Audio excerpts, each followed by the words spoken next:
Alright, hello everybody and welcome to Argsy Gaming. Hope everybody is having a fabulous day. And we're back on Chilliwack 1, with 50% of the vote. Let's see here. Take a peek at my channel here, just to give a rough idea of the vote.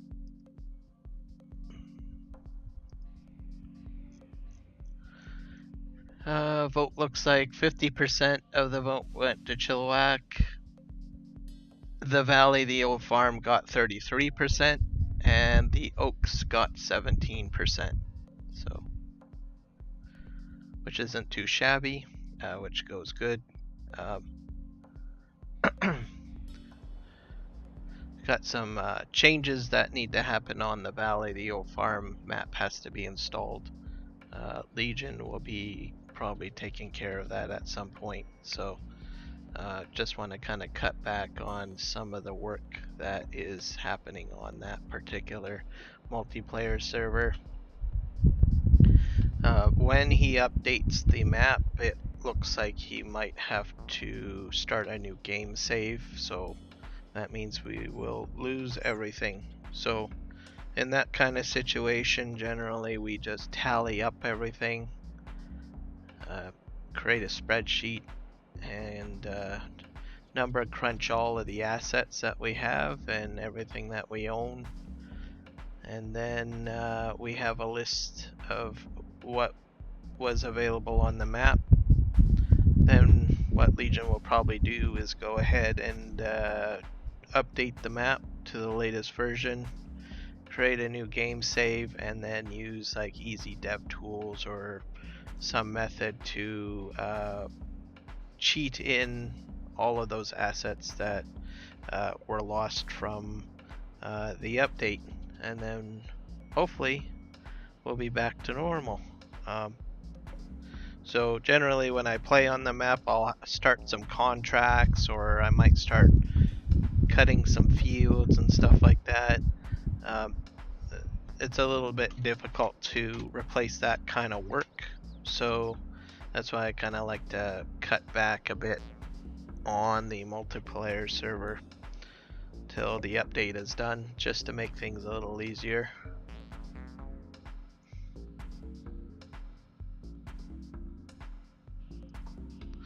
And welcome, Michael, to the stream. So 70 degrees Fahrenheit where you are. It's hot where I am. I don't know the temperature. Let me just take a look here. Doing a Google search right now. So it's 90 degrees Fahrenheit where I am right now.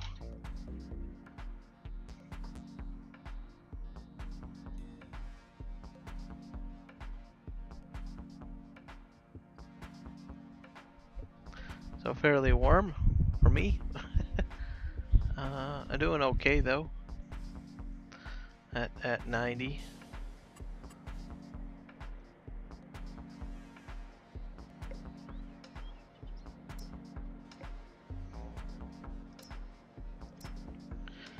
So I had a pretty good morning so far. I watched the 3J stream this morning. So actually I'm going to post the link to the live stream for the 3J's. Sorry. There you go. So that's James, Jess, and Juan. They all stream, or they share their channel and they stream out. They're Canadian. So you'll see Farming Simulator on there, Terraria, a few other titles too, between the three. But this morning Juan was on No Man's Land. That's the latest stream there. He's done a wonderful job on No Man's Land, so should check it out. It's very dedicated, and I like just the flow of how he does things. Very relaxing. Some great conversations in the stream as well. So I just recommend having the chat open, just to follow the conversation and stuff like that. So please check that out. So it's been a great morning. Spent the morning with Juan, and then I just had lunch. Just nothing too special. Some stew and some bread, and I had a couple of glasses of apple juice, and then I'm on Chilliwack streaming here. So just to give you a rundown on what we're doing here, or what I got going. I got this guy doing straw pickup from a contract field. I've got John Deere harvester on field 77. Excuse me. We got this guy running the deliveries. I'll have another field to do 102. So I'm going to end up with a lot of straw. So that's why I called the stream Straw Chaos. I kind of want to make it profitable. So right now I've got over 1 million liters of straw. And I'm not going to use it all, honestly. I'm barely using it as it is for my horse. I did have 5 horses, and I don't know what happened to the other ones. Mind you, I did update one of the animal-based mods this week, so I think that's what happened. And I think I got my original horse back, because it went right down to 1 horse. So I don't know. Something funny happened. So very weird.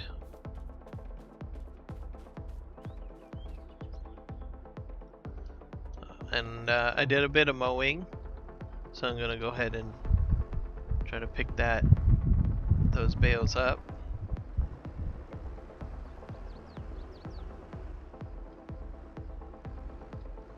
I'll use this Faltra.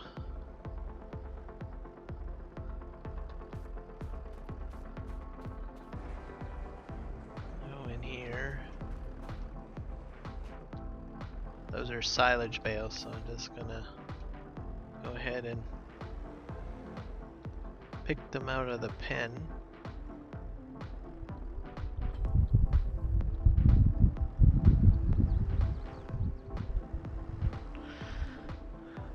So for a lot of folks, it's Mother's Day, so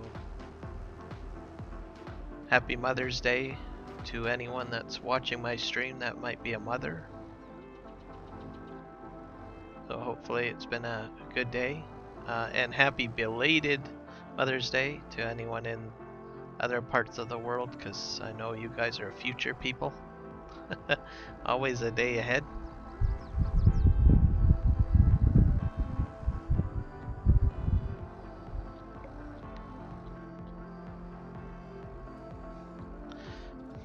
So tomorrow's stream will be a little later in the day.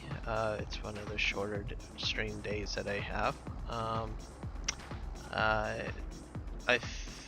Depending on if the update is done on the old valley, the old farm, if it is updated, I will be streaming on there. I'll probably message Legion and find out what the status is. If it's not updated, I will be going with 3rd place, which is the Oaks. It got 3rd place, so if it's not updated, then it'll be the Oaks, pretty much.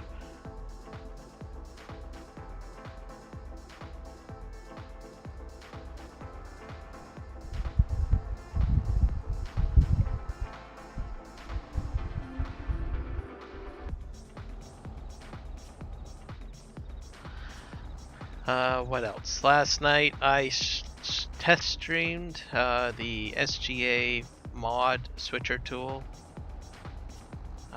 So for about 2.5 hours, I think I did a live stream on that, showing how to get the actual switcher tool and how to install the map. So a lot of material covered there. I also got onto the new map as well from Dashnet. So did a little bit of like gameplay over there. I might do a series, I'm not sure. I might live stream on it at some point as well.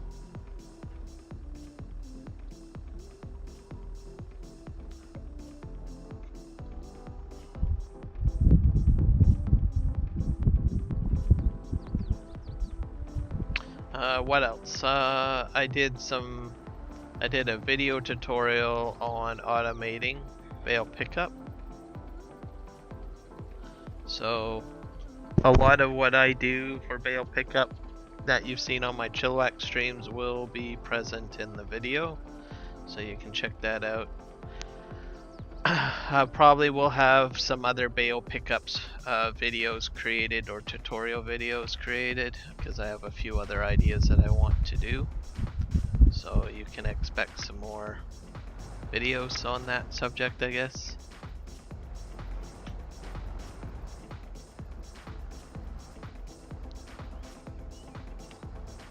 I might do other videos on courseplay and auto drive as well in the future.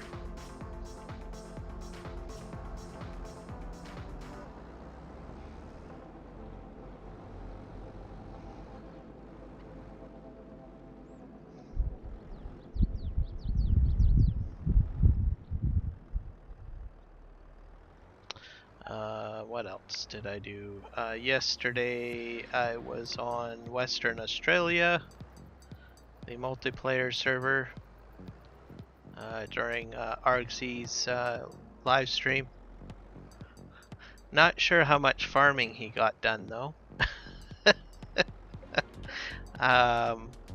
He was doing a quiz, farming simulator quiz. He had like, I think about 5 rounds.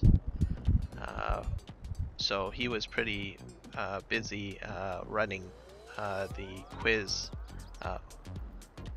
Very creative. I liked it.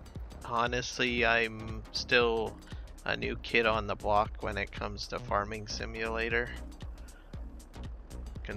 Considering that there's been so many games or previous versions out, so I came out in, I think, the season 2 of Farming Simulator 19, I guess. So yeah, still new. There's a lot of people who play Farming Simulator in the community that have played like even the first game and have seen the progression. So he had a quiz going on and he shared a lot of facts about Farming Simulator. Some visual ones, it was multiple choice, and then they did a tally up of the points at the end, so it wasn't too shabby. I didn't do too bad, so I'm happy about that. There was a lot of questions that I didn't know, and the answers were shared on the live stream, so I learned quite a few things. There was some things that I probably should have known but had forgotten. Probably could, and I didn't cheat either. I didn't bring up Google and started typing in what is precision farming or anything like that. Some of his moderators during the chat were breaking ranks and sharing some tidbits, which was kind of funny. and awesome. I don't know if they still have their moderation jobs today, but but just a little light humor there, so which I thought was kind of cool.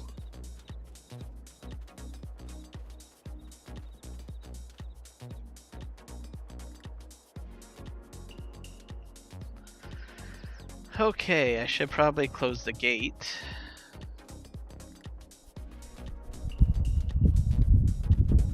Over here.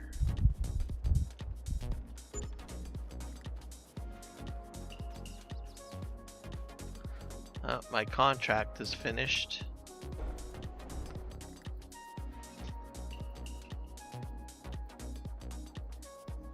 But I still have a bit more. Yeah, I think this guy's still unloading. And I think it's the size of the tractor. I don't know.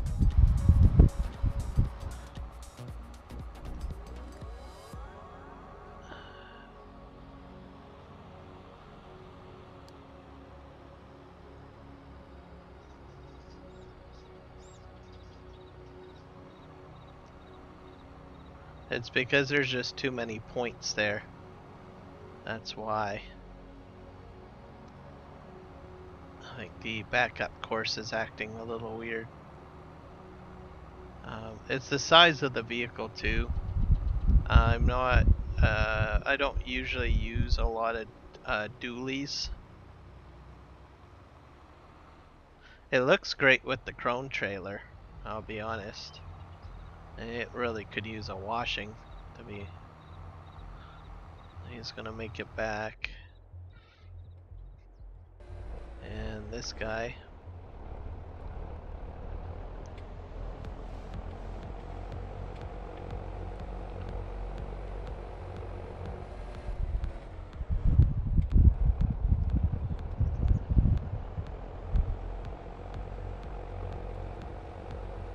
Not too shabby. Alright, so I think these guys are gonna be fine. Got them mainly on doing their task. What I wanted to do is I had installed new production. If I can find it in my list of productions here, because I got so many. I am just a mod,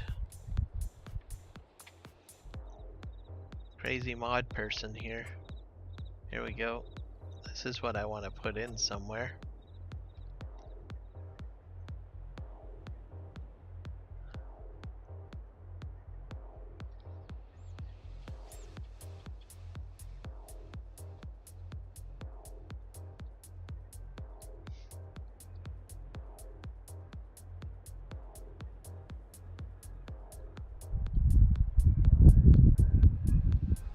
I might actually do like maybe road access.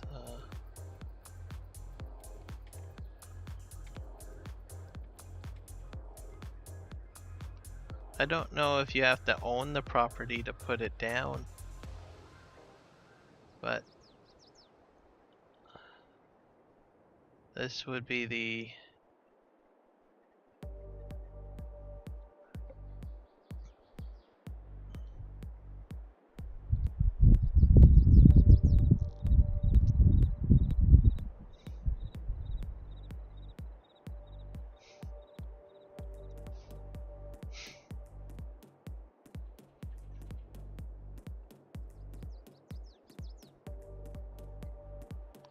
I like to keep this road access and then have it come down here and then eventually cut into the forest. That's sort of what I want to do, unless I got space over here.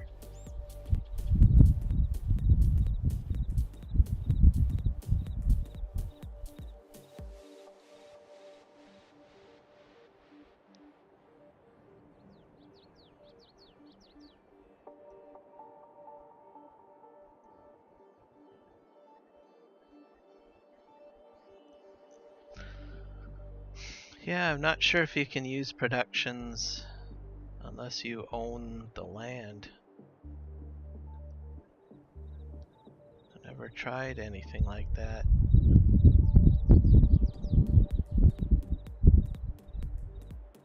But I need at least $70,000 to do this. So I'll be busy for a bit.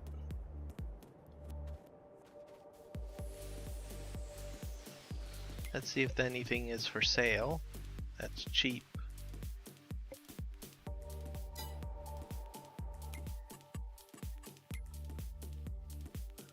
Nope, nothing too big.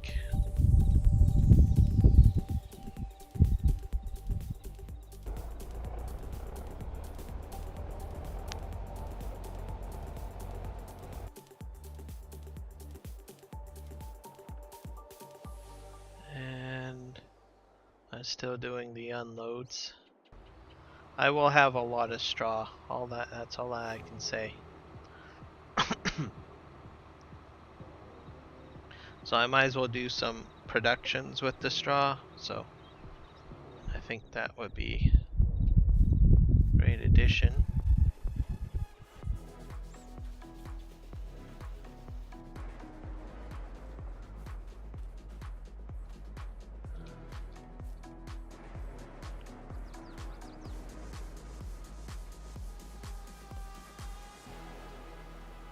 A little bit of strawberries and tomatoes.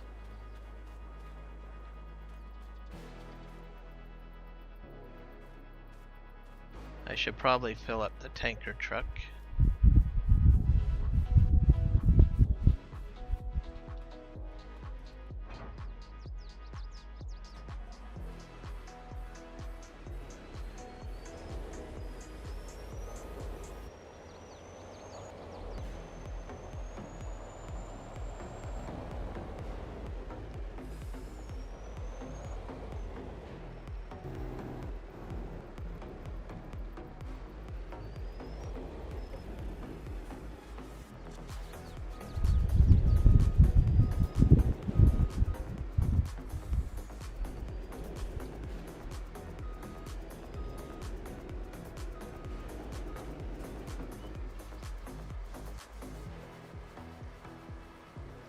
This holds a lot of water.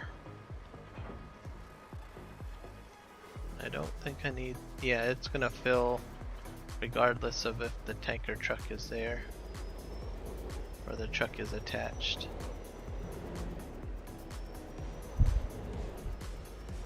And I'll just reverse this here.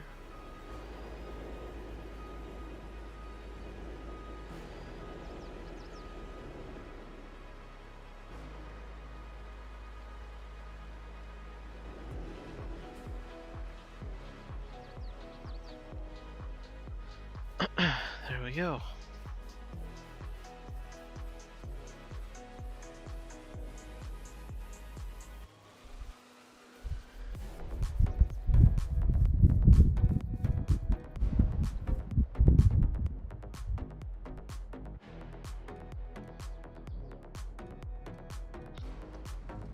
I'm gonna go ahead and get those crates.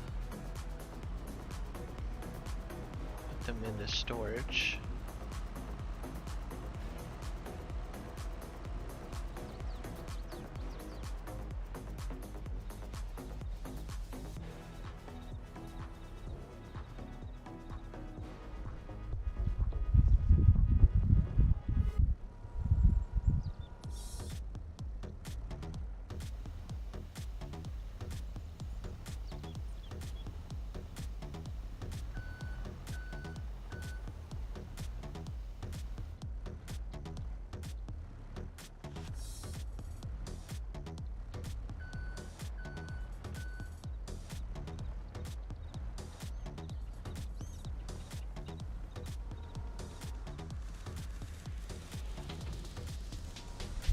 There we go.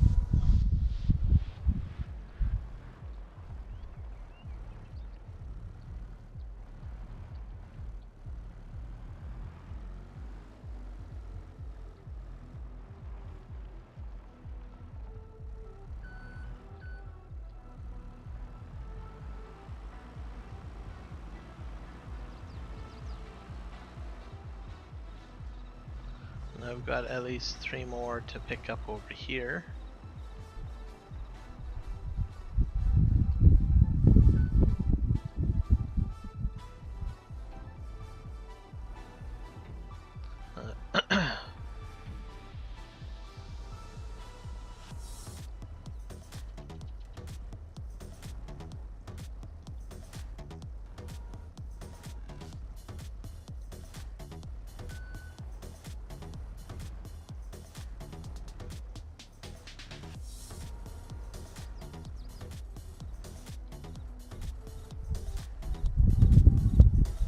That might be a bit too high. Let's see.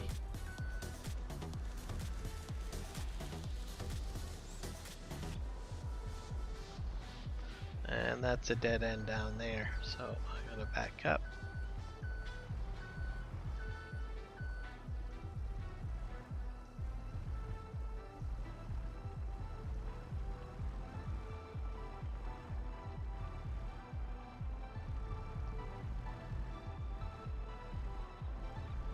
The PV crossing map I think is pretty interesting.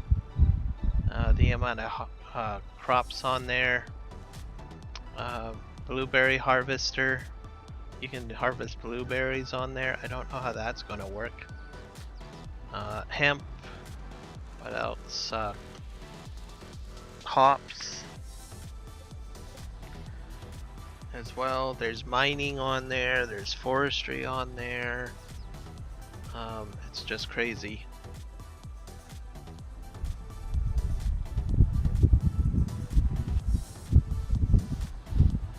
T. Miller has a harvester that will do blueberries, which I think is kind of interesting.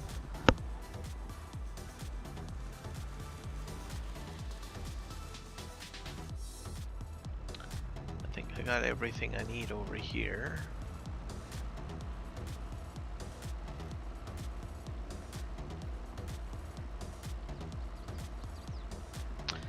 It's Maize Plus supported, and it also supports the Swather add-on as well.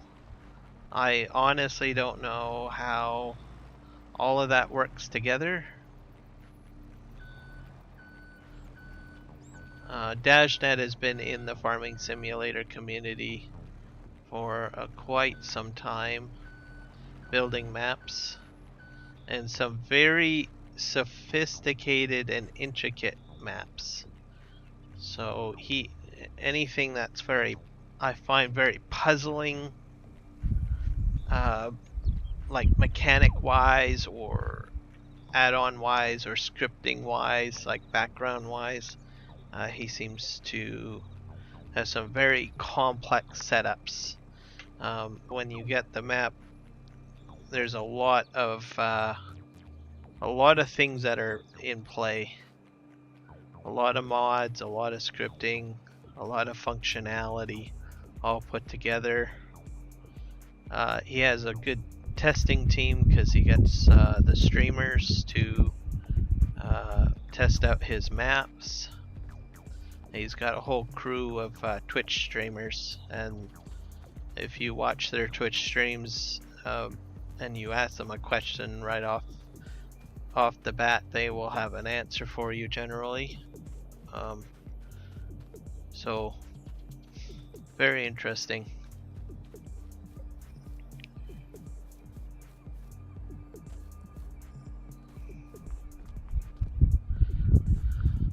I'm going to try to find a community that will be playing the map on multiplayer, perhaps. Just so I can pop into a multiplayer server and maybe join in. It seems to be, it's definitely not a casual map, to say the least. I mean, you can play it casually if you want to, but if you want to accomplish everything, it can be a little bit overwhelming, I suppose. Yeah, I don't know if that harvester is almost done. Yeah, he's got at least about 2 more cuts to do, which will be good, and then I will move him over to Fields 102, I guess.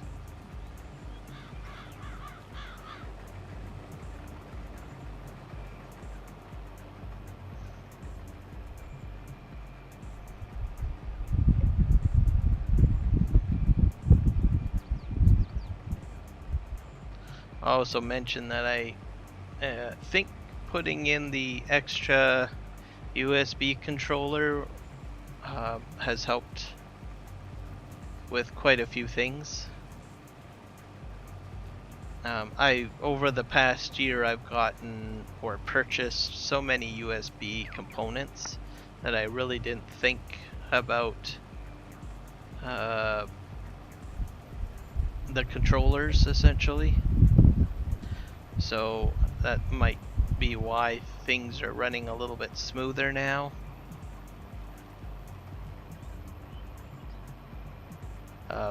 I got a JBL Bluetooth headset, so there is a USB dongle for that, and it goes to was going to one of my two USB power hubs, and I've got two of them with lots of ports, but at the end of the day you do need to have there's no controller on those, so I was still having some issues, so I thought, oh, what the heck, I'll go ahead and buy a USB controller card, which gives me 4 extra ports. So I slapped it into my spare PCI Express slot.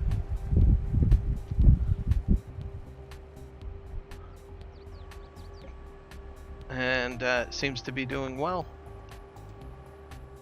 I have some other slots that I can fill in too, so I could probably get some other USB controllers put in if I wanted to. I might consider doing that. So I have some devices going to my motherboard controller, and then I've split it up and put some to the new USB card.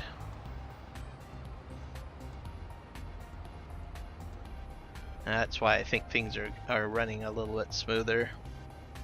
I still haven't tried out my sim gaming equipment, like my steering wheel and pedals and the side panel, nor have I tried the Thrustmaster controller sticks yet. So I usually use that on No Man's Land, so maybe I might do a live stream on No Man's Land, or get back into doing episodes for No Man's Land, because that's where I usually use the heavy equipment bundle and everything like that usually. Yeah, we gotta send this guy off to Costco. And I need to find the Bayo pickup trailer, which I think it's way over here. That guy picking up the straw is gonna be busy doing that. I don't even know how much straw I can hold in that multi-fruit silo. I hope I got a lot of space, because I'm going to have a lot of straw.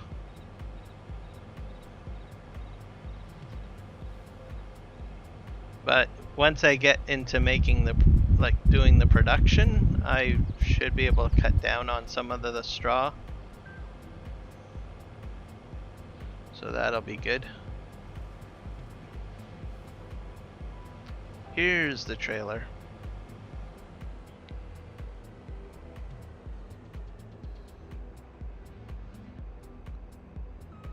Let's go here. Oh.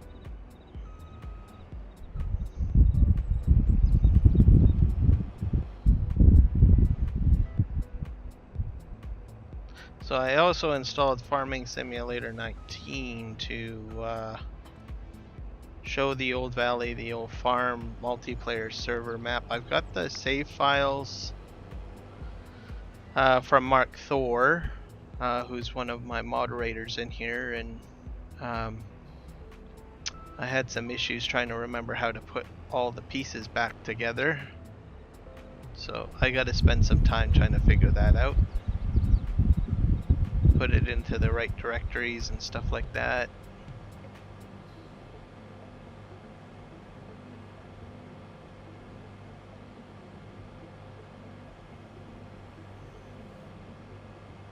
I think the part that I'm stuck on is the save files.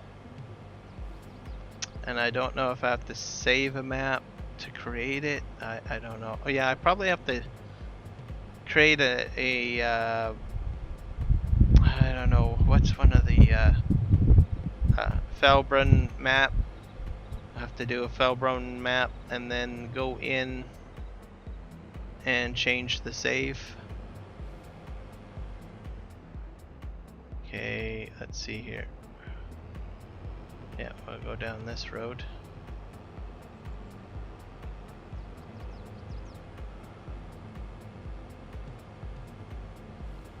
So it's going to be a bit complex trying to figure out how to do that. I probably have to create a Felbrun save, game save, then go in and remove, copy the save into that new save.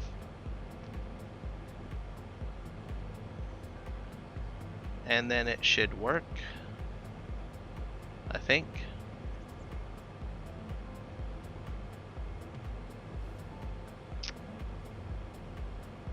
Or do I have to create a new save with that map and then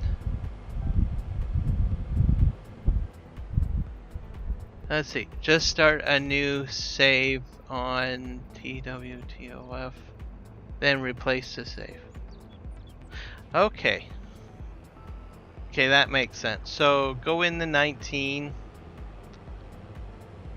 create a save, a new gameplay save. Save it, exit out of 19, copy over the files that you gave me for the game save, and then I should be good to go. Right? And welcome, Mark Thor.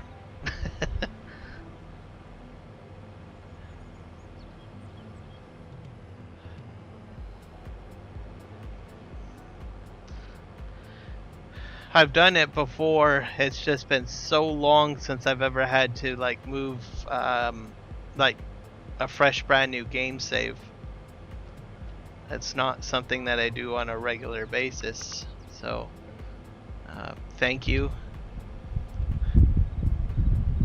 I was kind of hoping to do like a stream on it the last couple of days, and I was mucking around with it, and I was like, this is not working.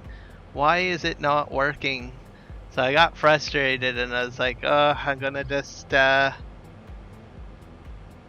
take a chill on this.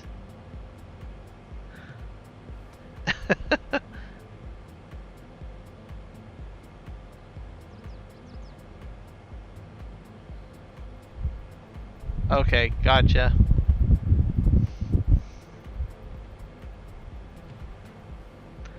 Oh, cool. Welcome. I'm glad that you're lurking.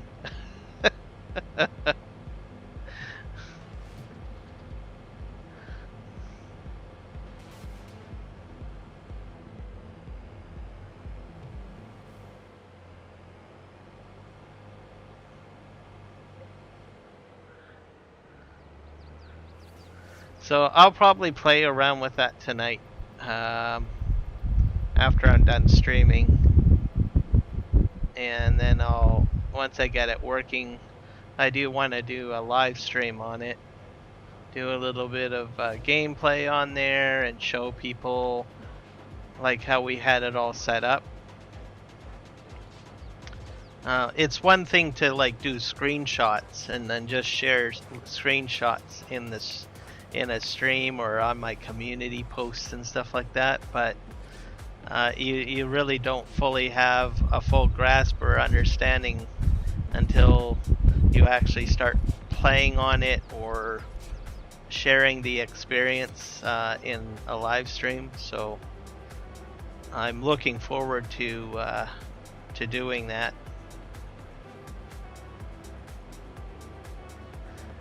It'll also be a bit memorable for me because then I can kind of see, well, the difference between Farming Simulator 22's version, textures and terrain and all of that aspect to it, and adding it into comparison with between 19 and 22.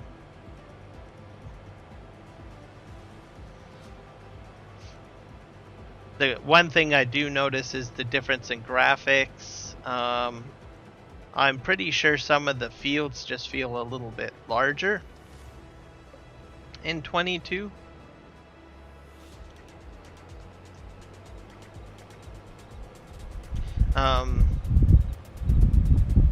With productions, obviously he's put in productions too, so he's updated it and added some more functions to it, which I think is kind of cool as well. Am I on the correct road? Yes, I am. Okay, I just have to go down here.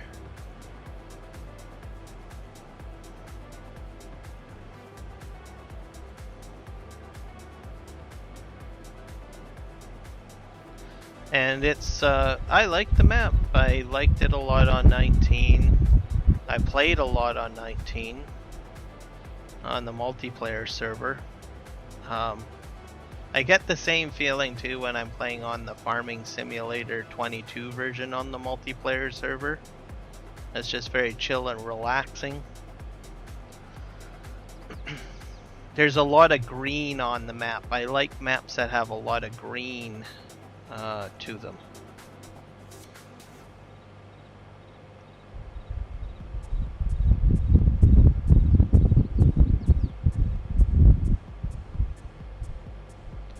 Hey, I'm almost coming up to field 102.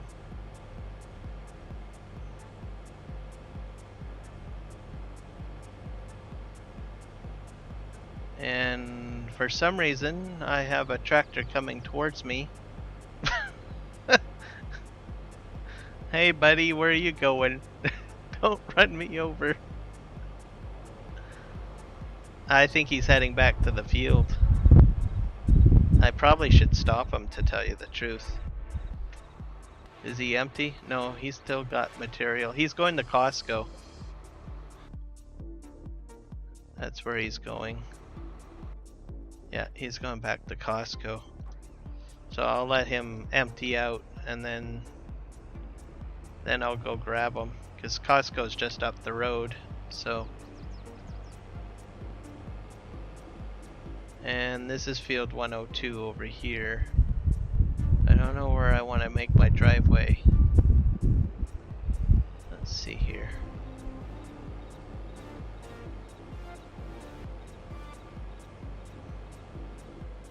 This is one of those fields that's kind of like isolated by the looks of it. So it doesn't really matter really where I make my entrance, I guess. I think I might enter over here. I think. I hope that's not a ditch. Is it a ditch?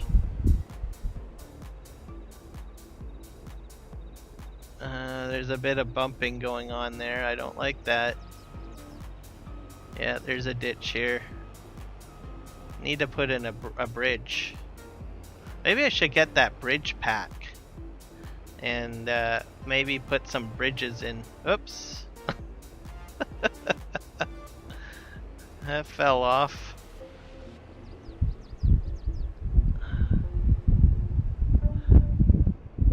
Here we go.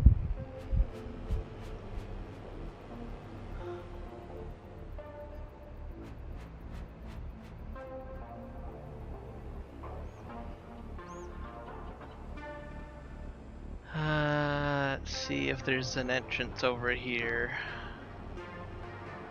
I don't think so.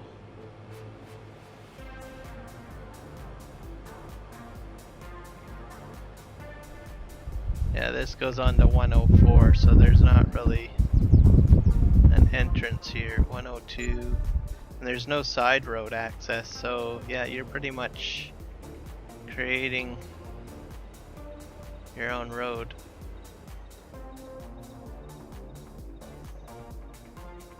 Well, Chumpy, I'm taking this tree out. I hope it wasn't precious to you. Alright.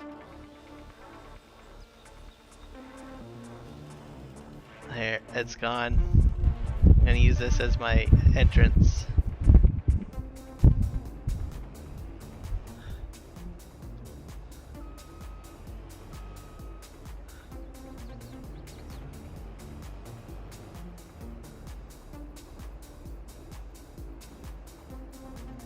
There's a bit of a ditch there. I'm hoping that my pickup wagon can make it through that. Because that's gonna be my roadway. Literally. Alright, let's set this guy on some sort of course. And this is field 102.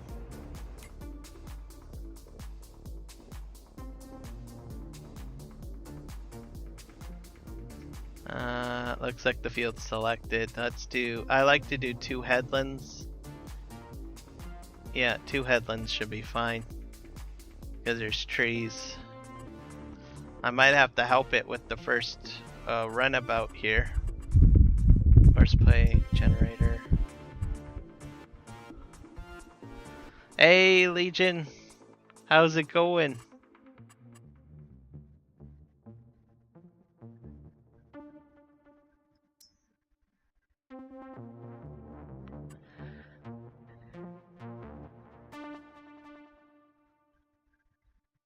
Let's see here, course generator.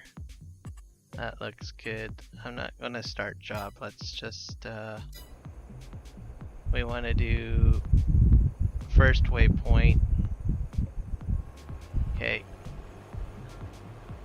I don't think I'm gonna have as many collisions here. Maybe the back end of the map, maybe, or the field.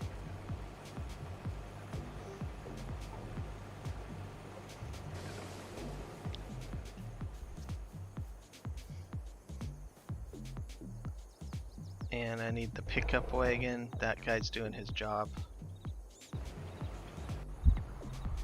And where? Oh.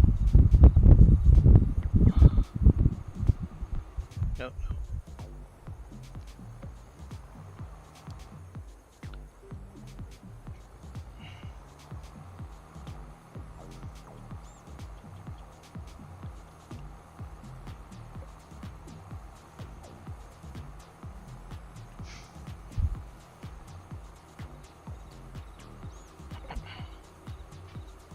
Oh, I was going to ask Legion, will the valley map be updated tomorrow, or do you, or is it going to be a little bit later?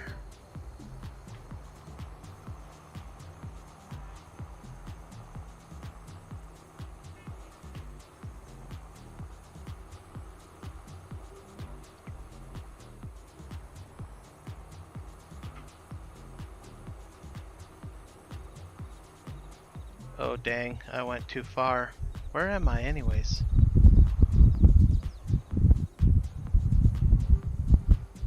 Oh, I'm way down there. I went way too far. Way too far. My god. Turn around. Okay. Heading north.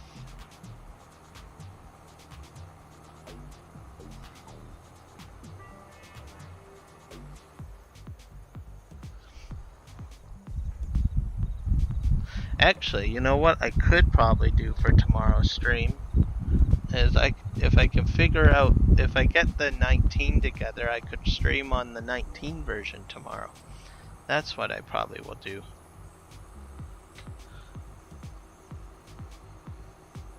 That's an option.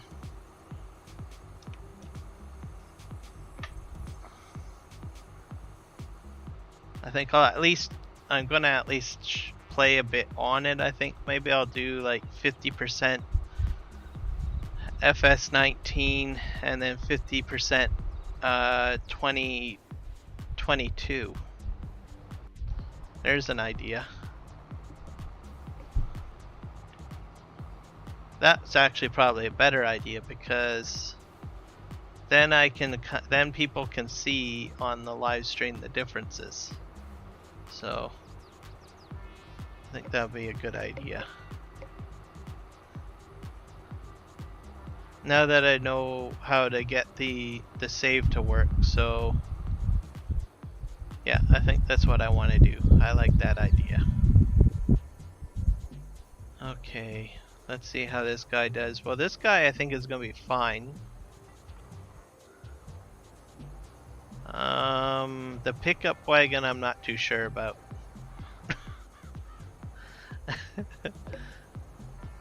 I think I probably want to do a loop course, perhaps. Yeah, that sounds like a better idea. So I'm just gonna start my recording here.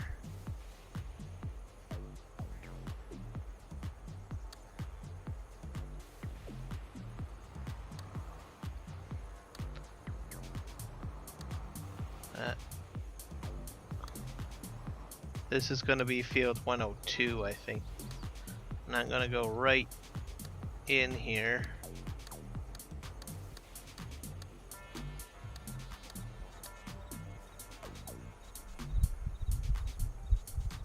So I'll call it field 102.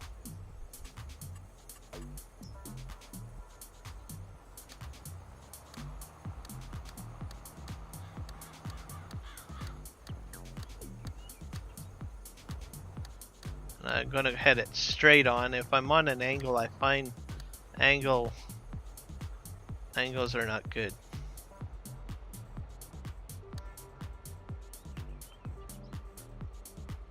Okay, start the recording.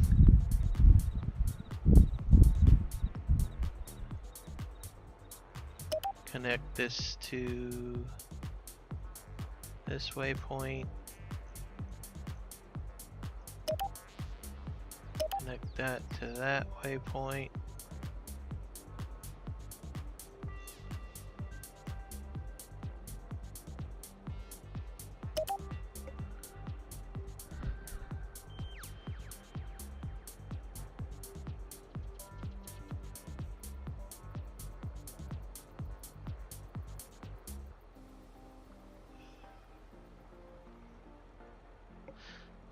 Okay, I'm just updating myself on the chat.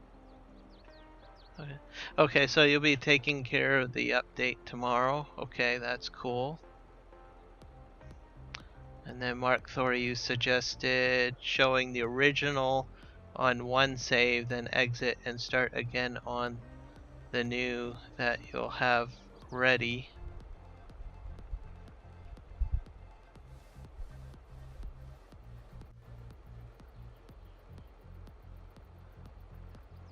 Hello, Dean Powell. Welcome to the stream. So yeah, I think I'll probably do. I think that's a good idea. I'll probably start a save, show it, and then I can easily do the update to the save on the stream. Then load 19, do some gameplay on 19, then flip over to FS22 for the latter of the stream. So give a three-way perspective, I guess, on it. I think that would be fun. I think I'll enjoy doing that.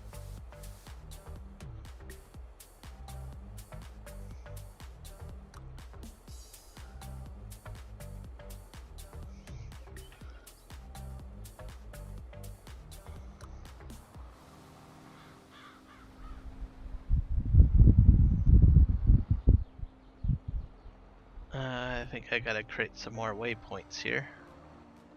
Okay,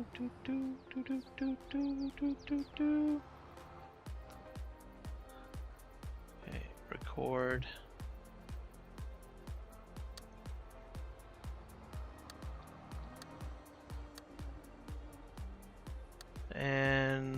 we go. Turn off the recording.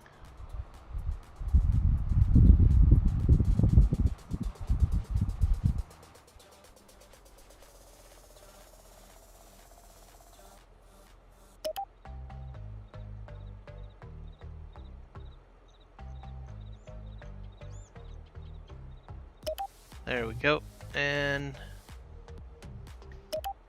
take that one into there, I guess. It's a little bit cleaner doing loop course. Usually I use a lot of bi-directional routes, which can be a little bit of a mess. But I've got combine. I've got two implements going in and out, so it should be better. This is field 102.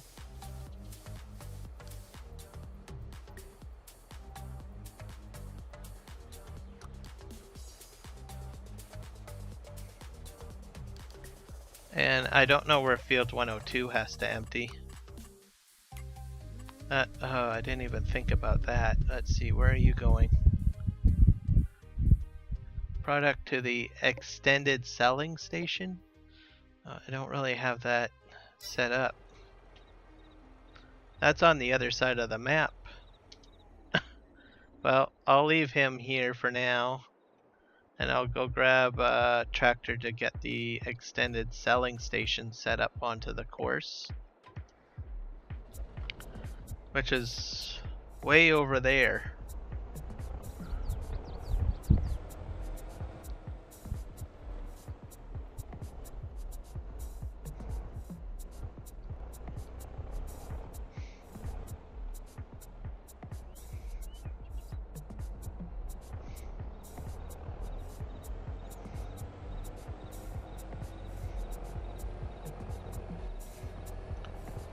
Let's see.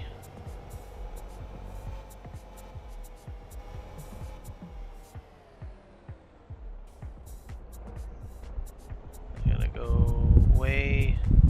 Okay, it's on the main road.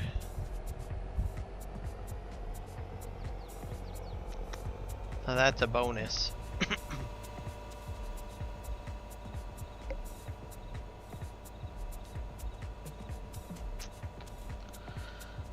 I just don't know if the traffic goes into it or not. So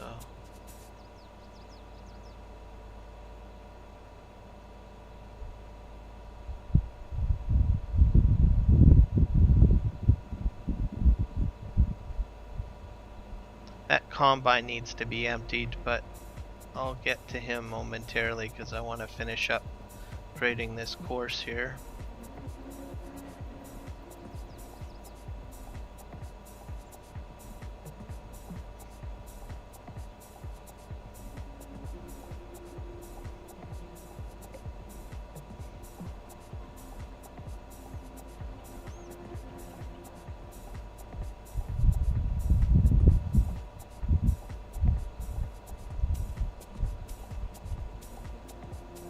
No, it's just past the lumber yard, I think.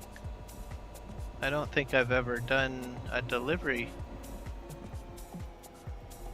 to this spot before. Oh. Is it in here?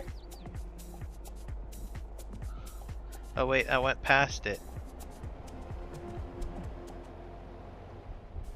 Oh, so it is the lumber yard.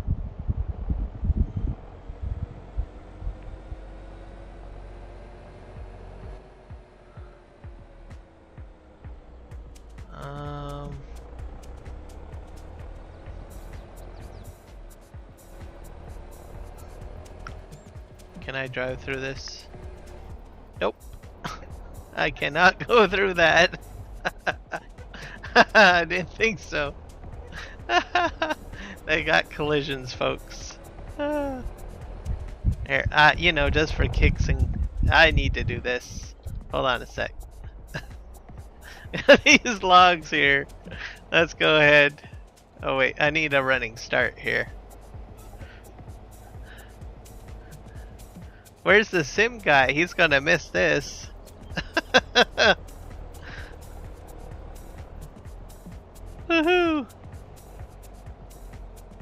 Ford tractor for the win, folks.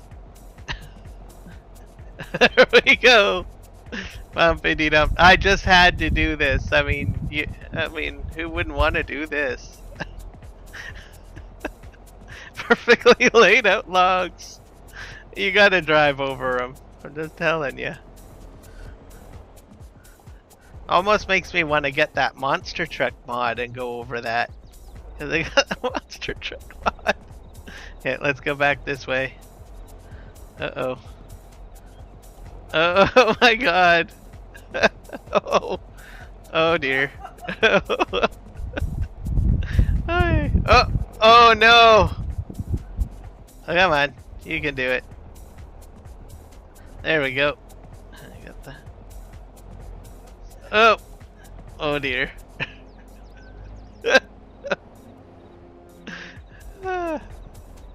Alright. Ford for the win. Let's do it. There we go. Alright, well that was fun. So where's my drop-off point? Maybe it's this one here? I thought I put this one down. Let's see.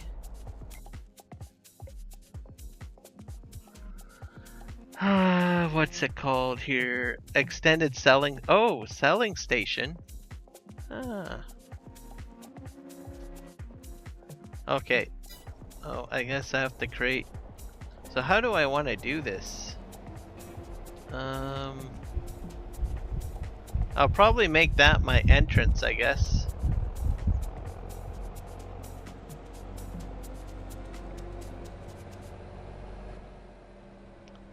So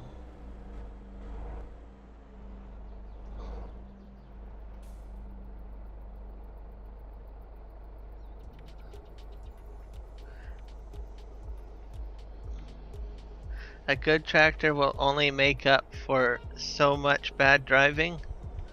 Fair enough. But I'll try to push it to the limits though.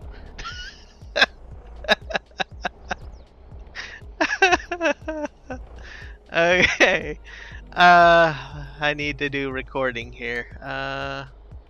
Oh. Oh, that wasn't expected.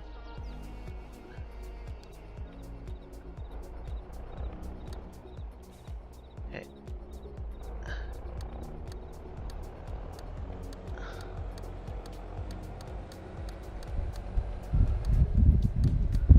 Probably not the most straightest of routes, but I know I'll be in here creating other routes anyway, so not too concerned. I forget what they call this. Extended selling station. That's not very descriptive.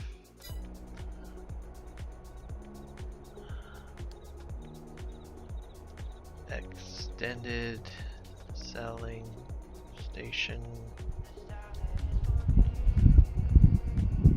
Lumber yard, I guess. No.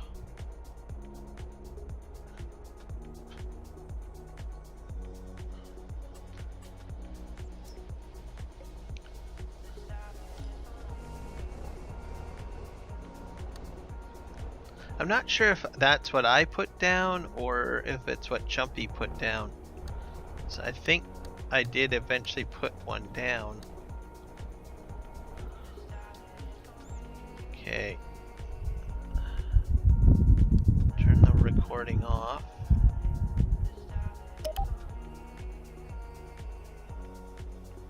This is a bit of a narrow gate system too, so this will be a problem, maybe.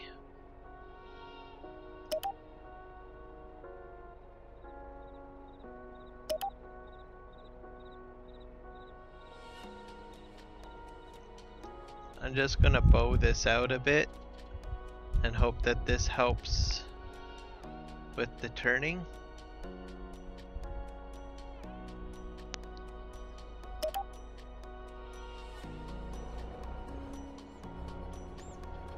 And I have to fix over here.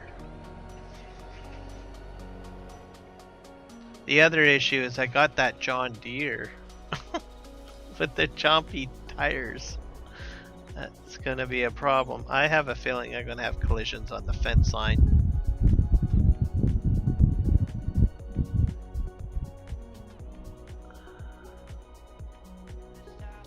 So I will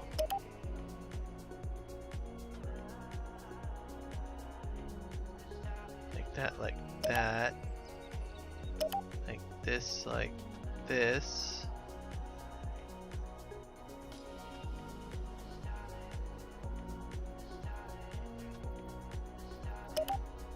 I think that'll do it. So I'm gonna send this guy back to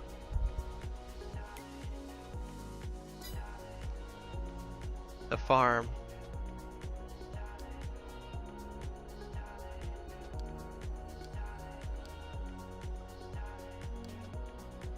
I'll have to organize my folders too, I think. Fermenting silo. Yeah, I'll just send them to the fermenting silo.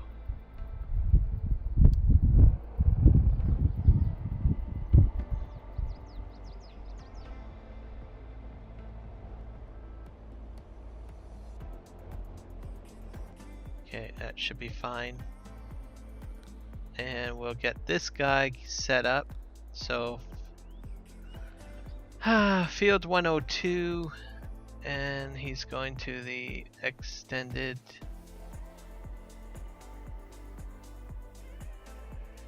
selling station.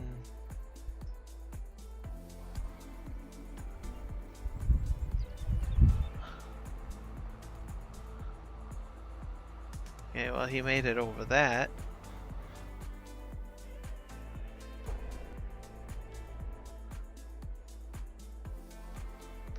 And we'll set him to field 102. And we have to save this course.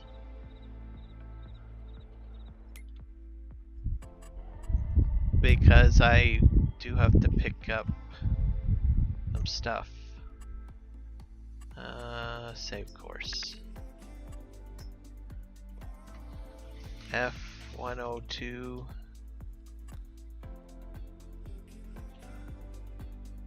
Pick up straw. There we go. Looking good. So I'm gonna have a lot of straw. Okay, this guy's coming down to unload the combine.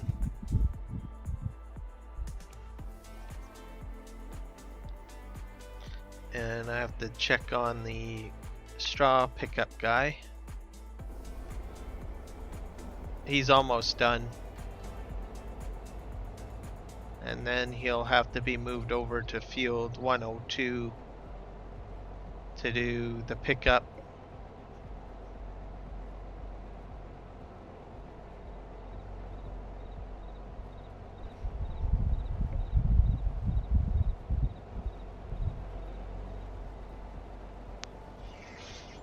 And then I've got lots of straw.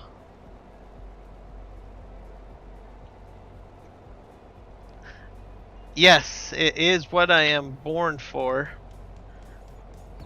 Doing some damage to tractors. And crazy driving on my part. Oh no, I got Milo girl in here, welcome.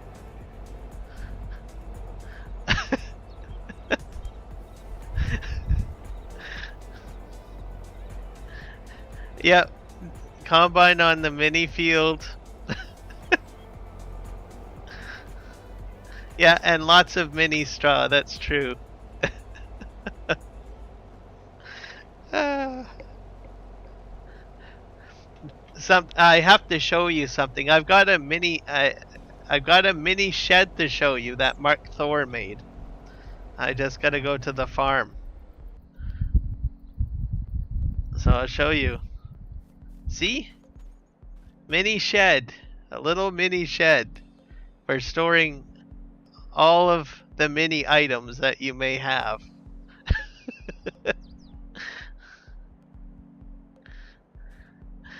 Yes, hello. Welcome. In case some of you guys don't know, this is one of the 3J's moderators. So if you do watch the 3J channel, she's over there. And she loves many things.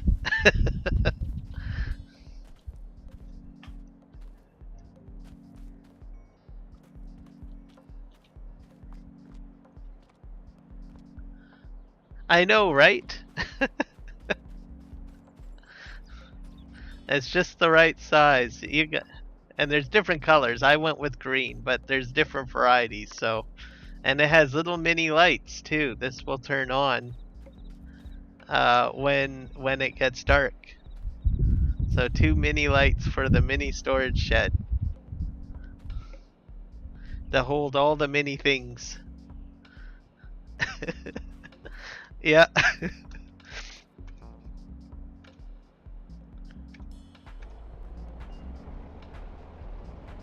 Okay, this guy is coming out slowly. There we go.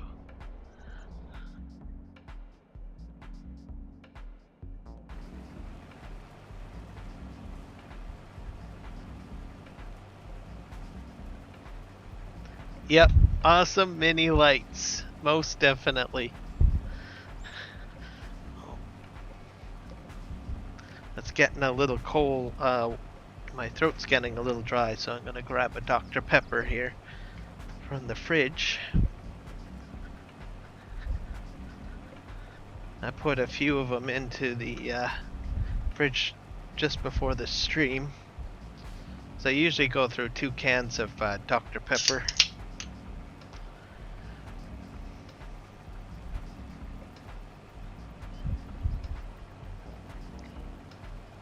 There. Yep, mini combine, definitely.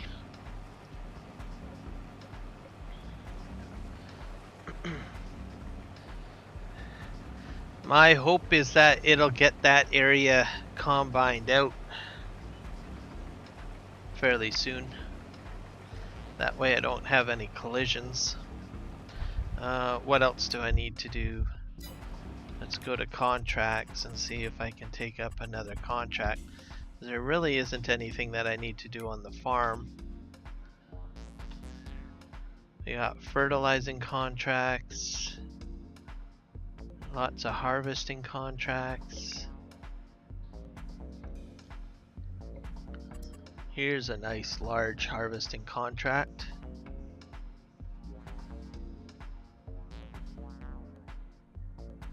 That's field 146, and we have some plowing contracts. I think I might take this one and borrow the items.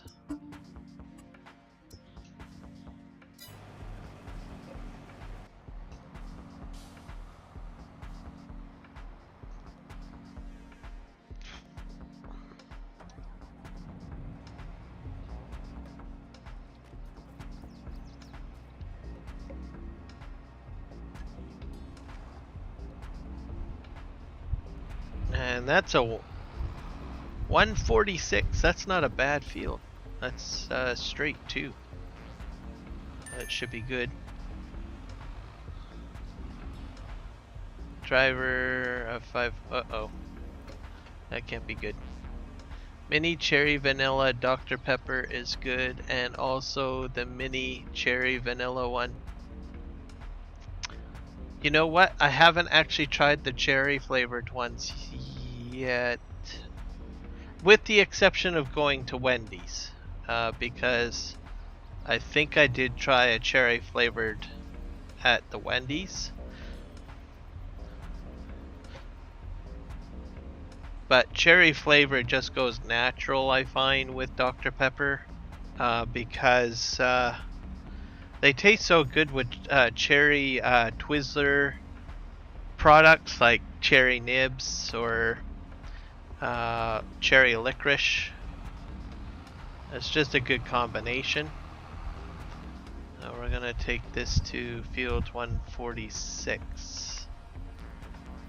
Let's see, which is just down the road.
And 146, where are you going to be?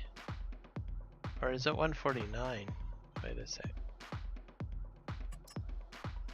This gotta go to the co-op.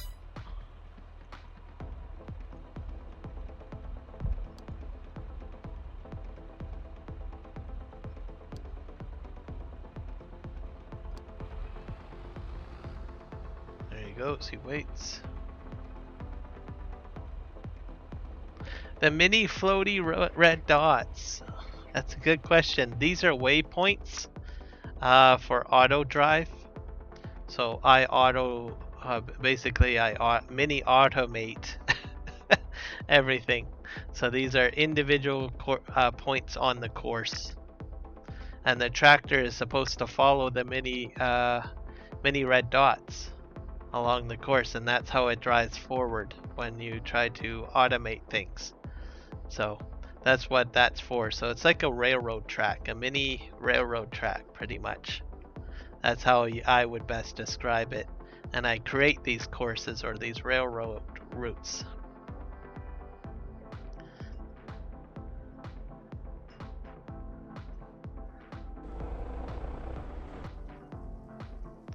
And I guess I better move this guy out of the way.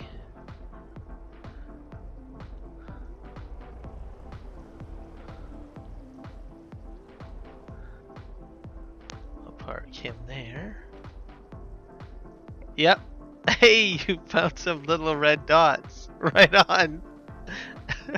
Mini dots.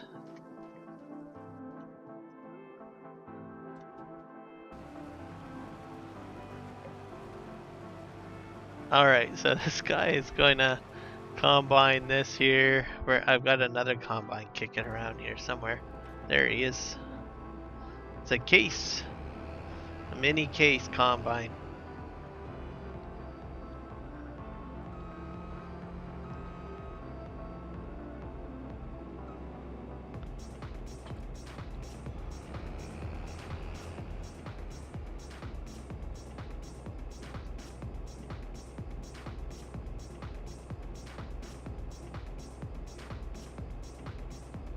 Yep, that's right.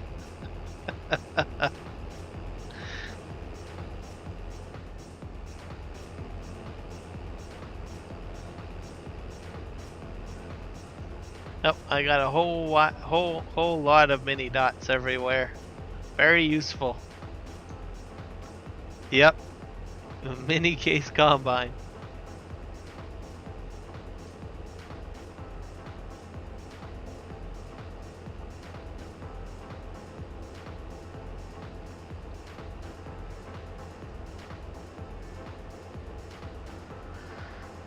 This field is a bit flat, so I think I'm going to do this one myself. And then I will use the straw pickup wagon manually for doing pickup. The only thing I'm going to automate is probably the tipper, which is already here. Oh, and I need to set this to field 146.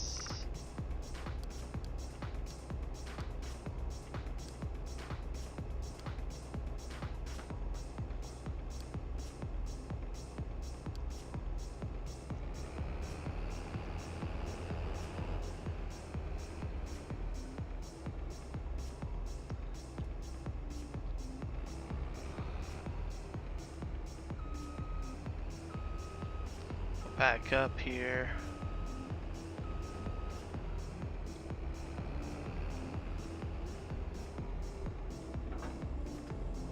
We'll fold that up.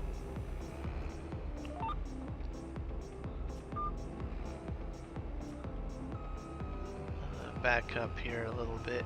Actually, you know what? I think I will go along that edge first. Because there's telephone poles. Very hazardous, them.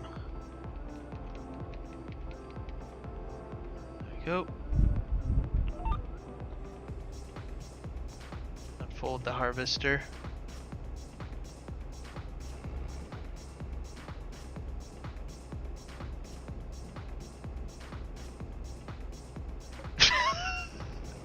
Okay. Oh, well, I am deeply concerned. I don't want you to be seeing a lot of mini dots, so I can fix that. I can fix that. Just 1 sec. There we go. They're gone. I don't want you to have a mini breakdown or anything. I want you to be mini sane, okay? There we go. Okay, I gotta unfold oh, gotta up that.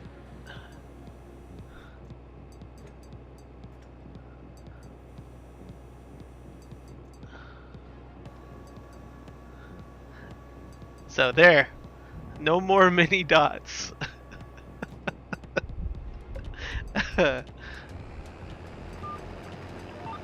Alright, we're gonna cut this way and then we're gonna turn around and come back and then we'll go up and down on this one edge. Sort of the plan.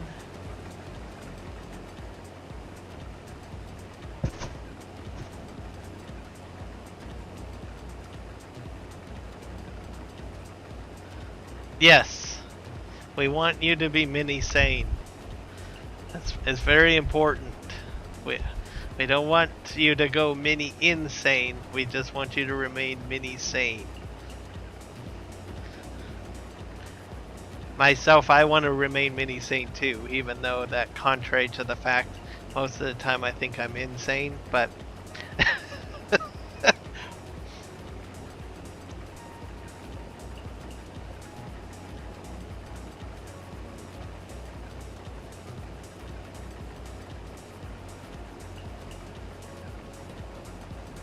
yep.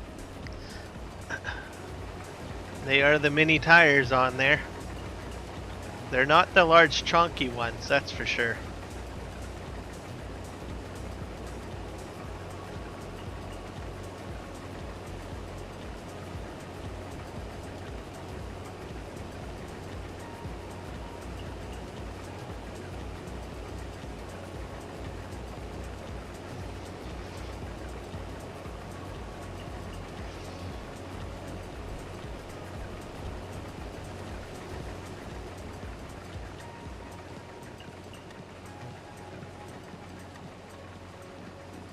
Even the rear ones are mini as well. Just perfect for a mini combine.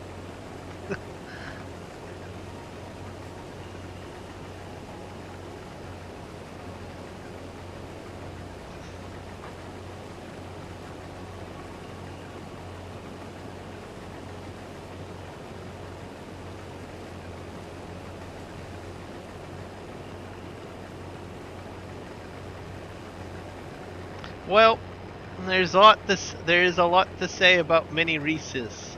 That's all I can say.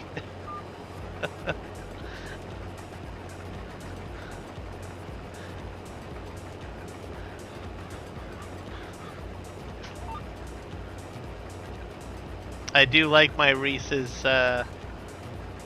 cups. I like also the, I don't know, the little mini Reese's. They're almost like Smarties. I love those. Get them at Halloween.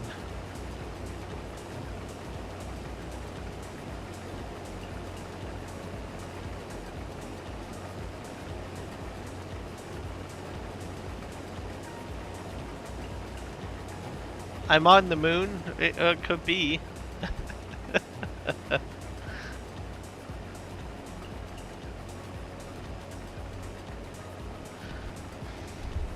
For me at home, I usually get a mini delay of 30 seconds. So if I'm watching my stream, which I sometimes do, just to make sure things are fine, there's like a 30-second delay.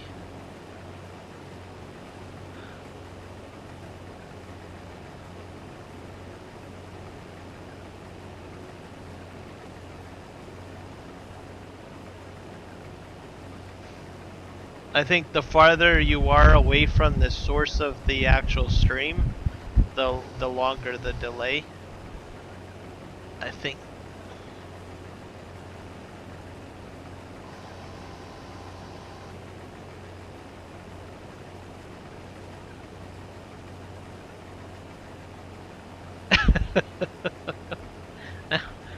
Now, I don't want you to do that. I don't want you to just poof, disappear.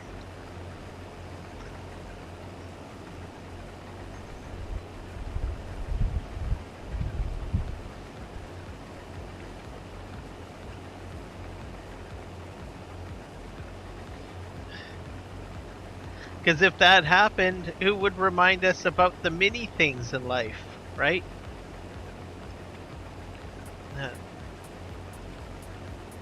People talk about the small things in life, but we need people to talk about the many things in life. They're just as important as the small things in life.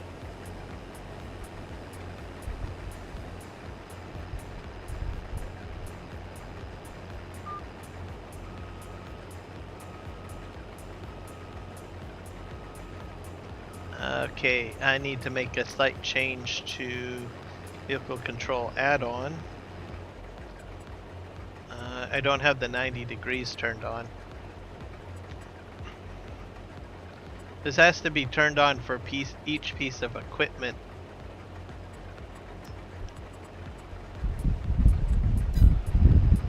There we go.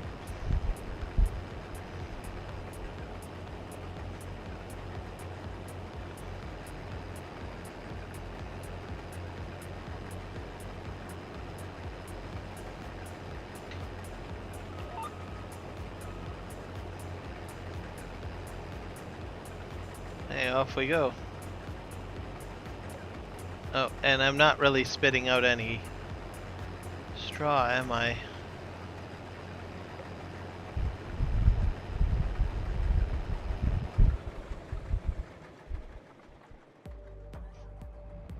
Where's my mini straw?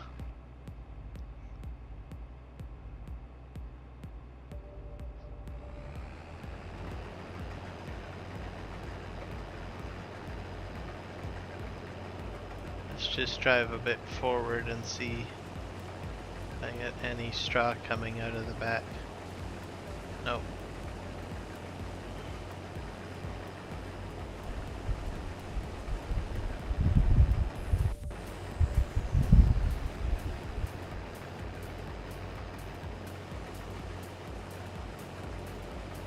I always have issues with this. I need a sticky note for this particular function.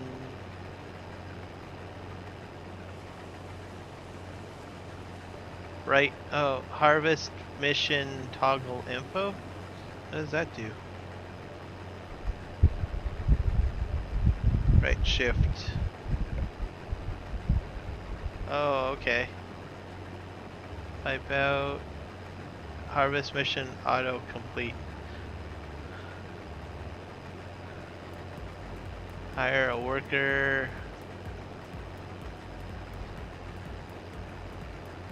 Yeah, I'm trying to figure out the mini straw. I've got so many mods installed that I keep on forgetting the keybind. Normally it's Y, but I think it's been programmed for something else. Look up vehicle.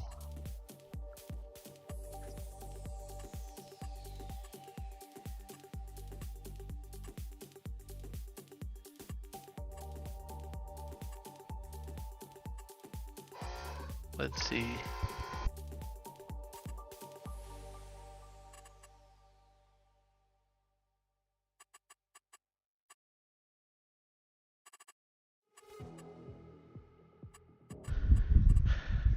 These are the two X, Y, Z. That should be one of those.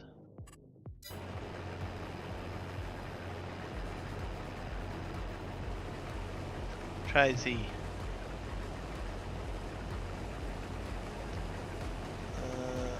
X. Nope.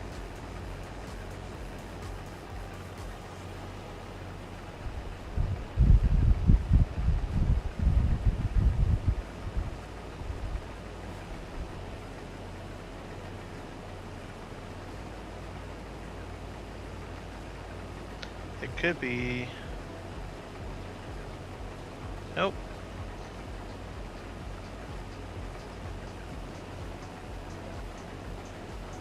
Mini YZ.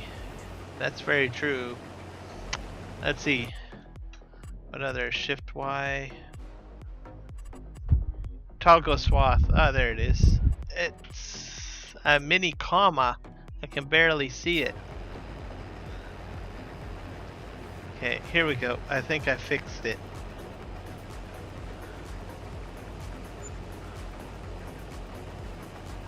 Yay! Victory! Mini comma.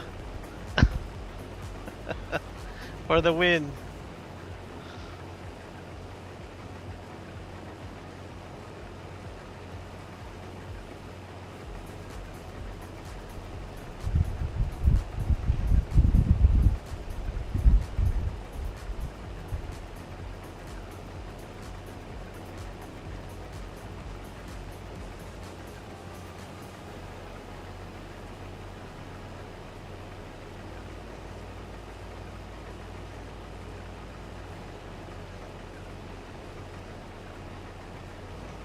It's definitely mini. I had to move my face close to my monitor to figure out if it was a period or a comma. So it's definitely a mini comma, that's for sure.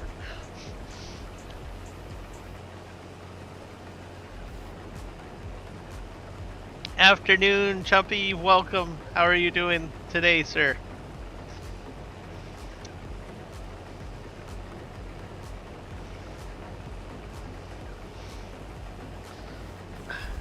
I'm making some straw chaos today.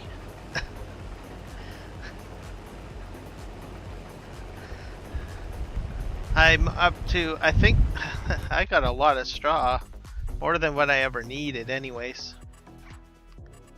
Let's see.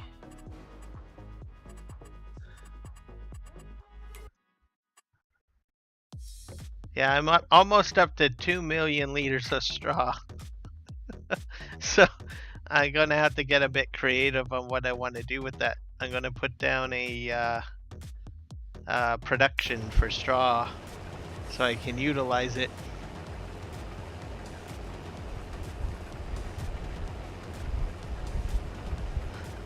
So it should be interesting.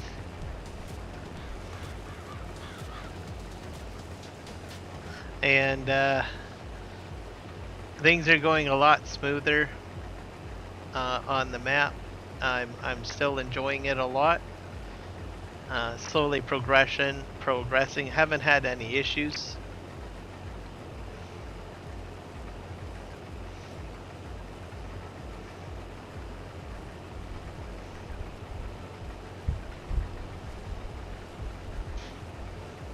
No, I hear you. I hear you, Chumpy. It is definitely warm. 90 degrees Fahrenheit.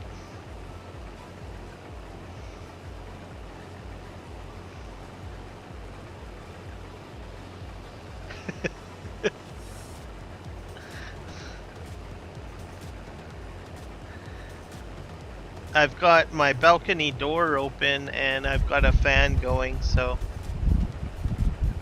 I think I'm taking it in strides and I'm doing well. So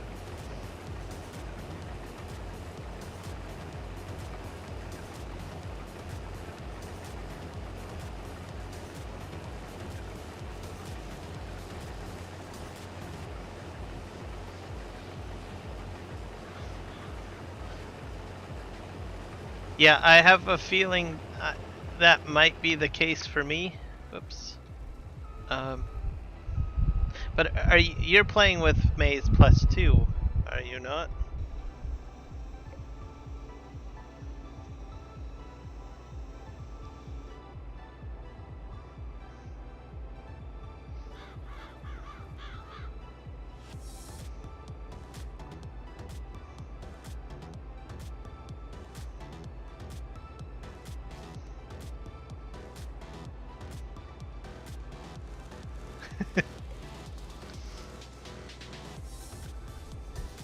I'm the same way with spiders, especially the wolf spiders that we get in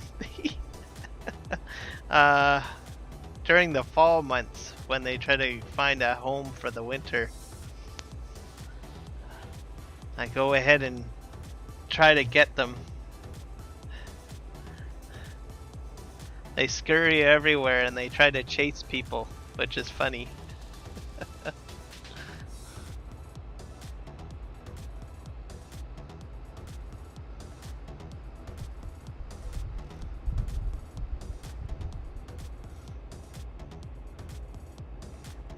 Oh.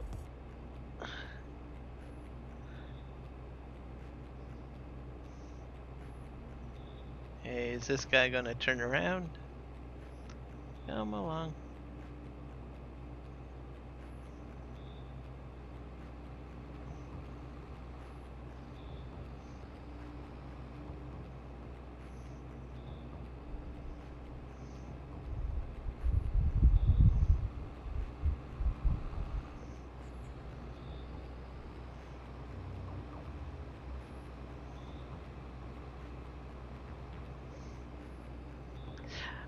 Oh, is my fan coming in?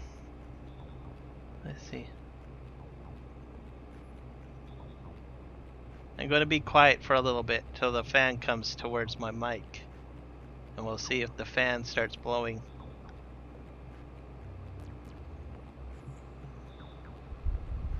Oh yeah, it is triggering.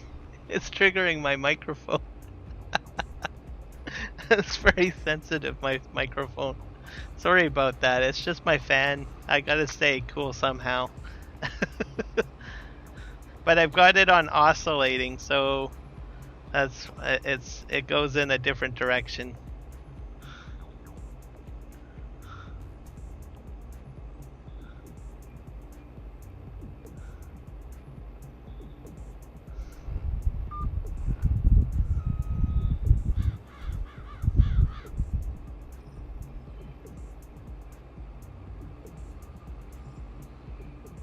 Okay, I don't know what this guy's doing. Come on.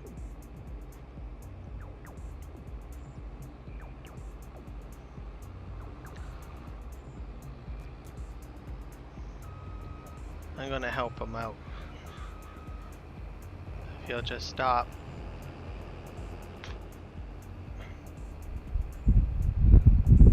There we go.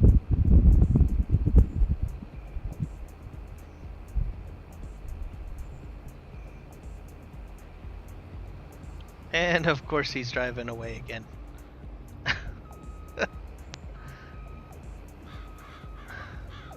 I think I can make it to the end.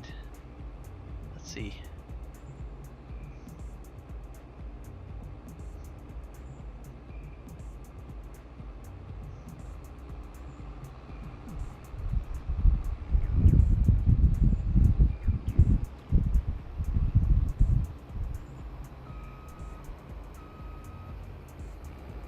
No, get back here. Okay. I think I got enough out where I can...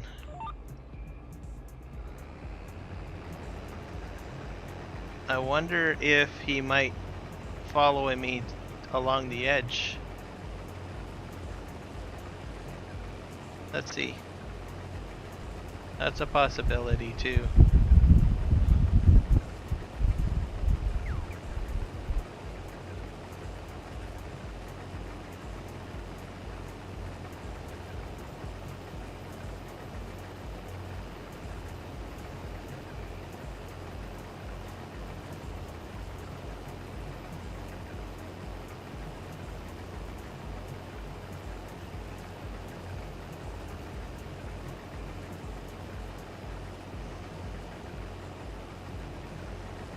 A mini phone? Yeah, that's a possibility.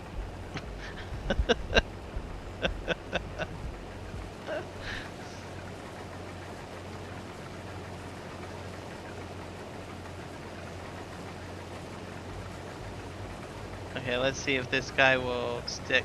I think he's gonna follow me. Yeah, this is a bit better. There we go. That's what he wants to do.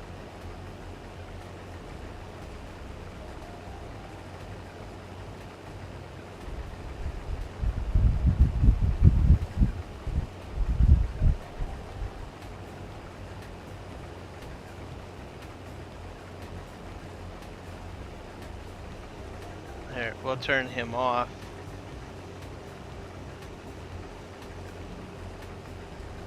I'm gonna do a back and forth along this edge.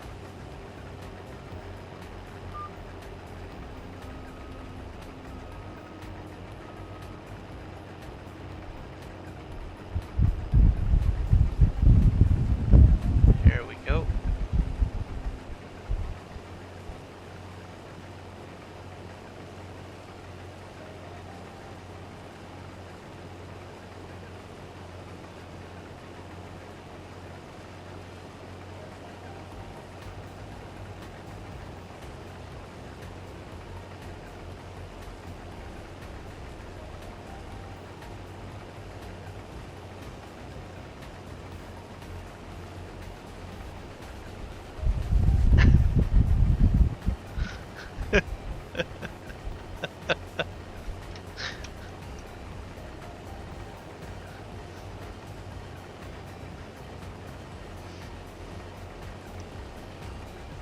I love these mini debates.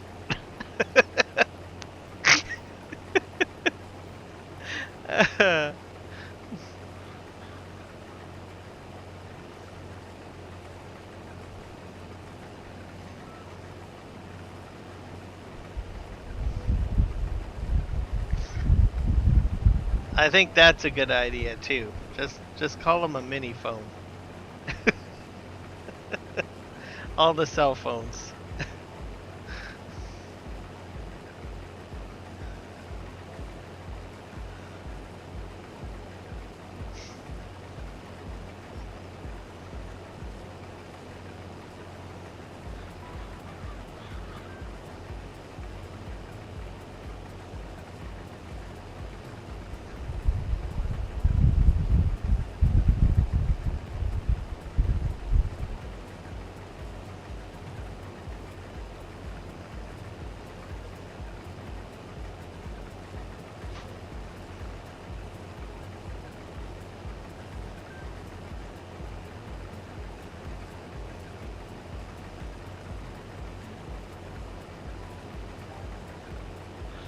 Okay, I'm gonna just stop the combine here and we'll just do a check on everybody else.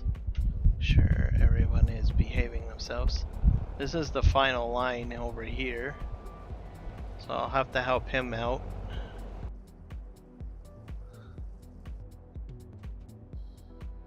And this combine guy's doing good. This guy is delivering.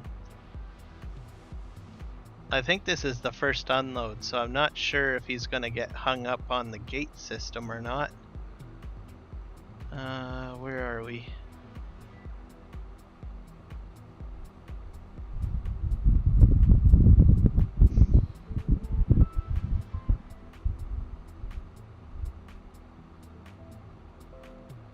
I think I'm heading back to field 102. I must have did a loop.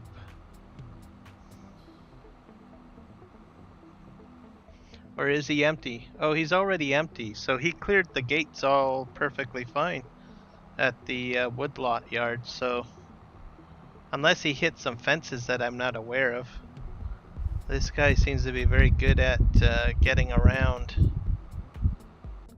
Alright, so I don't think I have to worry too much about him.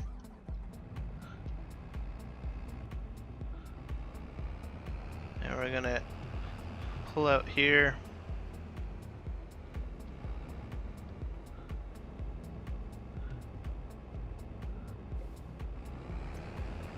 And off we go.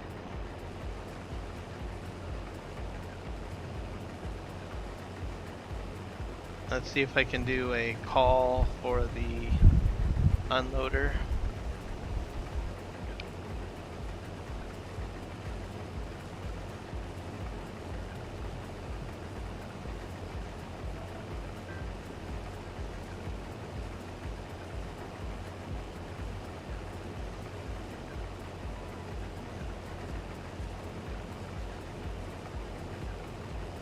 Bale pickup I will have to, or sorry, forage wagon I'm going to have to set up on a course for 102.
What about text messages? Would they be mini text messages?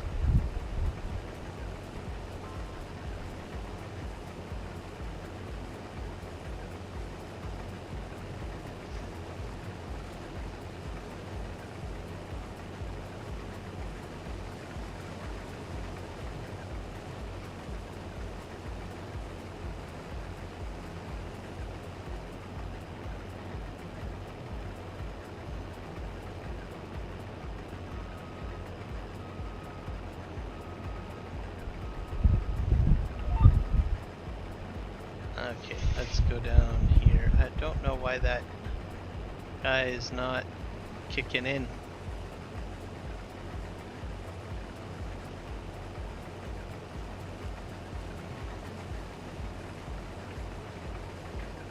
He's sleeping on the job.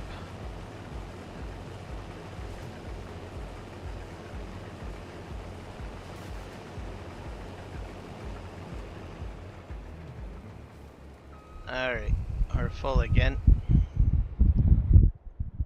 Hey, let's just get you going again.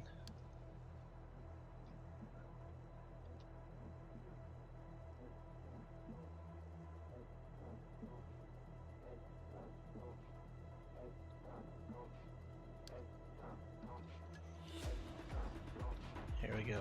I'll just help him out a little bit here.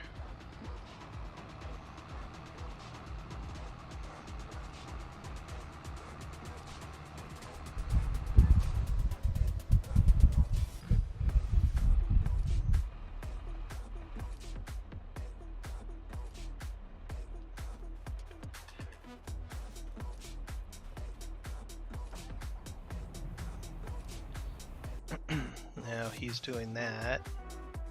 This guy is finished. So we need to switch the field.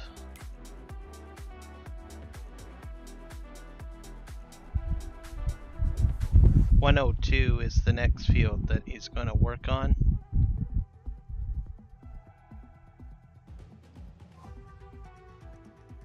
Which is just down here.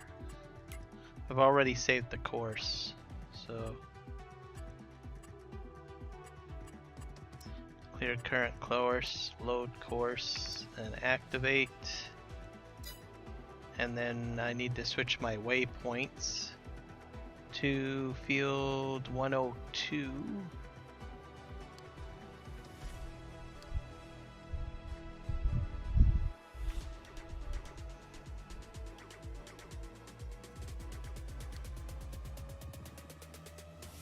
He's sort of calculating stuff.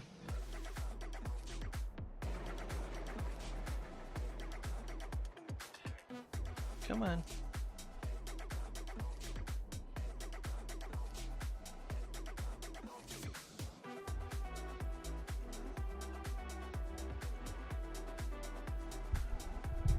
He's still cycling through it on the HUD, so I'll just leave him be.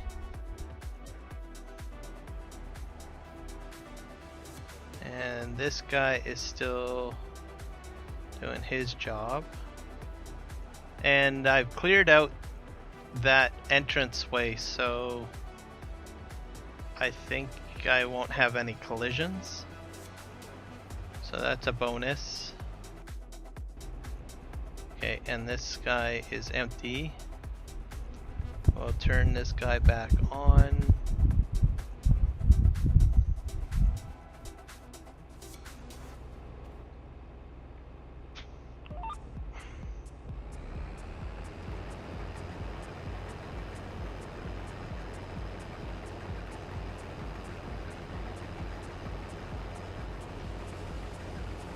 And now he's enthusiastic.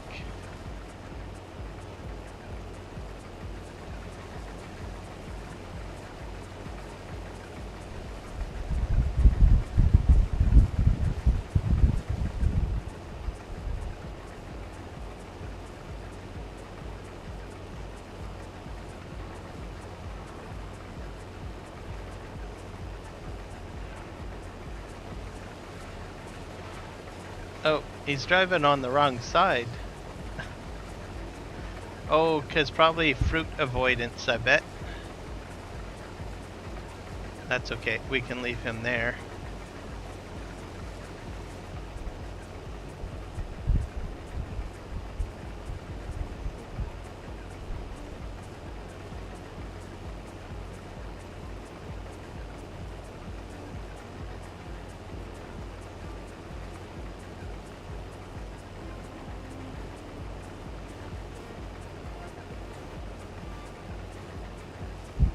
So I'm hoping that I'll have enough money to put down the straw hat shop, and then I can use some of the straw to get into straw products production. So I'll have some mini straw hats and mini straw containers.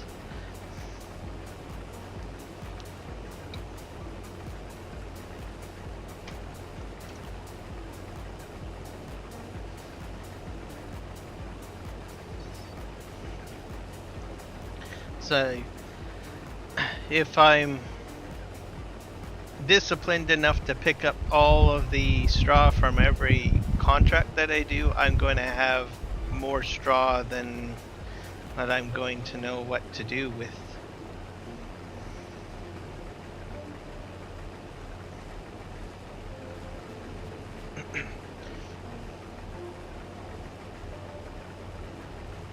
At some point I'll probably be using some of it to, you know, put in like cow barns and stuff like that. But I think doing the straw products will get me a fair amount of money. And then I can buy some more property and try some other things out, so it'll be another milestone, I guess, in my farm here on Chilliwack.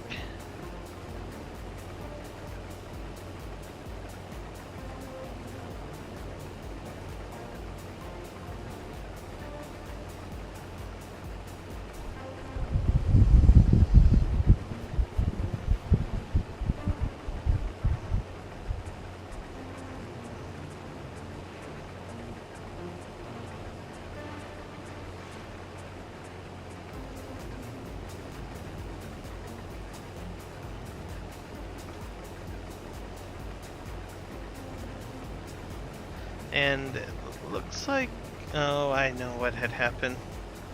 He's gotten stuck, I think. Where is he? Or is he on the... Okay.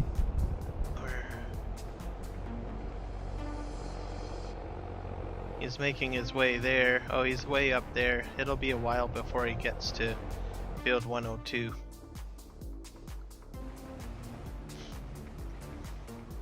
These guys are doing okay.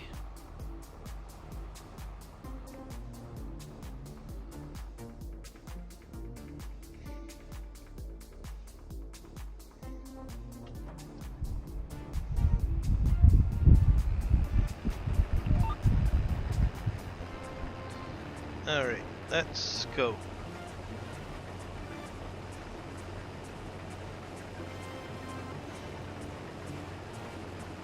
The video that driver 53 did yesterday. Let's see.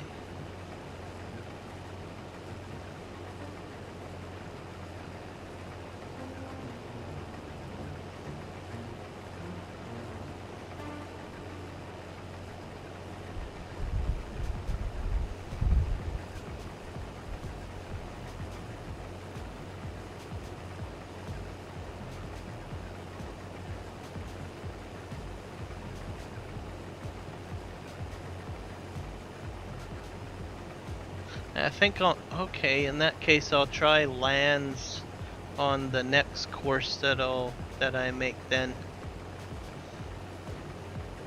That's the one function that I don't think I use very often. I haven't seen driver 53's video from yesterday. I'll have to check that out.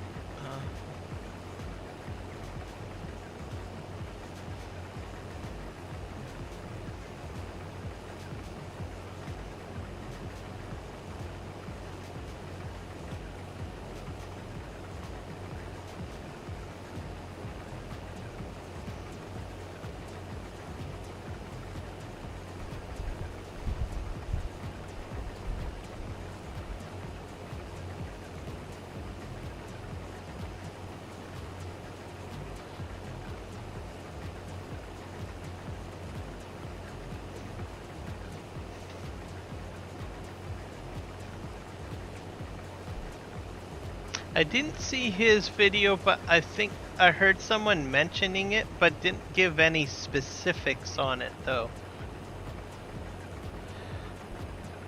Like, they had indicated that there was a glitch with contracts, but they didn't go into specifics of what it was.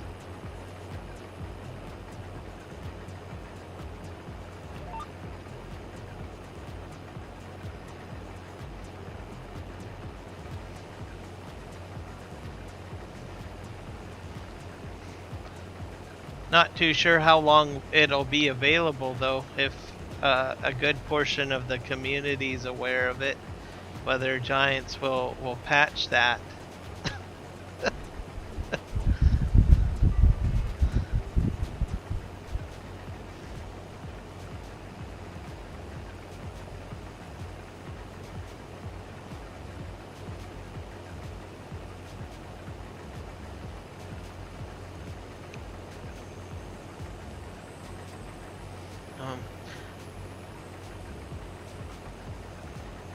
Definitely free bales, yes.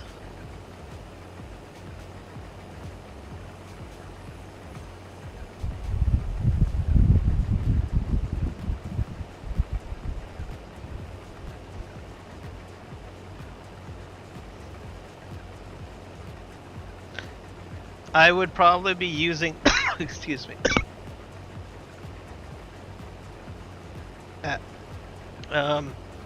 I would use that probably on base game maps, or any map that doesn't really have a lot of fields. And I kind of want to rinse and repeat, because there are some maps that are just like 2 or 3 fields and then that's it. And you get some of that on the larger maps too.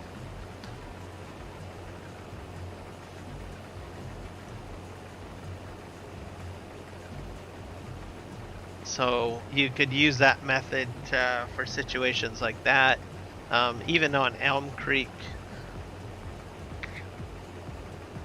or Hoyt Baileron, those maps too, you may only get like 1 or 2 harvest contracts, and then the rest of it is all sorts of other contracts that you don't really want to do.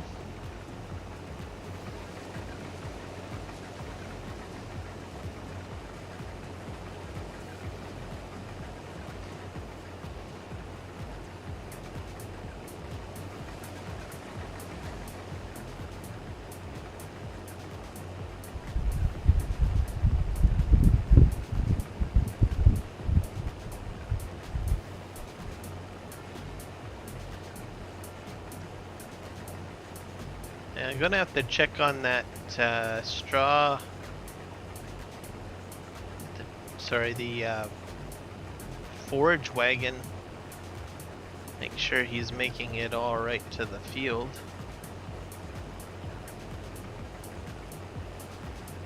I'm just gonna leave him open like that.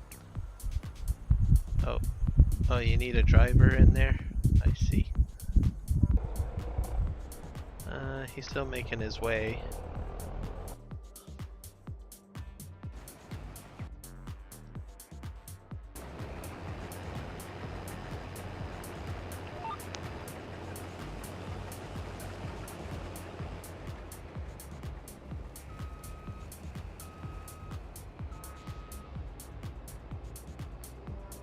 Alright, let's see if he'll...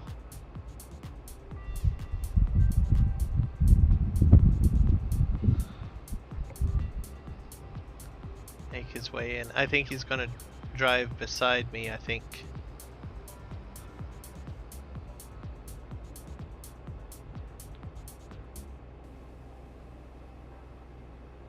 Nope. He's gonna have to spin around, I think. I'm gonna back up a bit here.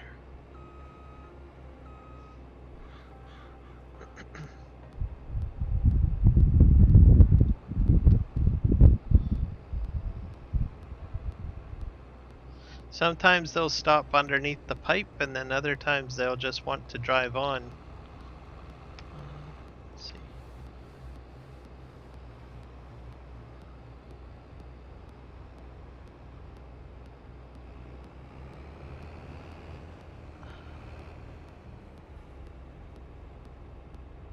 He's not emptying. Why aren't you emptying? Oh.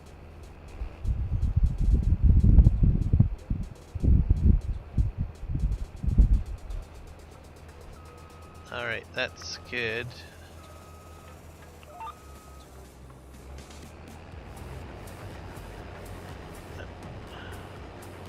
Yeah, he should probably catch up to me once he spins around. And I'm down to 75%, so I got 25% out of the tank. So my hope is he'll speed up and catch up to the combine and it'll unload.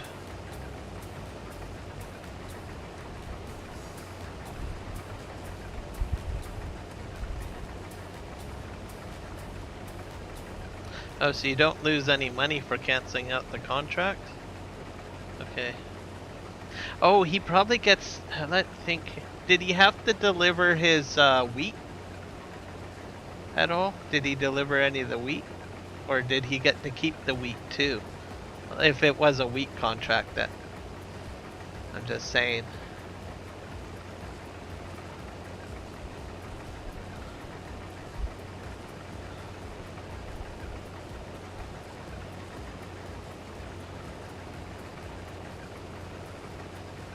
I'm gonna have to watch his video.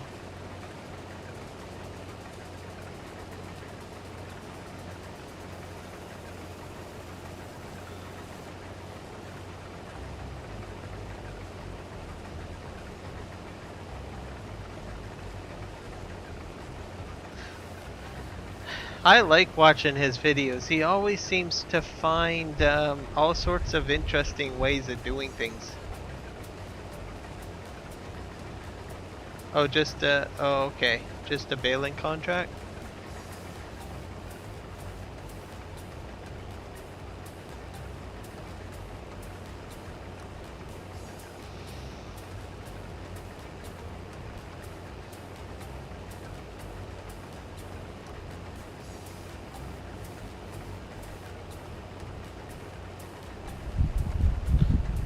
I can make a fortune then I get 100% of the bales. Especially if it's a silage contract.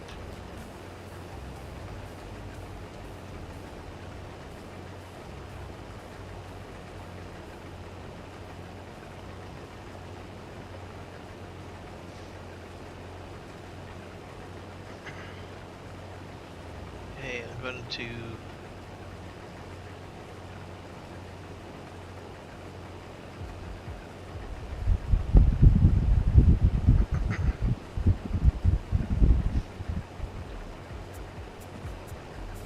This is cool that he's doing side unloading. I've never had this much success with side unloading.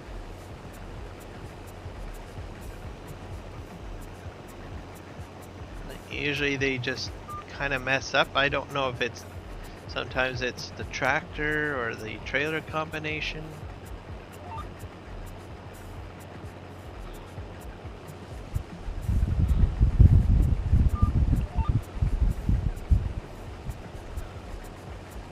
I'm just gonna check on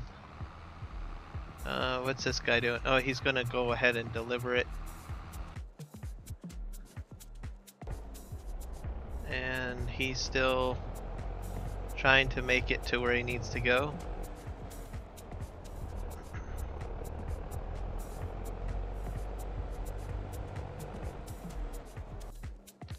He'll get there. This guy is doing his thing. I can close out field 77, I believe.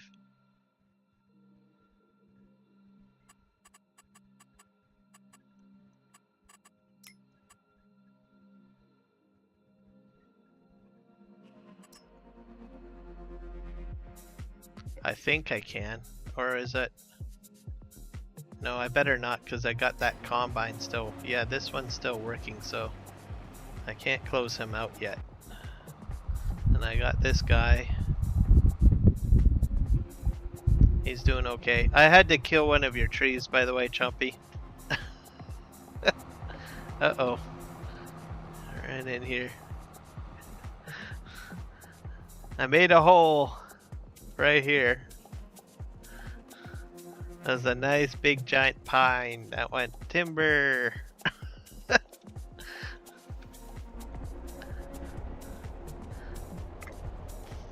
I'm gonna put in I've got an idea. I'm gonna get that bridge pack. And then where there's some isolated fields, I'm gonna put in the bridges. That's my plan. So I'll get that mod pack, the bridge mod pack. And then I'll put auto drive courses over the bridges. And I think that'll be interesting. I never got to use that bridge pack. That came out early in the game release time frame. Alright, let's go back to our red combine.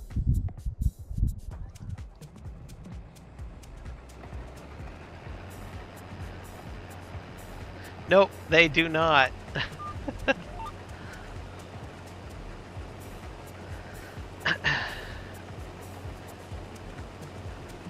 But I just thought of that just now when I cut that tree down, because there are a number of different fields on this map that are like surrounded by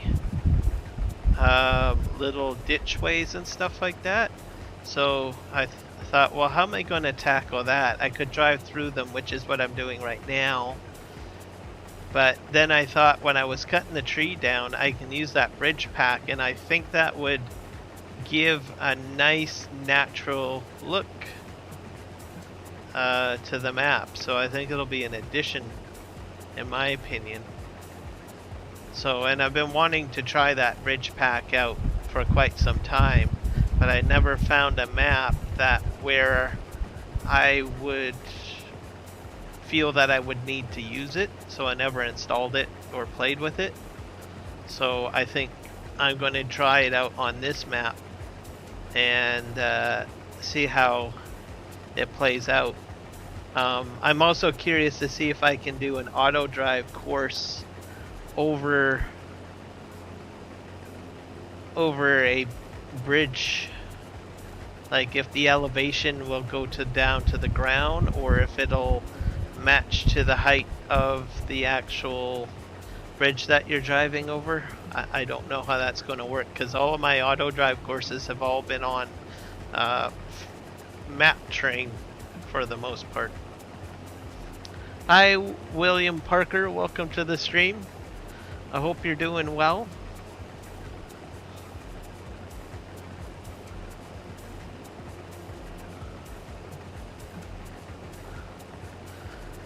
I don't have any crossplay maps. I'm sorry, William.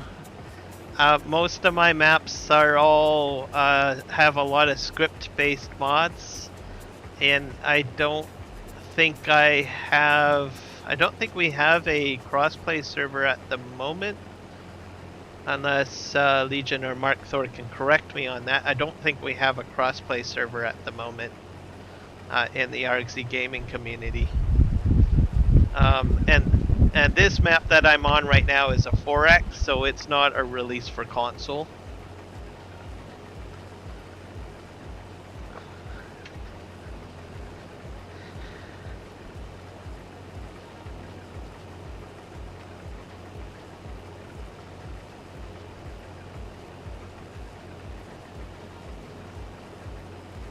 Yeah, sorry, William.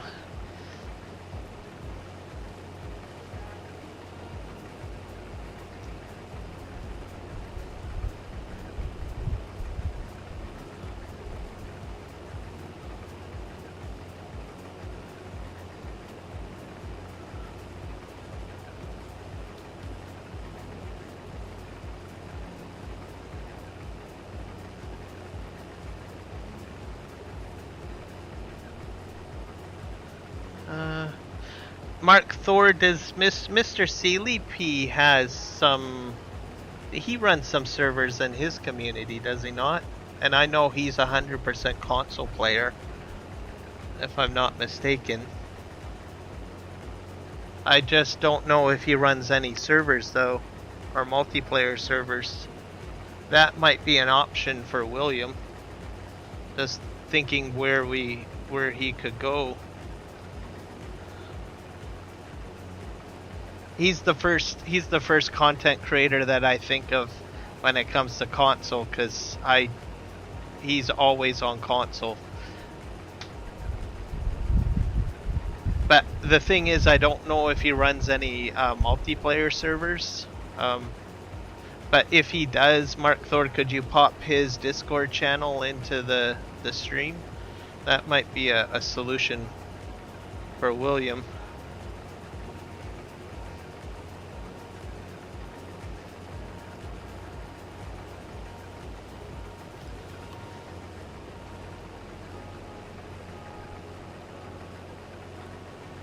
And most of the content creators that I watch for live streams are all on PC.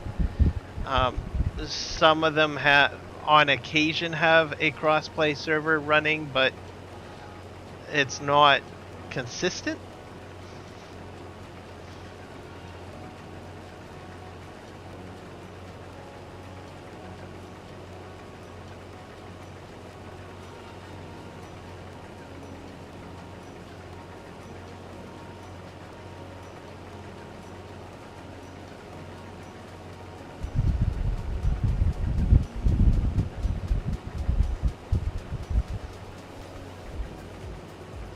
And I can't think of anyone else that does crossplay servers or console support servers. If any of you guys know, just shout out any content creators.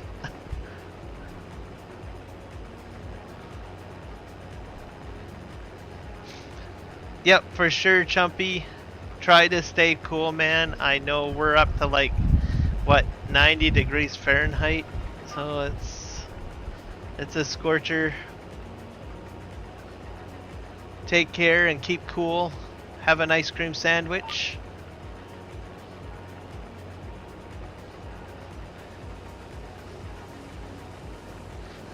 There you go, William. Mark Thor just shared a Discord channel for you, where you might be able to tag team up with some console people.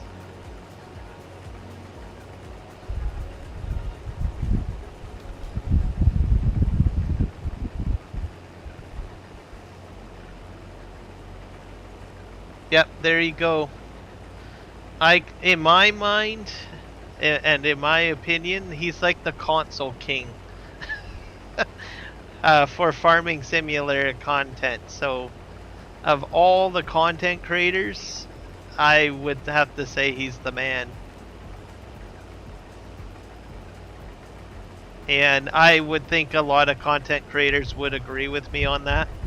So, I know for a fact that DJ Goham has called him out as an inspiration, so I'm not too far from the trough by saying that. And he's all console, so I would check out his Discord channel, jump in there, say hello, let him explain to them that you're on PS4 and that you want to do some multiplayer. They'll hook you up.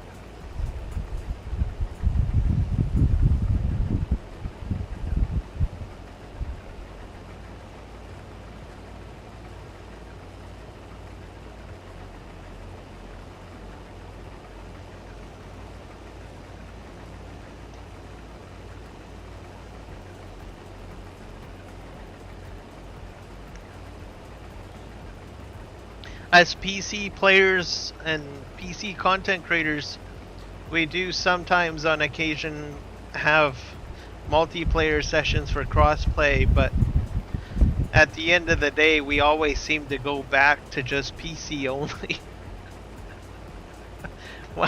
Once you start doing those script mods, you know, like horseplay and everything like that, it's really hard to break that habit. It's like an addiction.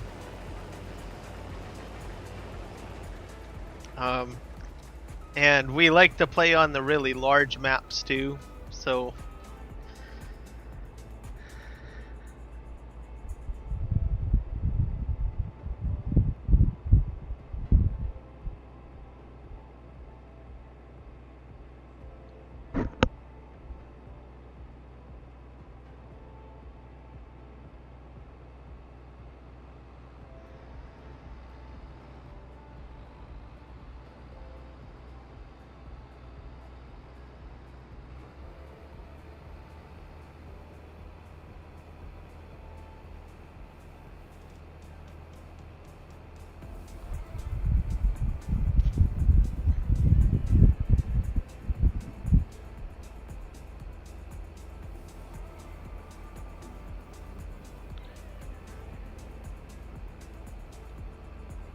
I guess I can drive forward.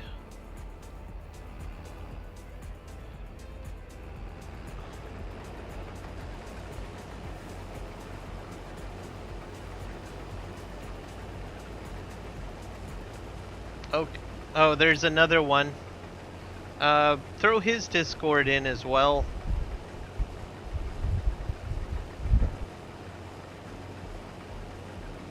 There's another guy, Driver53. He's a great content creator too, and has a large community.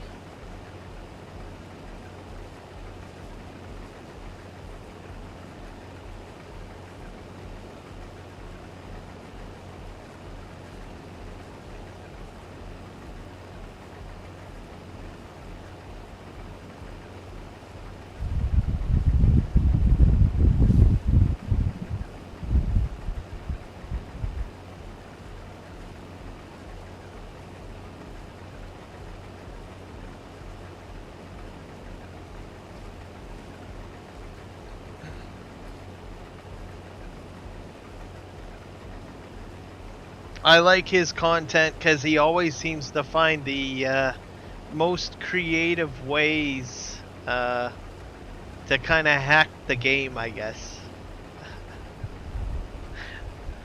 Very creative. Maybe hack is a harsh word. I don't want to give the impression that he's doing anything illegal or bad. He's just using components of the game that are built into the game that make people's lives a little easier, I guess is probably the softer way of saying it. And the more realistic way of saying it. And some of his ideas that he comes up with by testing and stuff are just amazing. I don't know how he does it. He just seems to find ways of finding little loopholes in the game that you can utilize.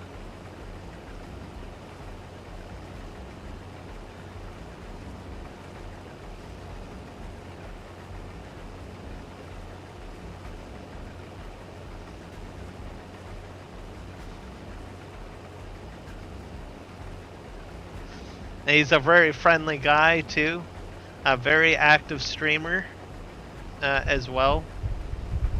I think he pretty much does quite a few streams throughout the week.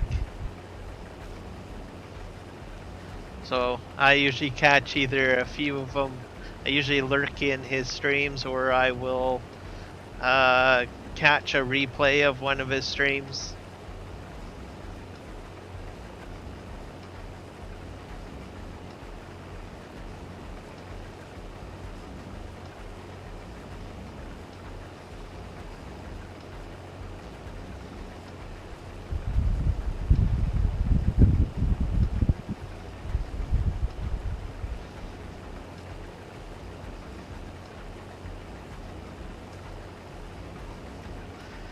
Okay, once I get to the end of this row, I think I'm gonna check on my other crew and see what they're up to.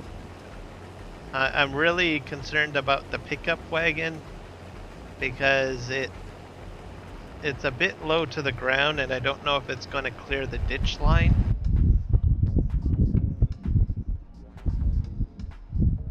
Okay, well, he made it here. And we need to... Oh, that's my problem. I didn't hit the course play button.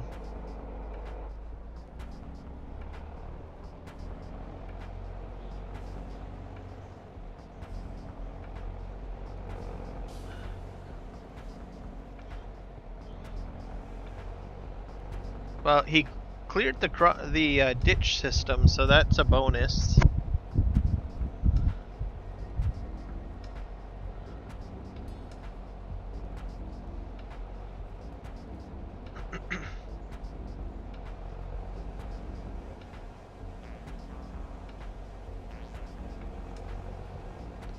And he's picking up the straw, and this is a straighter field, so I'll probably get more product.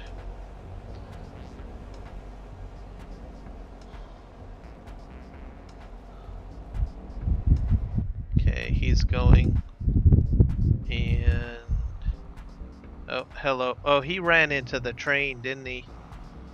Shame on you. Shame.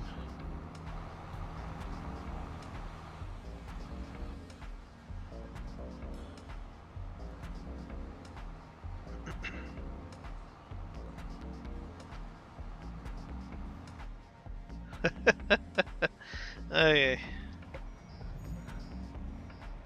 Alright. We're gonna turn here.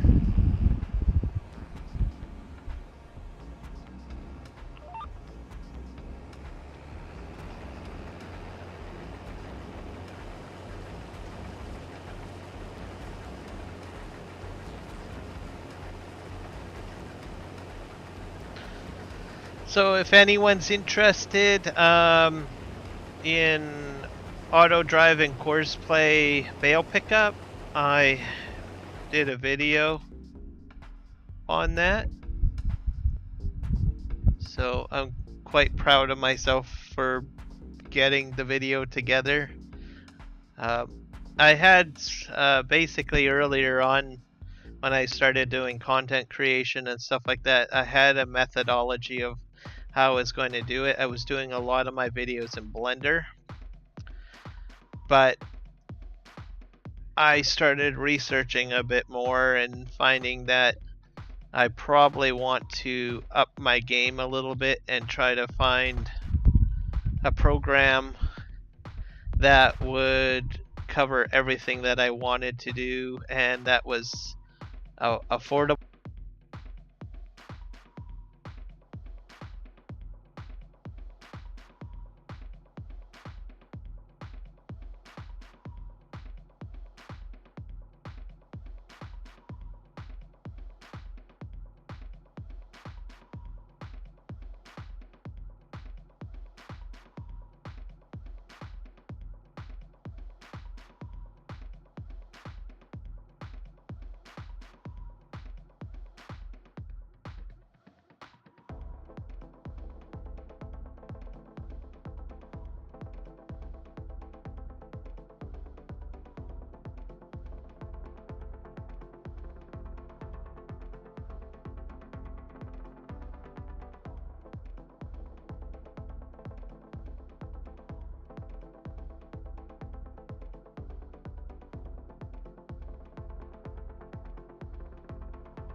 One, I didn't have to buy a new video editing platform package every year or go through a subscription process. So that's why I went with DaVinci Resolve. So I get a lifetime subscription with DaVinci Resolve. And I think it was half the price of the Adobe product. And it has a lot more bells and whistles to it. And is pretty much up to par with all of the Adobe products. So I said, well, that's a win right there. So it took me a while to watch tons of content videos on DaVinci Resolve to figure out how to do certain things. There's audio editing in there, there's lighting editing in there, there's fusion, graphical and video editing, relighting in there, and all sorts of aspects to it. I've only got like half a percentage of knowledge on how to use it, so it's still learning a lot. But anyways, I created a video, my first video, and a tutorial video using it.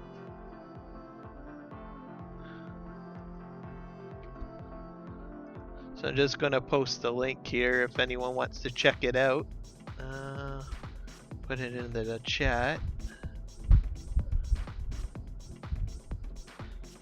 There we go. It basically is using Courseplay and Auto Drive and the bail pickup to pick up from a field and drive it to a bail storage all on its own. In there I'm using the Mark Thor object and bail storage add-on, which is what I've got on Chilliwack. I've got also his Ford tractor in there, just a different color. I went with silver.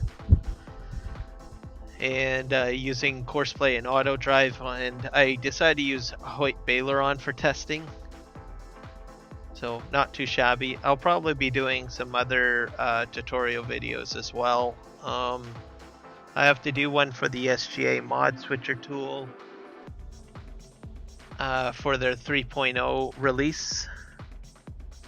So I have to do a video recording of that. I think I'm just going to rehash out everything probably in the video. Yeah, so slowly moving forward and then see how it goes. So that's, I'm pretty proud of that video.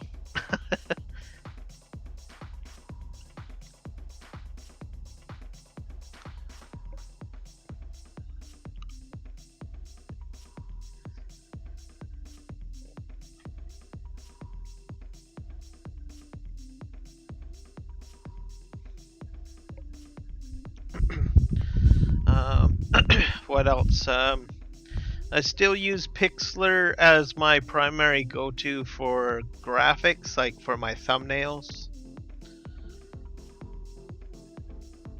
I'm quite comfortable using that. I enjoy using that. And my thumbnails aren't too bad. I'm also expanding on fonts. I have to get better fonts. Certain fonts look better on thumbnails than others.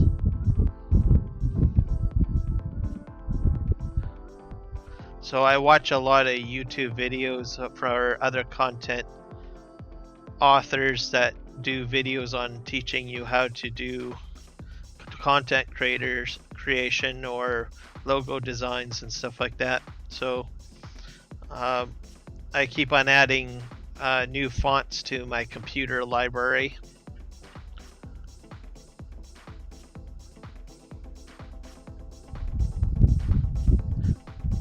And then I look at different styles of how you can build thumbnails for videos and stuff like that.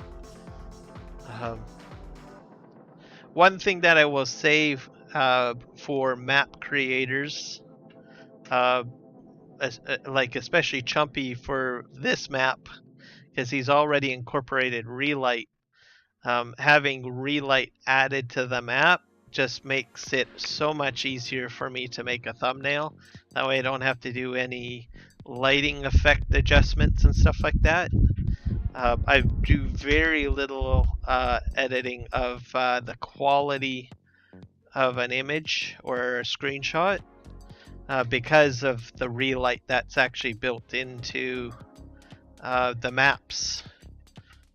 So I think I had one person join my stream and thanked me on my graphics for my thumbnails, and as I say, it's not me, it's well, part of it is me, but most of it has to do with the map creator using Relight. I was on Chilliwack map at the time, and someone joined me from South America, and he said to me, "Hey, I love your graphics and the quality of it." And I said, "Well, most of it's just the map. Chumpy put in Relight. That really, this is the map. This is not me. This is pure map." I mean, there is some light. I did explain that I did some light touching and layout positioning and stuff, but overall, I said most of the work is done by the map developer. Who, who's using Relight.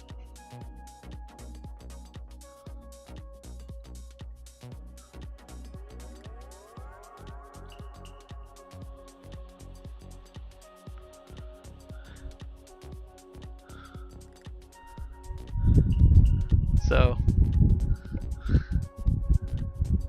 oh, I missed a bit back there. My bad.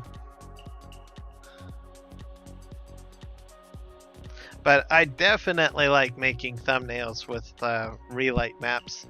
Elm Creek and Hoyt Baileron, I spend a little bit more time finessing with the Pixlr settings to make the image is a little bit more pristine or visually appealing. So I spend more time on those thumbnails compared to relight.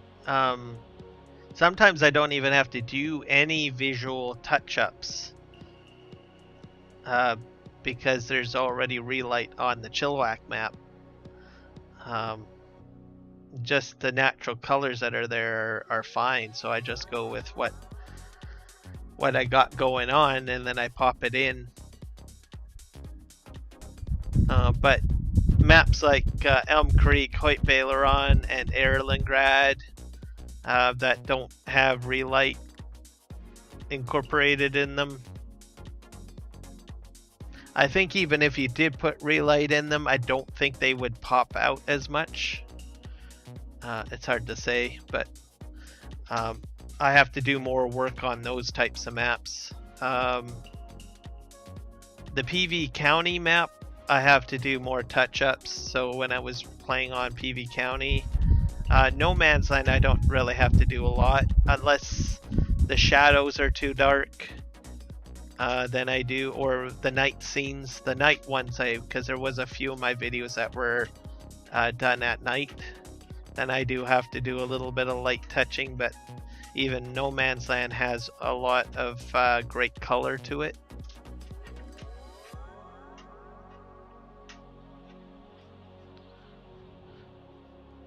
But anytime I try to get a thumbnail pick on Chilliwack, right, I'm always excited because I was like, hot dog, this is gonna look great.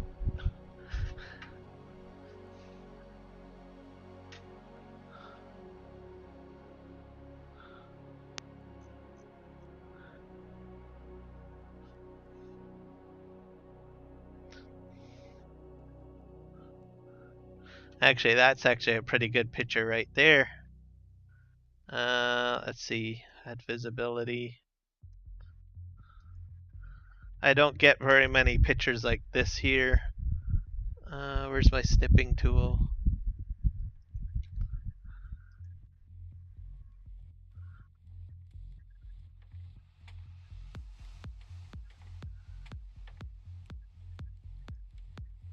There we go. That's a good image.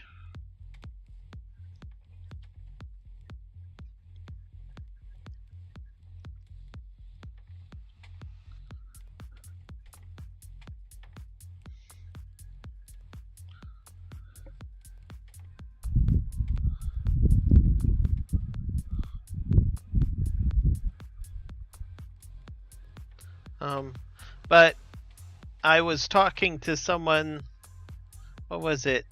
I think on Discord, I can't remember who, that wanted to start doing modding and talking about Blender. And now I don't do any modding, but I have used Blender for video editing. And whether you're video editing or doing modding, just start small. He had the idea to start with a very small mod concept, and I was like, well, just start off small. If you try to do a whole combine from scratch or something, it might be a little overwhelming. So just start off small and work your way up. Same thing with video creation. Like most of my first videos, now that I look at them, I like, oh my god, they look so awful and so dated. And when I was starting to do content creation, I even knew, oh, this quality is so awful and rubbish. But I just put the video out and said, well, you got to start somewhere. You might have like 2 to 4 videos or viewers. I think my earlier videos, I think I only had like 1 to 4 views compared to what I get now for viewership. And I said, well, even though that the video doesn't look that great, it's a start. It's that 1 to 4 views or 1 to 4 views that I didn't have before. So I can spend all my time trying to figure out how to be perfect in the beginning, or I can just start getting into building stuff and testing stuff, right? Because if you start testing things and building stuff, but you're not putting it out there, then it's kind of counterproductive. So if the quality is not that great in the beginning, that's fine. You'll eventually grow, but you start working with the tools and you get it into practice and you refine it as you go along. You still get some credit for the work that you put into it, because you'll get those few viewers that will check it out and give you a thumbs up, or add to it. And then it's at least there where you can at least have a scale to see how well you've improved compared from your earlier videos to your current videos. And I think the same concept can go for like making a mod. And I know that a lot of us talk about these 3-meter cultivators. But you never know. That could be that one new modder that is just learning how to mod, and they say, well, you know what, I'm going to start off small. I'm going to make that 3-meter cultivator, and I am going to make it shine like gold, as a concept. So I know we knock 3-meter cultivators a lot, but and even I have made the comment on a few occasions, God, not another 3-meter cultivator. But then I started thinking, well, hold on a sec. That one modder might be brand new to modding, and he's taking a very simple project and trying to learn how to mod. So if anyone out there screams "Holy crow" to 3-meter cultivators, just think about that. You might have that one new modder out there just trying to learn to mod. So, but yeah, simple projects like that can make a difference. And when you work on the smaller projects, you get it under your belt and you can add another step to that. Then you go to 6-meter cultivators, I guess.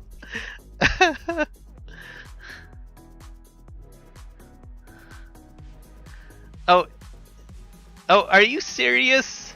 Is that the tutorial? You're not kidding me, are you? Okay, guys, hey, that's enlightening. That's enlightening. I don't know how many of us content creators even know that.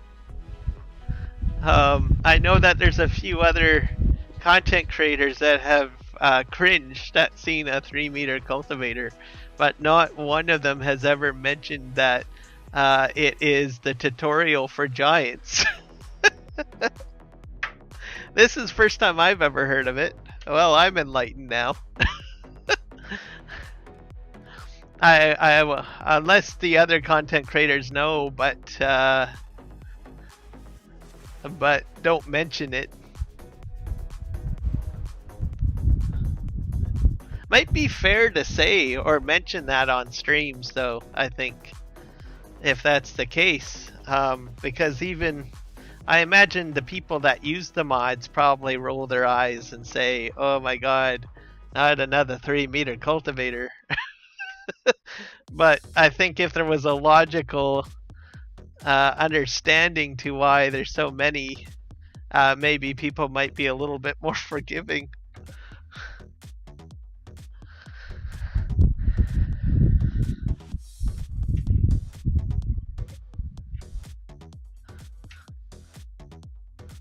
Well, I definitely learned something. Thank you for putting that into the comments, Mark Thor, because I had no clue.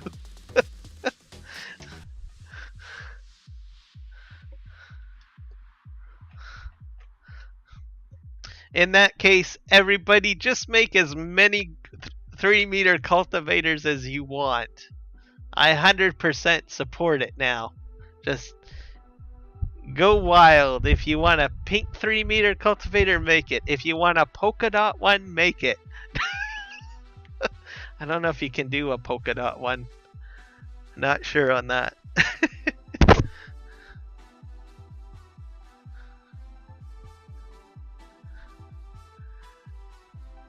No excuses for sending them in, though. Yeah, exactly.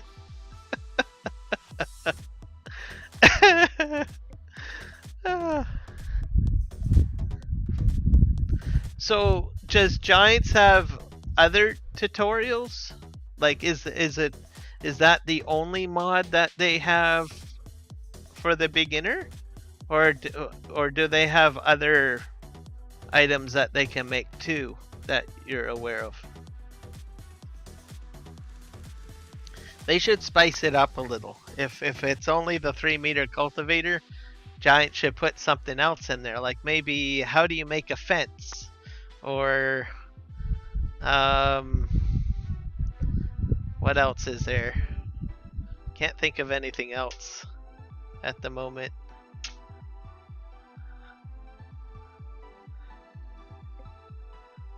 Fence line, or maybe fence line would be good. Fences, gates.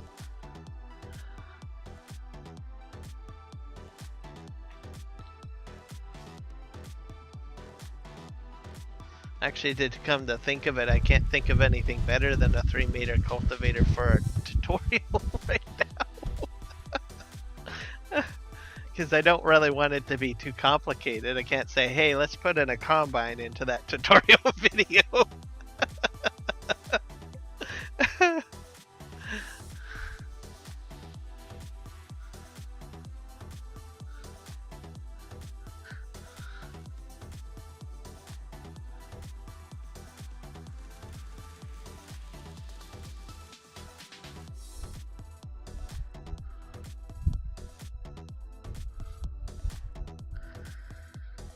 No, I can understand that.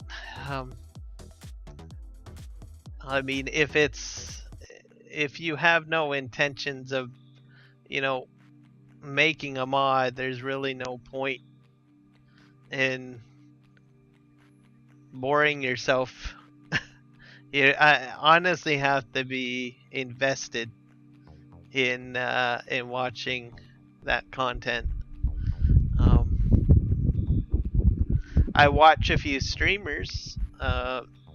Like I've watched Map Creator Dashnet for PV maps there. I've watched him make maps, and I'll usually get a little bored, and I'll be like, okay, well, I gotta switch now. I've watched 82 Studios live streams. Sometimes his is pretty funny though. Every once in a while, he'll get like a donation, and he'll do the hot potato with the kids in the background. But once he gets back to doing the scripting part, I'm like, oh, I don't know. I'm gonna have to switch here.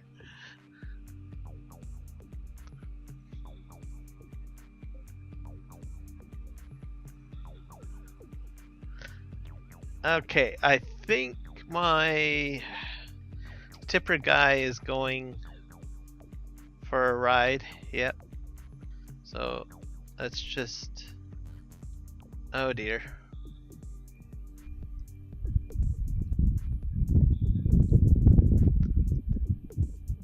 I might have to fix this.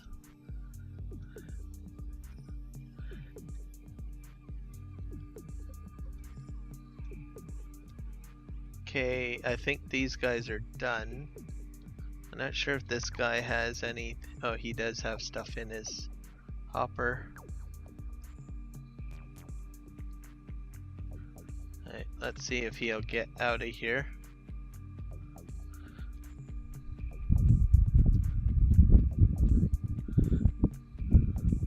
take him off the field.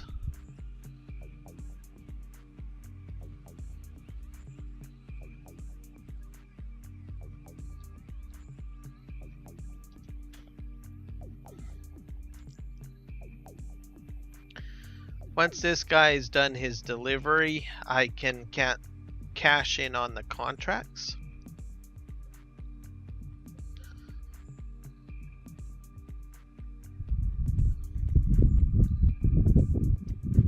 Well, at least 2 of them anyways.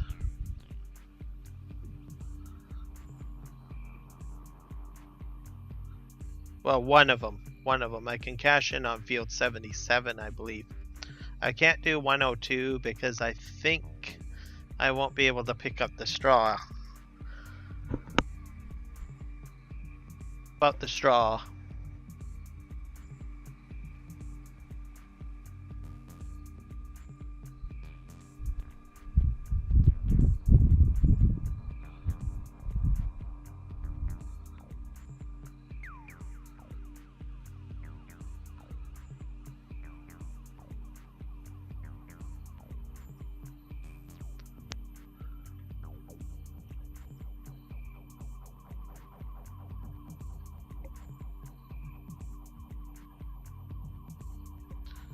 And let's see how much money I'm going to make here.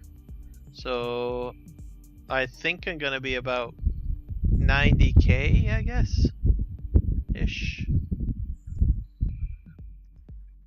Yeah, this one's almost done, so that'll be good.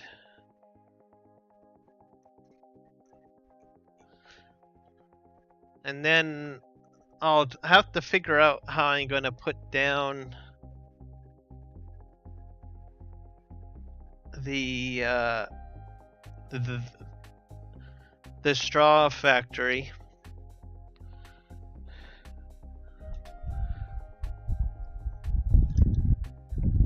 I've got that transport truck trailer filling up with water, so and straw hats, I don't know.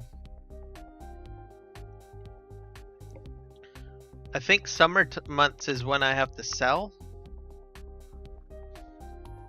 the straw products.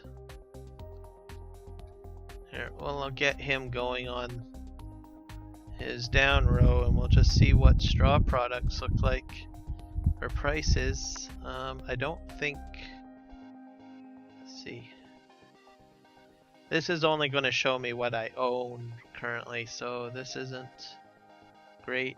Do I have anything I need to sell? No, not till the fall months, so with what I own right now, this is what we need. Oh, it's not even showing up in here. Oh wait, that's the wrong map. That's the wrong. I gotta go to the dollar. No. Here we are. This is what I need. Straw products. Straw hats. I'll go from the bottom and up. So straw crates. Oh, I need a sell point for that too, I think. And straw accessories. Well, straw accessories show up.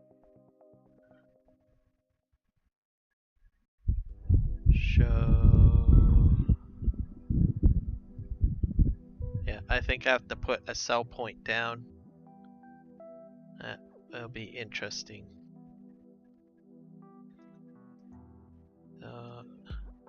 But I can make $1,680 per liter of straw accessory.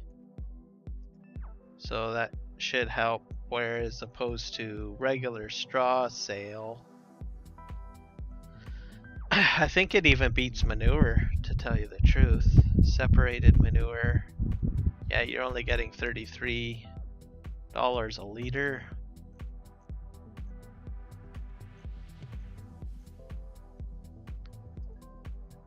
$49 a liter. So I'm up to 2 million liters of straw. I don't even know how much space I've got left in that multi fruit silo. Do I have anything that will take straw at the moment for productions?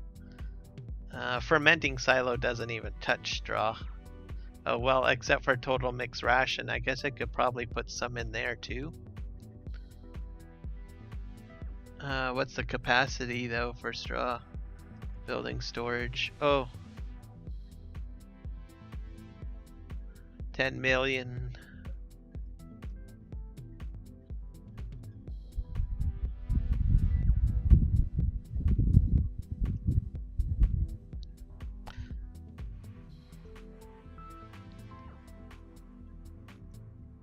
So total mix ration needs it. Silage, hay. And I forget what this is. Mineral feed.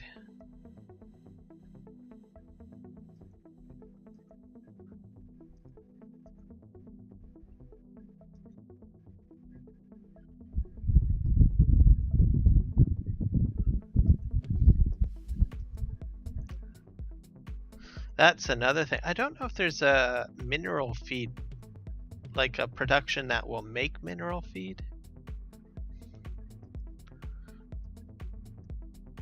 That's not too complicated, of course. I don't even know what you make mineral feed out of.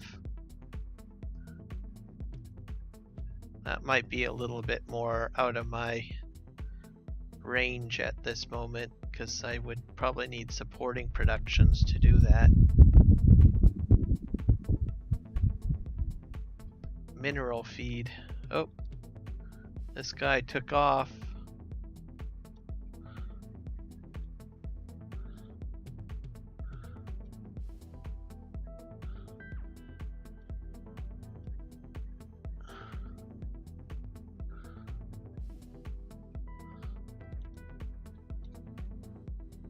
Whoa.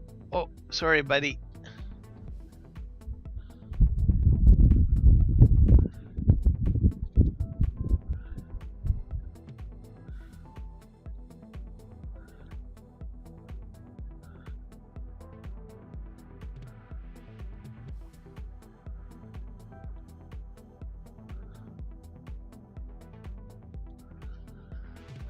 Okay.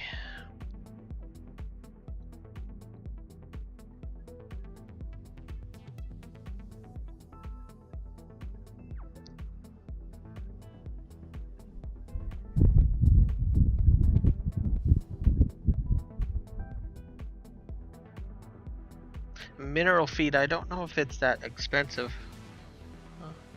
I probably will put down a sell point probably on the farm.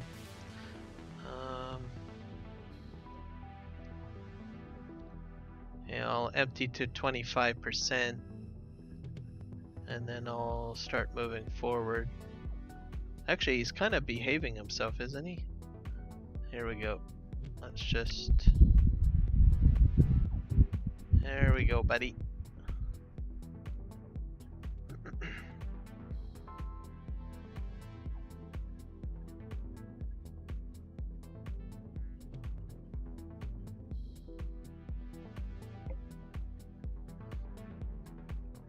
But yeah, if I can make my own mineral feed, that would be great.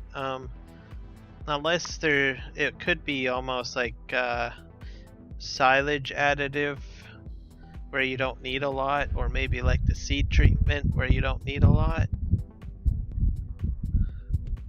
Not sure how expensive mineral feed is.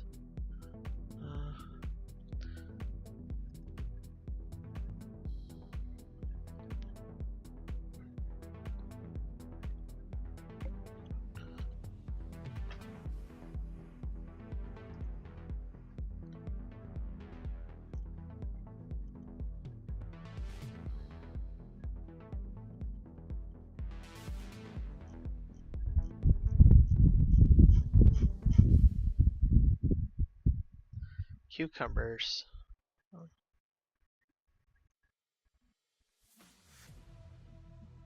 Maple syrup.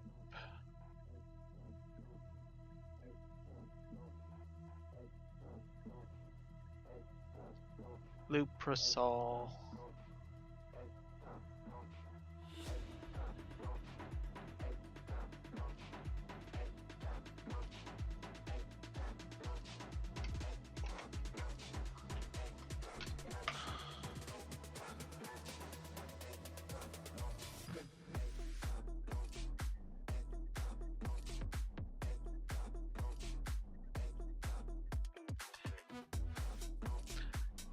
Oh, okay, well then that would help. I'm not a big mineral feed fan.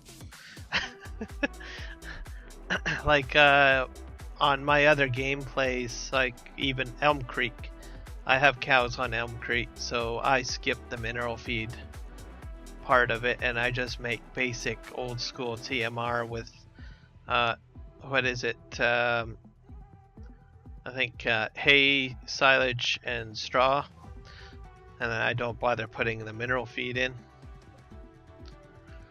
So I'll have to get that update then. It's the same naming convention, right? There's no change.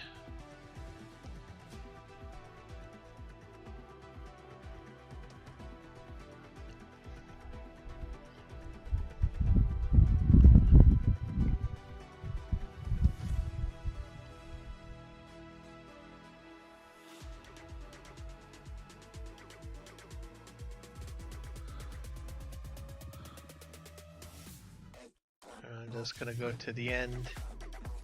This is a long field.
Okay, no worries.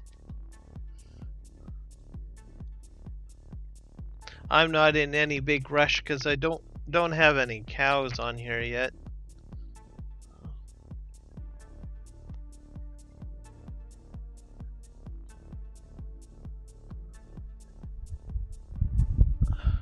Contract 102 is finished, so that's good.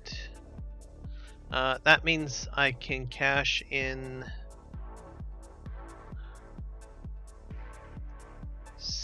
I think 77 at least. So collect.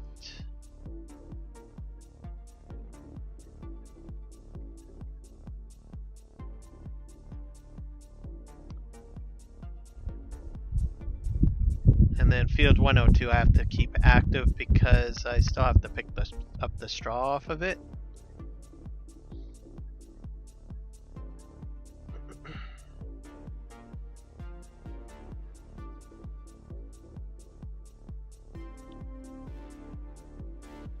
Yeah. Always excited when I'm hearing that you're like building new stuff. New buildings should be interesting.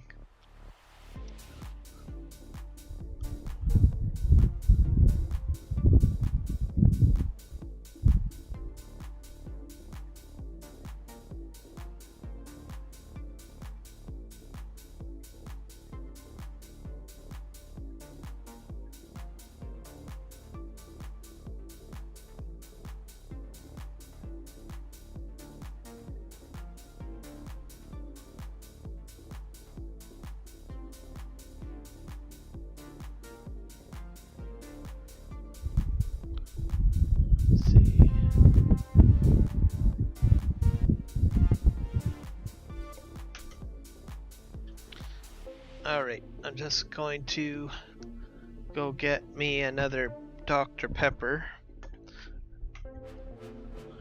Gotta keep hydrated.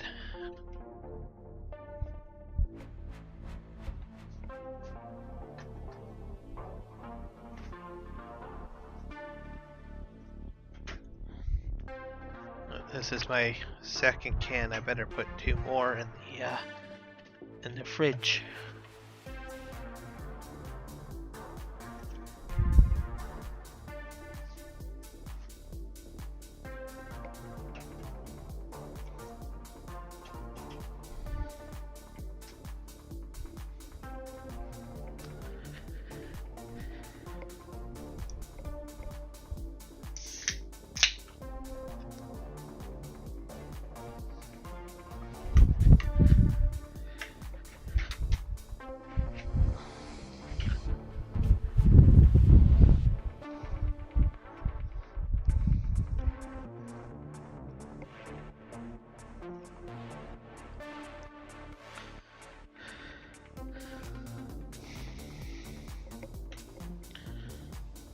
On normal days, I usually just drink the Dr. Pepper as is, not cold.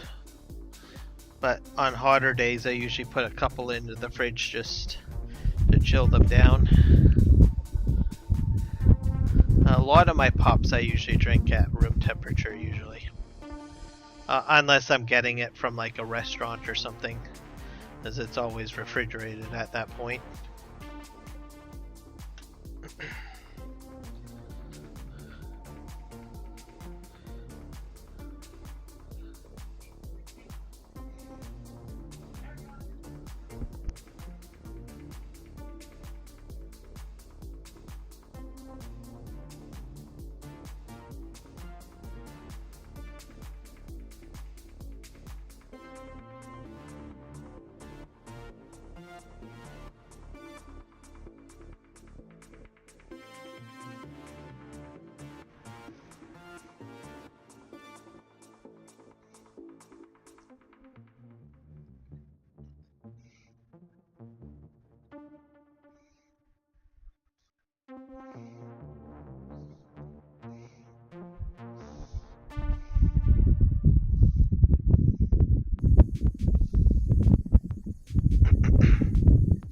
Let's see here. So I'm about halfway done this field. And I just hope that my worker will be returning. Actually, I think he's already back. He's just at the southern part of the field. I'll have to call him down here, I think.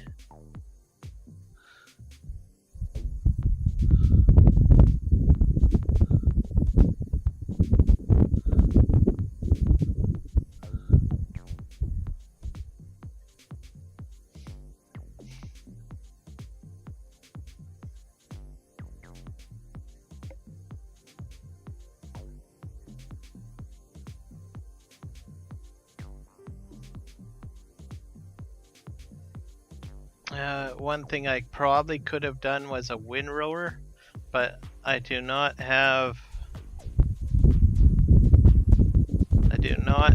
a straw harvest add-on that has the ability to support windrowers.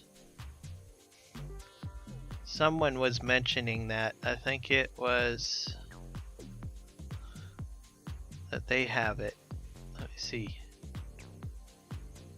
I forget his handle name. He commented about it on one of my streams. Oops. Where it will actually support the use of a windrower.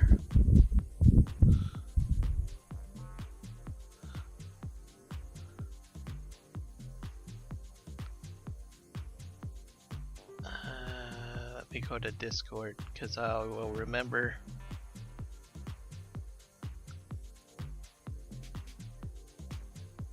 Gaming Joy, I think, is who mentioned it to me. He says he has an addition or that will allow a windrower to work on a contract field.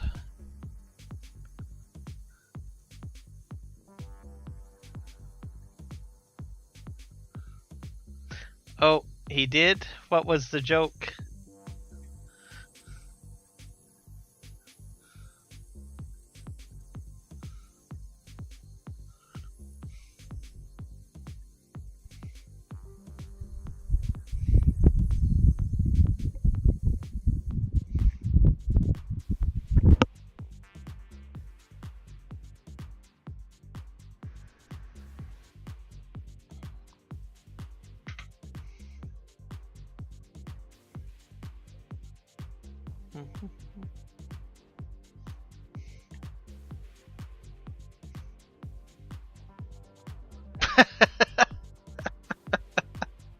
That's a good joke.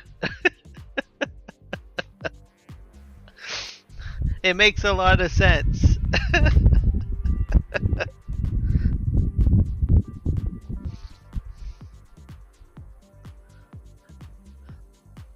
makes and it there's a bit of logic there. There's a lot of people that pan for gold in riverbanks, so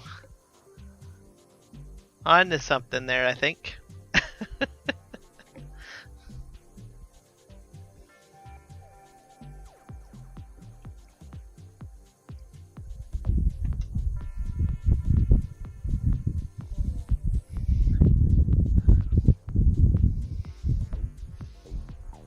Yep.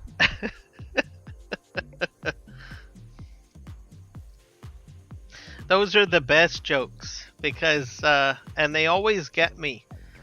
They're the most, they should be the most simplest jokes, but I find that most jokes I have a tendency to overthink it, and then once I'm told the answer, I'm like, oh, why didn't I think of that?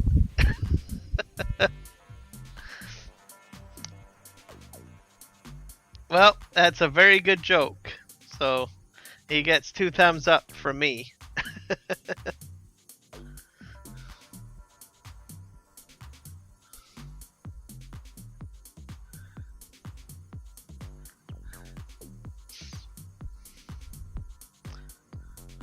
Well, sometimes we overthink some of them. Like, I get a lot of people telling me jokes that may seem very simple or maybe boring, but the funny thing behind it is that, especially for me, I overcomplicate things, and then once I'm told the answer, I was like, why didn't I think of that?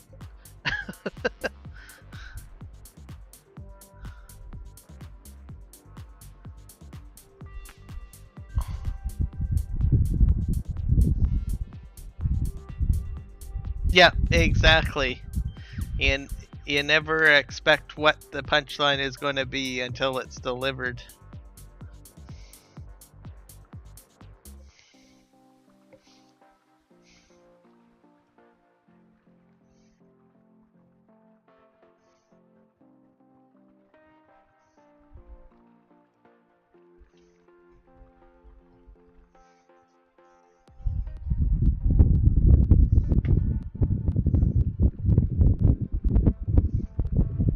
That's the best thing about jokes, because you never know what you're gonna, what it's gonna be, the main punchline.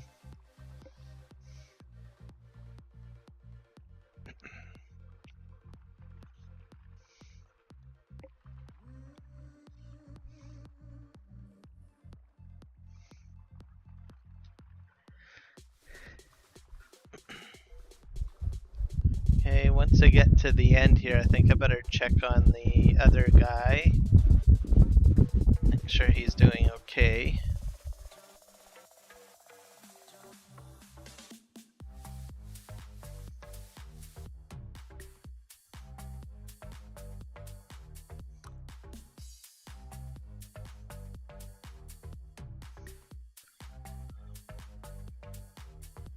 Always have to check on my crew every so often.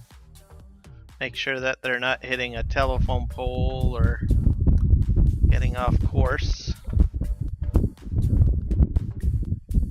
I'll just spin the combine around here.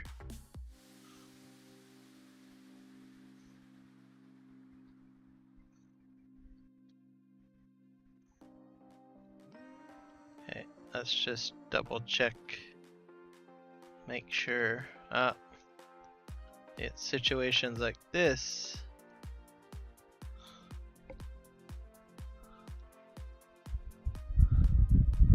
I gotta make this turn a little bit wider, I think.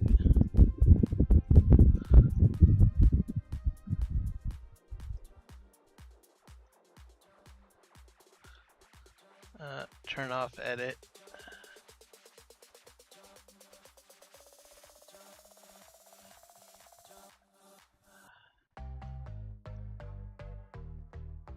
A lot of my streams, that tractors hit that power pole, so I'm just gonna sort of bring him out a bit, I guess. I'm gonna reverse and then I'll hit the power button and see what he does. Because, oh, I've got another tractor in behind. He got rammed from behind, maybe? Let's see. Actually, I think there's an uneven ground here. I don't know what he's hitting. Oh. Okay, let's let him go. Let's see what this guy does.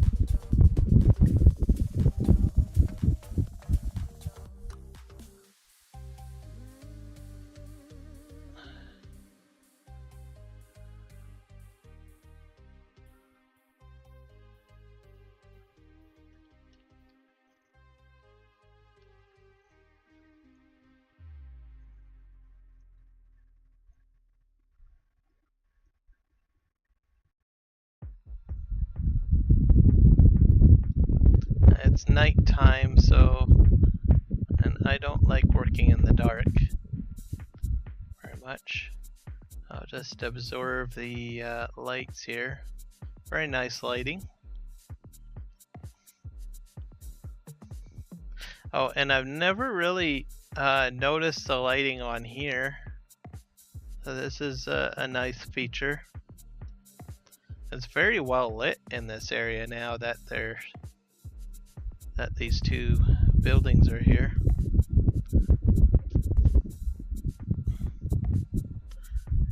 Hello, Sean Games. Welcome. Welcome to the stream. How are you doing?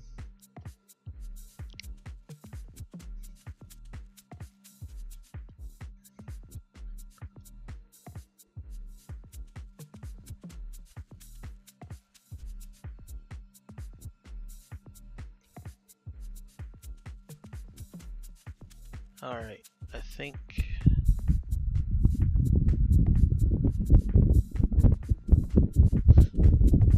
I got sidetracked. I was going to sleep trigger.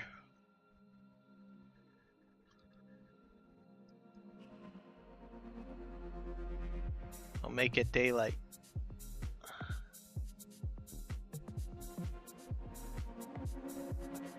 That's much better.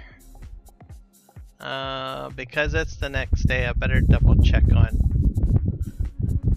the straw situation over here with my horses.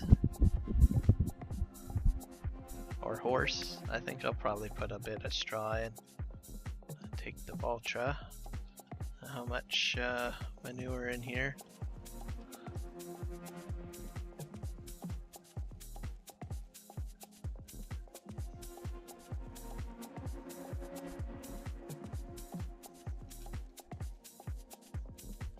I think you're new to my stream. I don't think we've ever met before, Sean, if I'm not mistaken.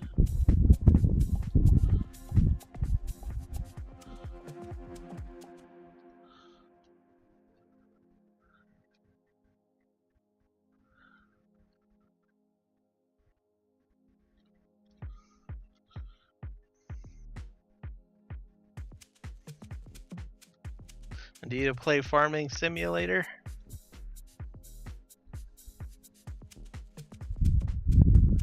I got no straw in here. I better fill that up.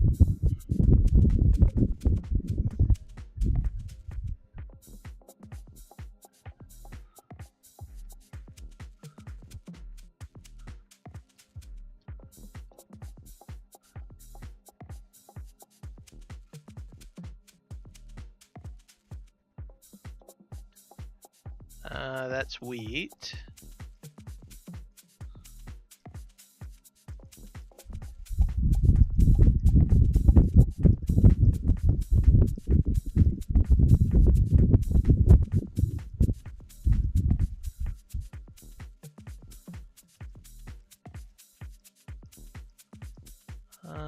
Straw, where are you?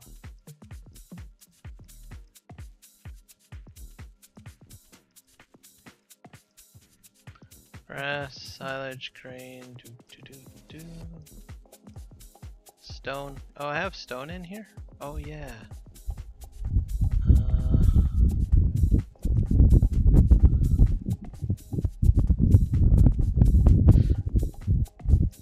Actually, you know what? I should probably take that stone out of here. Start.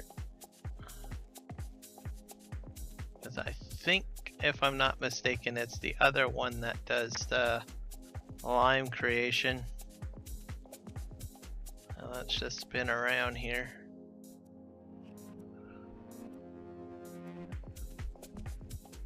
Yeah, that's what we're gonna do. We're gonna head this way. I think it's the multi-fruit silo that has the lime ability. Here we go.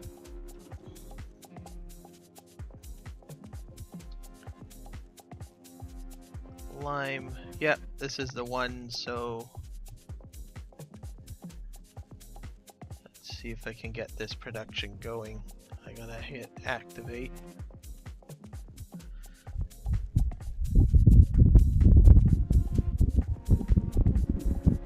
Or was it on the other one? Wait a sec here. Oh, fermenting silo, M+ ready. No, this is the right one. Yep.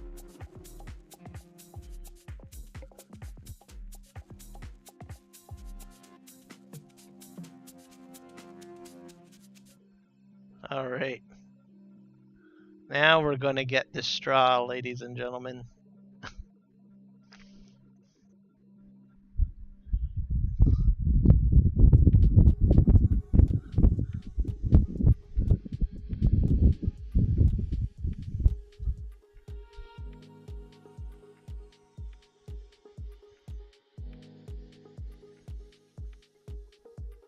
What?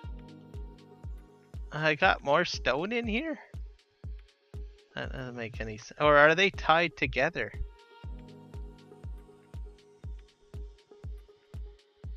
Are they tied together? I thought I got all the stone.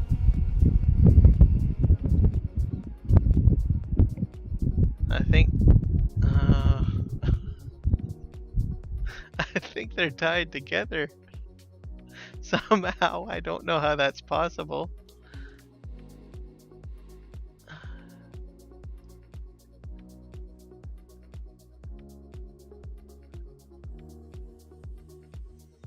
I think it is. If I go back to that, let's see. This is gonna drive me bonkers. Truly bonkers. If this is how it works. They could be tied together somehow. Let's see. Yeah, stone there, 580.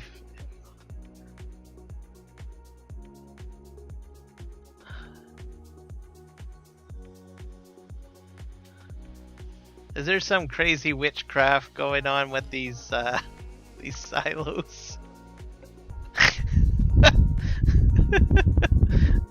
I'm gonna lose my mind here. Okay. Okay, let's do this. Unless it's limited on how much I can take out. I'll be able to find out. I'm gonna go up to this spigot over here. Oh wait, there's more stone. I think. Oh wait, that's the empty. Yeah, that's the empty. Let's go over here. I think these are universally connected somehow. Yeah, they're universally connected.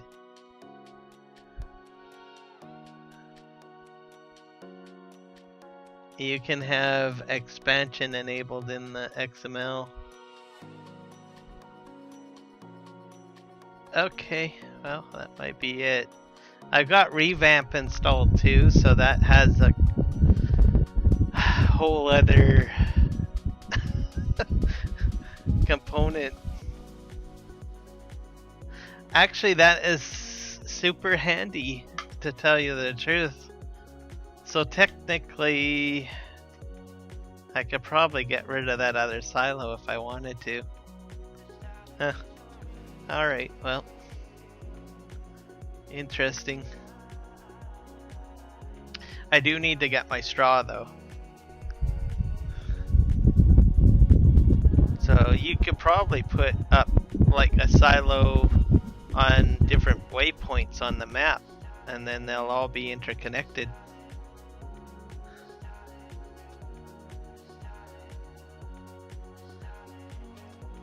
Yeah, alright. I have to rethink how I'm going to do things.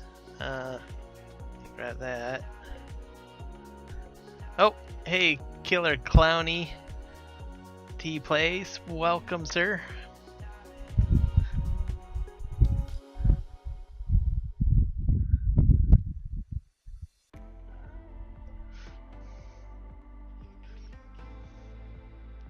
Yeah, I'm not sure. I don't know.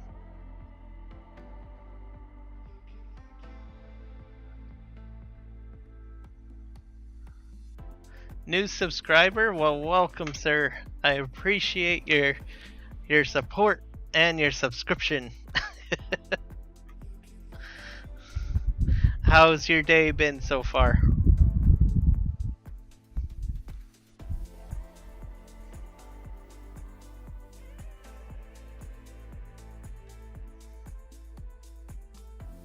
Okay, so they have to be within a distance. Interesting.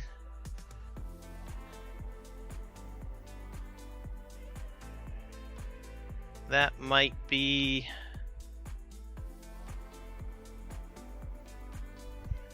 So probably a different part of the farm you could have one placed, and they'll still be linked together. Kind of reminds me of the Pumps and Hoses DLC, how certain aspects of buildings are interconnected in a way.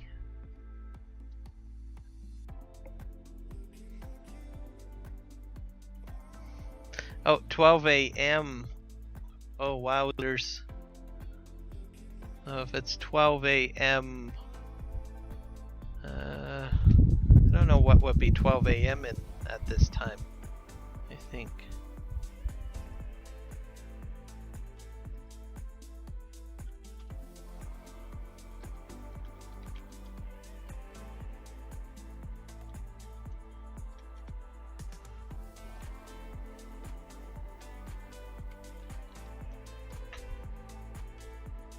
I'll look at the world clock here.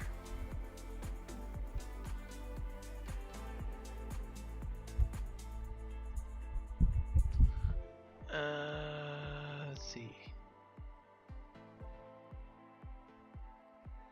12 a.m. World clock website.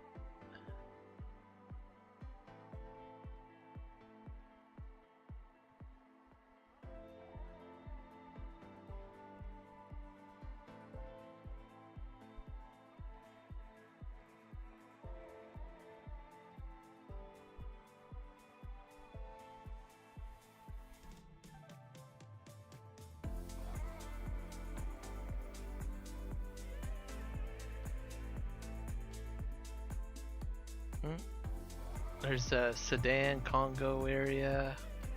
Let's see.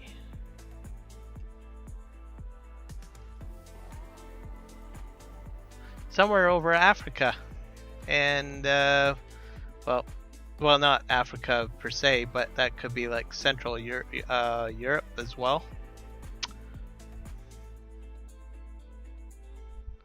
Based on the world clock anyways.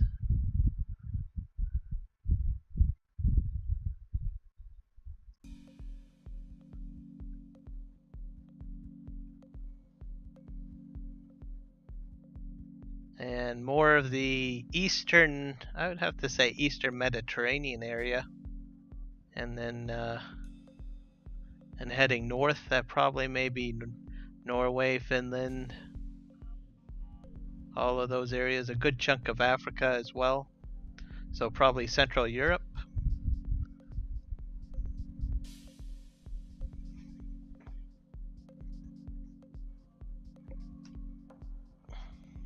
Oh, UK. Oh, it's 12:30 in the UK? Oh. World clock has failed me. Okay, did I empty here?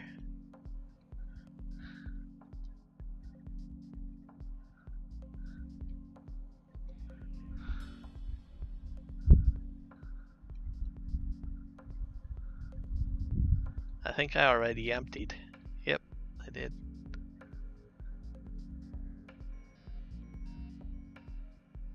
Yeah. Oh. I don't think I've ever gotten anyone from like central Mediterranean area or anything in any of my streams.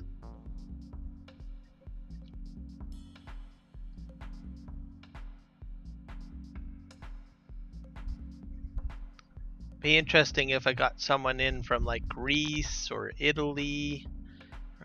I don't know if anyone from those countries actually play Farming Simulator though.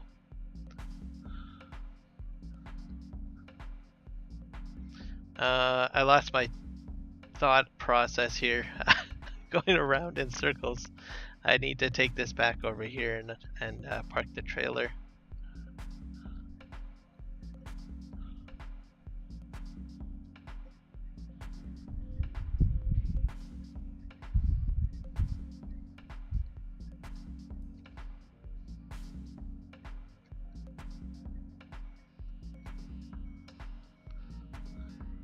But that would be kind of interesting if I got folks from central Mediterranean or eastern Mediterranean. That would be kind of neat.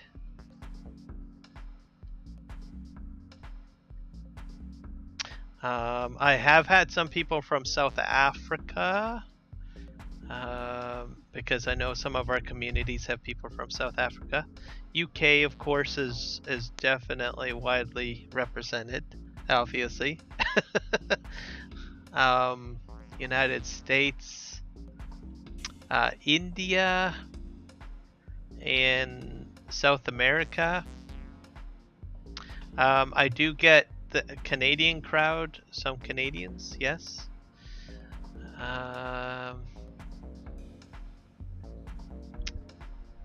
And I'm not sure if I get a lot of Australians or New Zealanders.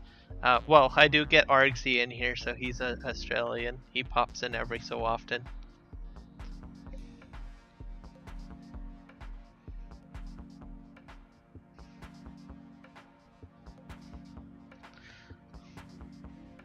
Maybe one day I should have a goal and have a subscriber from every country in the world.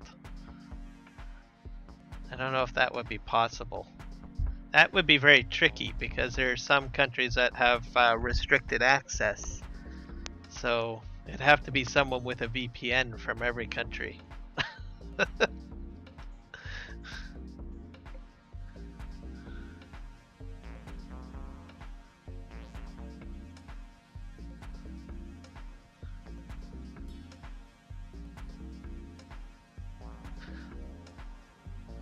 Oh, let's see if I can Google Translate that. Let's see, give me a sec here.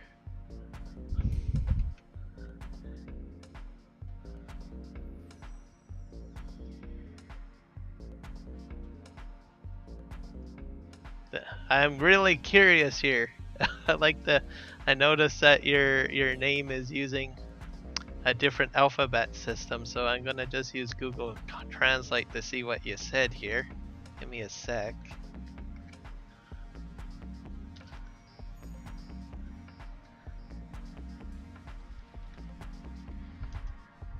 My hope in the future while I'm doing Google Translate is that since we're getting so focused on AI, I'm hoping that they'll have AI auto transcribe or translate text into the chat, or give that kind of functionality. That would just make my day. I think everybody's day, whether you're making content creation, videos, or you have people that are interacting in your chat that don't speak the same language as you. It just auto translate like a universal translator for chat. That would be cool. Let's see. Oh, I guess it says that your name is Anna and you have subbed, so thank you. There was some issues with the rest of the wording and the translation.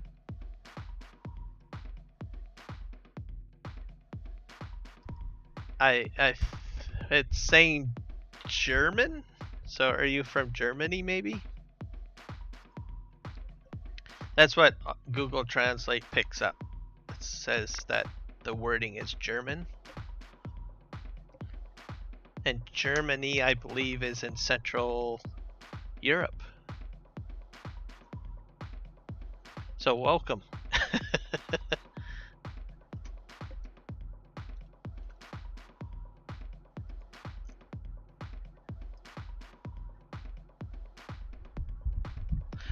Maybe I have a lot.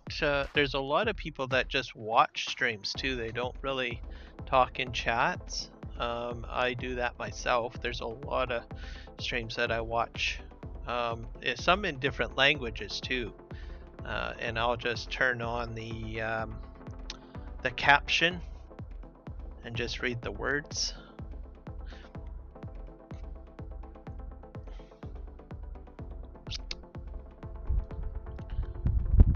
Okay, something going on here.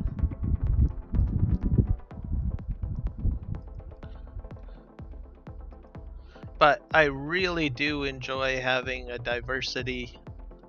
I think it's cool that I get like people from all sorts of places. Some people may not be, you know, it may be just another day, but I'm not a person that travels very much. Actually, I don't travel. I'll be honest, I don't travel at all. So I don't get to meet a lot of different people or different cultures or anything like that. So when I come online and even if I don't know the same language, just a simple hello from someone, and hey, how are you doing? Even if it's not the most perfect English, or even in their own native language where I can actually just Google Translate and they say hello, I think that's great. And then I'm like, hot dog, I've got someone from another country in here, somewhere that I've never been before.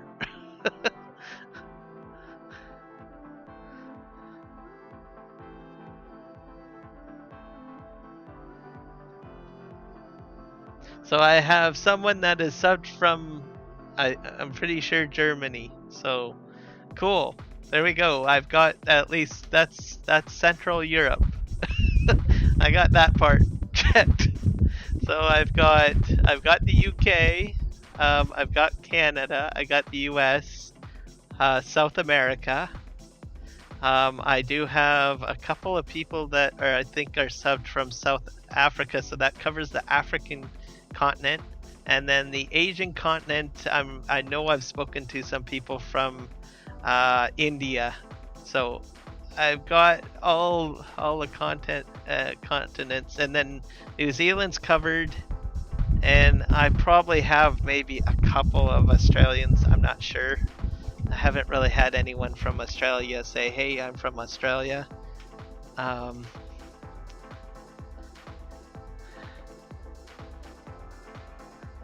Hello, China. Welcome.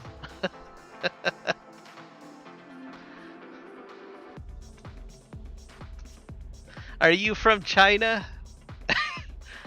If you say yes, that will be cool. Then I'll have China. That's a large piece of land right there. Just there we go. I got a lot. If you're from China, that'll make my day. That means I got a large chunk of the earth covered.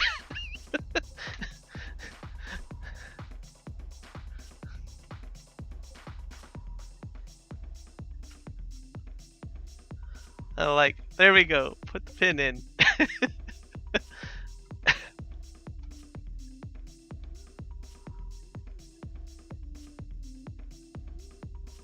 You're the whole thing? Okay, awesome. There we go, everybody. I got the whole thing in there.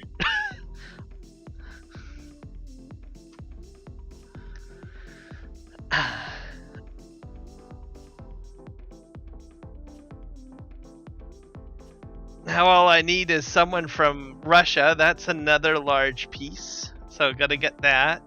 And I've got Colombia. I need someone from Brazil. That's a large country there too. So that would cover a lot of land masses. Oh, you know what would be the most difficult one to get, and I don't know if anyone has ever gotten it, is Antarctica, because technically that's a continent. I would need a scientist on Antarctica that enjoys Farming Simulator 22 or even my content videos, just to say, hey, I'm from Antarctica.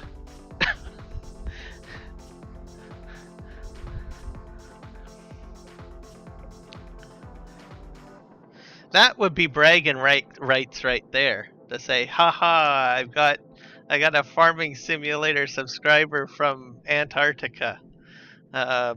He's studying penguins.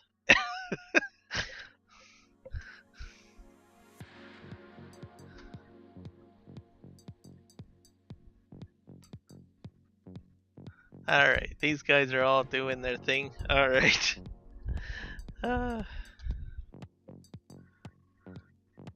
Oh, Greenland. That's another one. Everyone forgets about Greenland. I've got to get someone from Greenland too. That's a large country. Not many people talk about Greenland. And they're a neighbor of Canada. So it would be really cool if someone said, "Hey, I'm from Greenland," because that's a large country.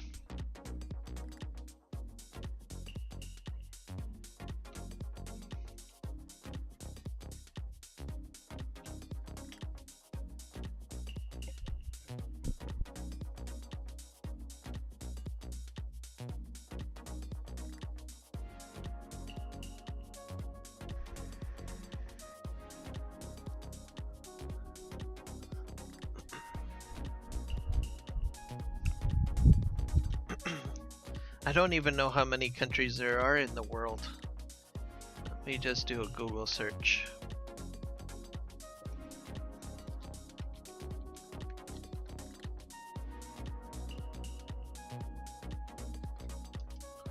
Because there's 195 countries. So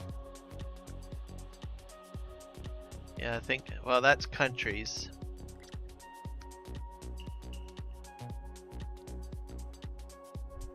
If that was my goal, to get all of the countries, could take some time.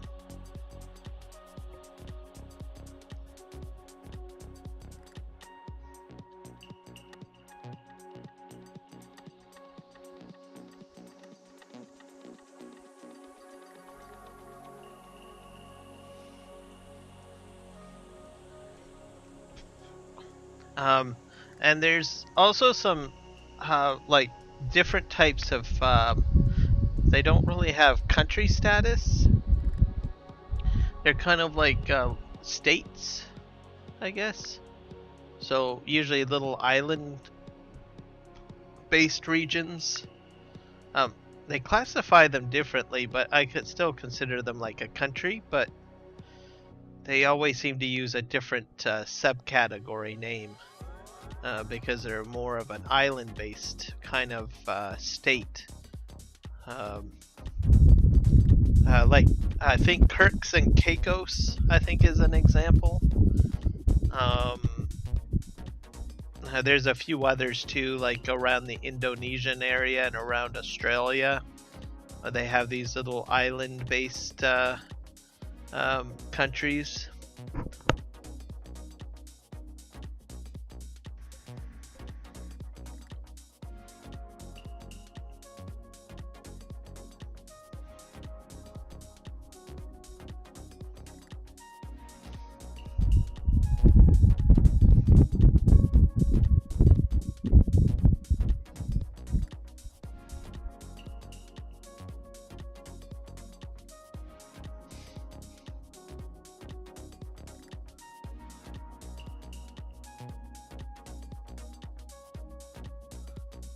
But one day I'm hoping that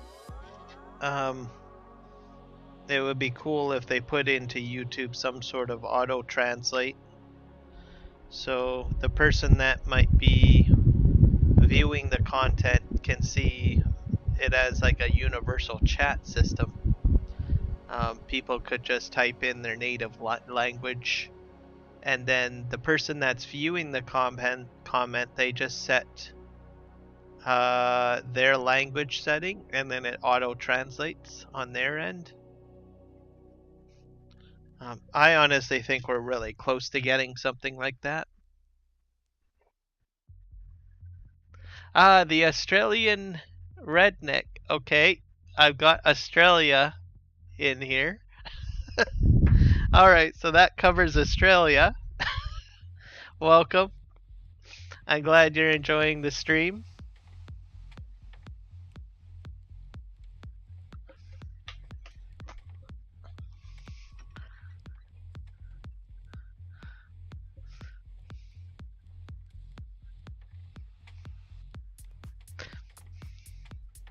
And that's a large land mass right there, Australia. That's a huge island. I don't even think people even call it an island because it's so large.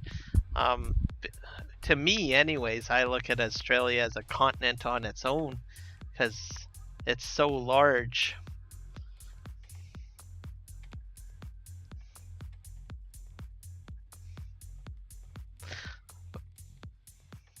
That's probably one of the. There's a lot of countries that I would go to.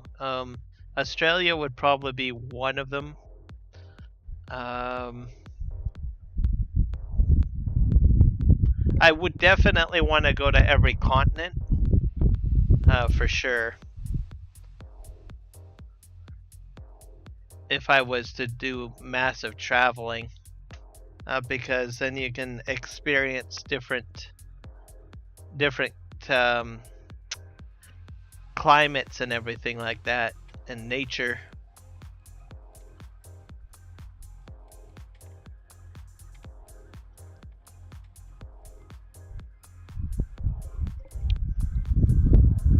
But the reason why I would definitely want to go to Australia is that they have a creature called a quokka.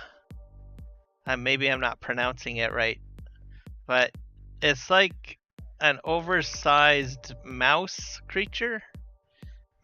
kangaroo creature, and it smiles all the time.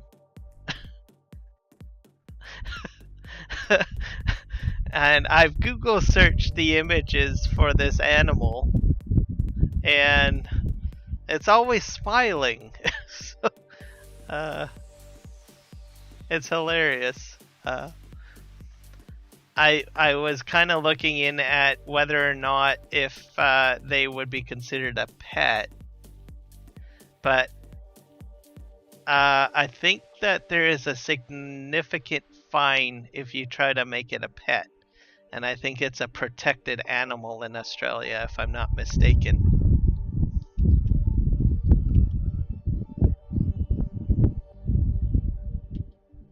Quokka, spelt quokka, Quakka. Yeah.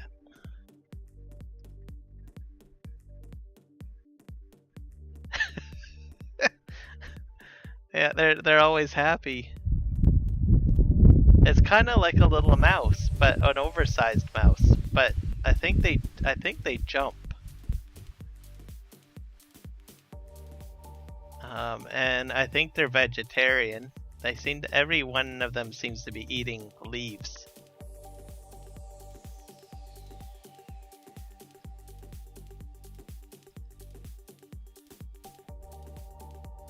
I think this Google search should I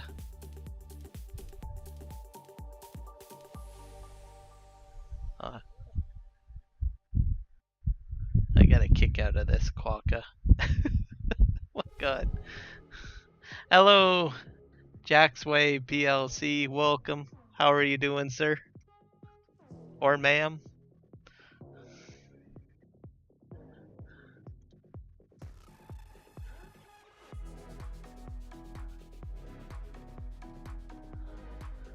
I got a little bit too carried away looking at quokkas.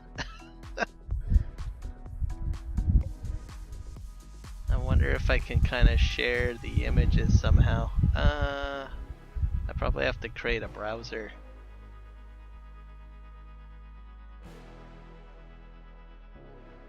Browser link, I think.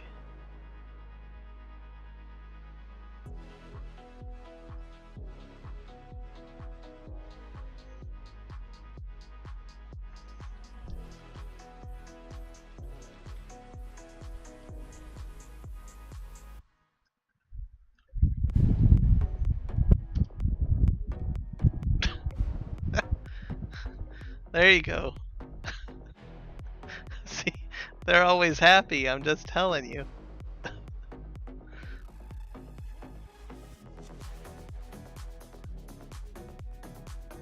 Happy little animal. Maybe I can click on one of the... Let's see. Actually, this guy looks kind of funny. Copy link address. Properties.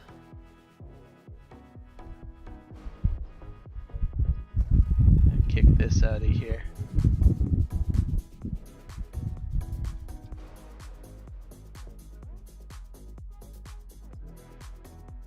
There you go. See, they're always smiling. I don't know. Happy animal, that's all I can say. And I don't know if they have a pouch as well. And I don't know if they jump though. I have a feeling that they might jump a little bit like a kangaroo. I know that they hop around to a degree, and they have a bit of a tail.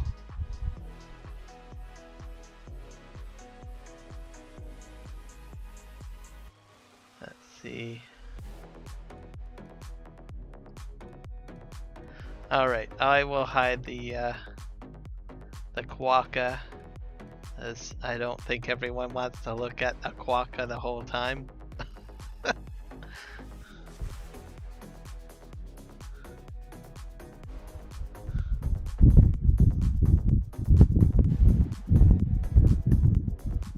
But yeah, I would definitely go to Australia to see that animal. And I've seen memes suggesting that it's like the happiest animal on Earth.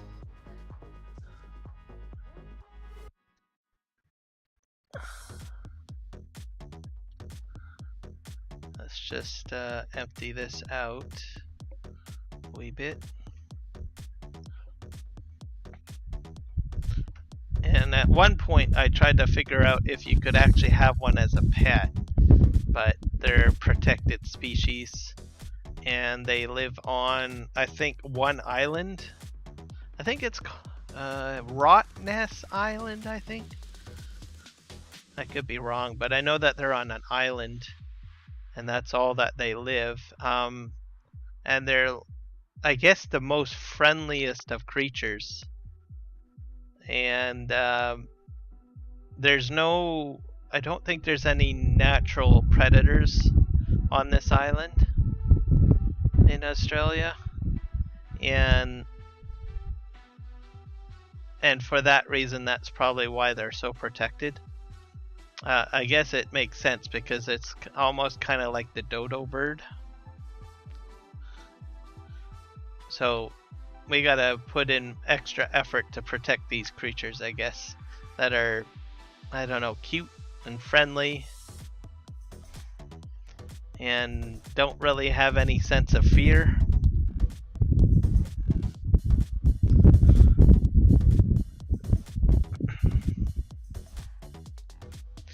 But by law, I don't think you're not allowed to have them as a pet, but I have a feeling that there's probably someone that has broken the rule and has one hidden somewhere.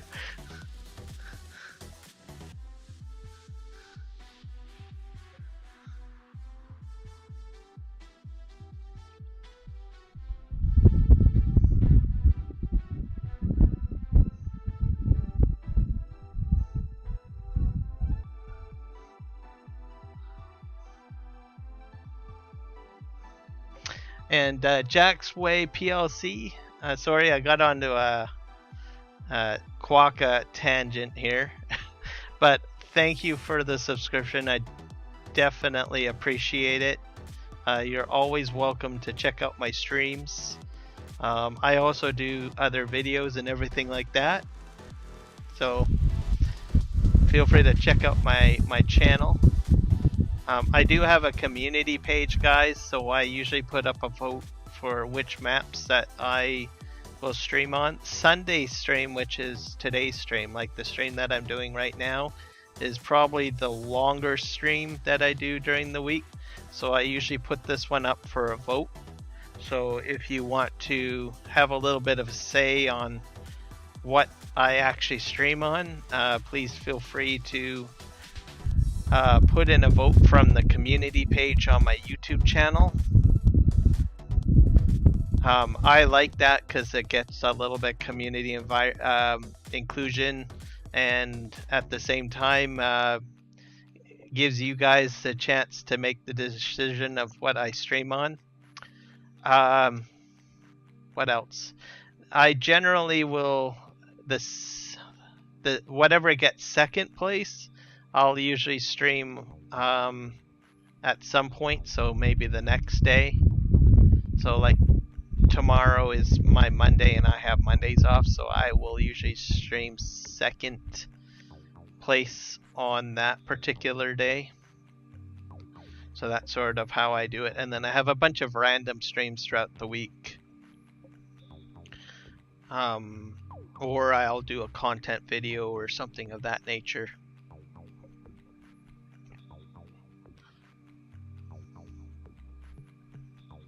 But this day is the larger stream, so you guys can put in a vote. Today Chilliwack won out. The Old Valley came in second.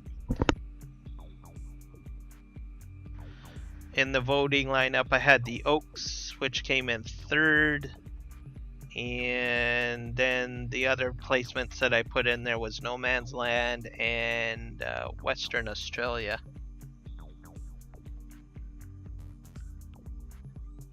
For the most part, so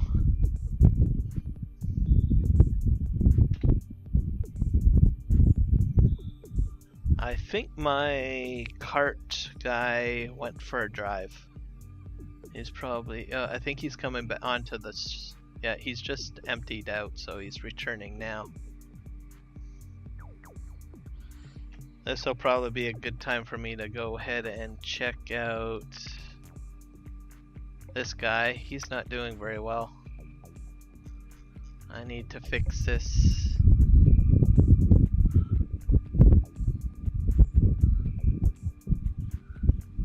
I need to widen this a little bit.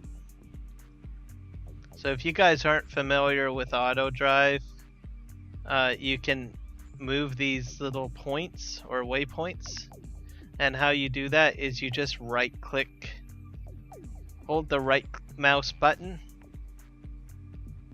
to select the node, and then you just drag it to where you want it. So I'm just kind of widening the route a bit here.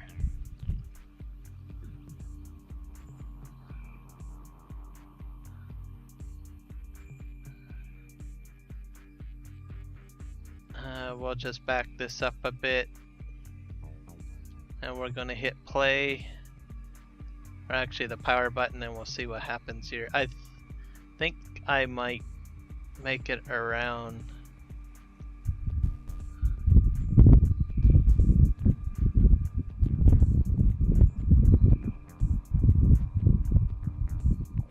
No, he's still. I think I probably should swap this tractor out for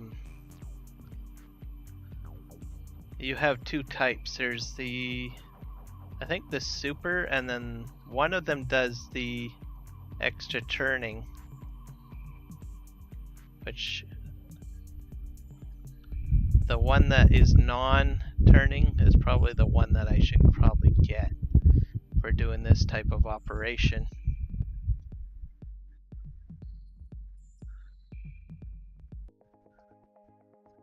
I'll just move this here.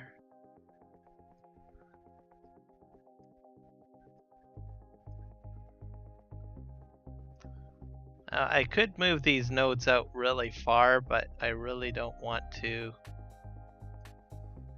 mess up my course too much. And I got, yeah, I think that might be fine. Let's just back up here.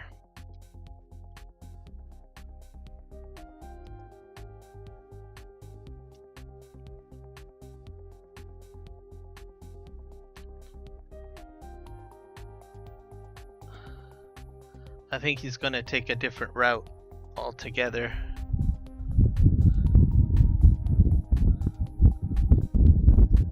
I might swap him out for the Valtra once he gets to the farm.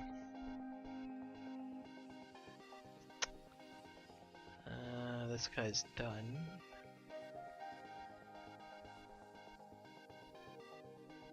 Welcome back, Michael.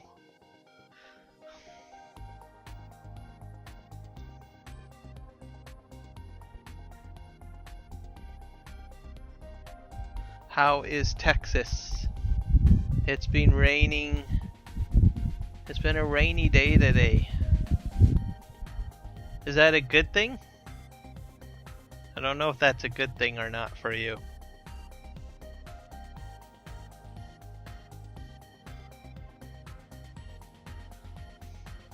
So the temperature's dropping because I know earlier this morning when we were talking in the 3J stream that it was 71 degrees Fahrenheit.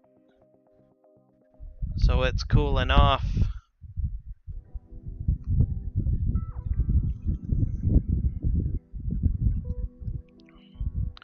Let me just double check my temperature. Earlier today I quoted you 90 degrees Fahrenheit. Temperature today. We've gone up now. I got an update for you too, Michael. We're up to 96 degrees Fahrenheit now.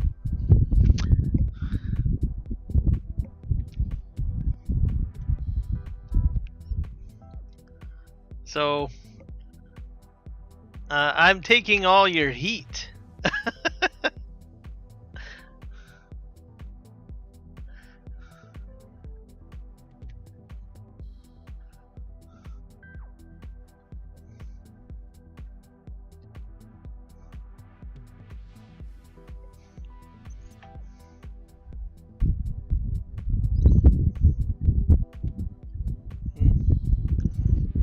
For me, I can actually tolerate heat.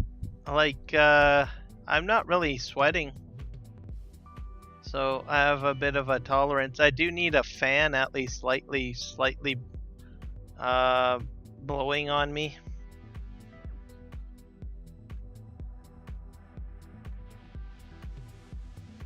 So a bit of a breeze, and then, well, I am drinking cold Dr. Pepper.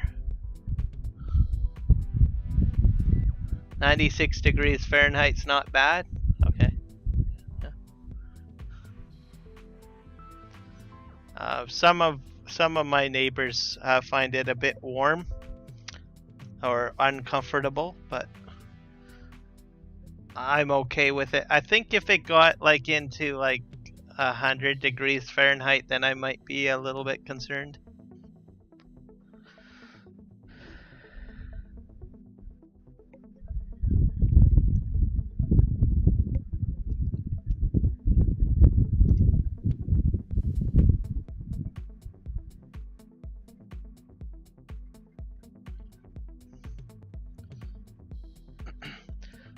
Even during the winter months, I usually have a hoodie on if I'm indoors.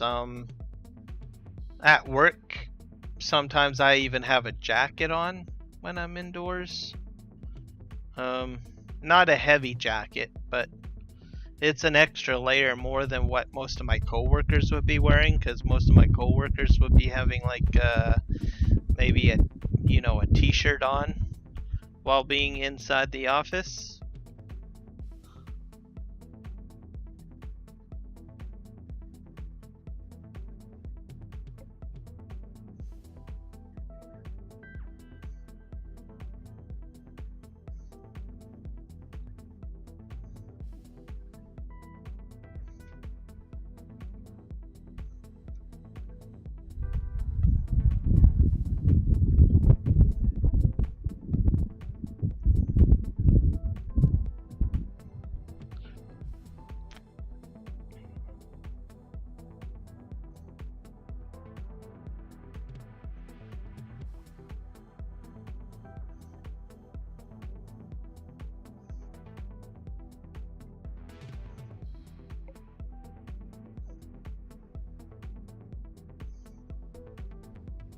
So 90 degrees Fahrenheit is going to be the high for tomorrow, highest high.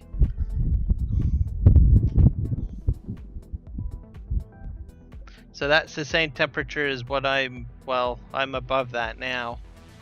So we'll be about on par. Tomorrow for us, let's see what they project for tomorrow.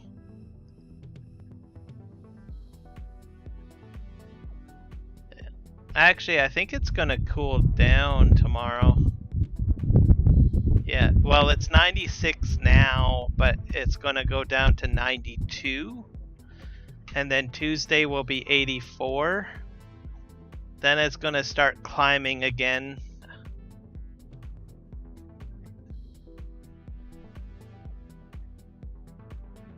So it's 96 now.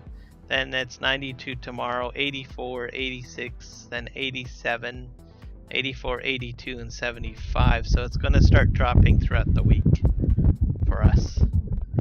By next Sunday, it should be 70 degrees Fahrenheit.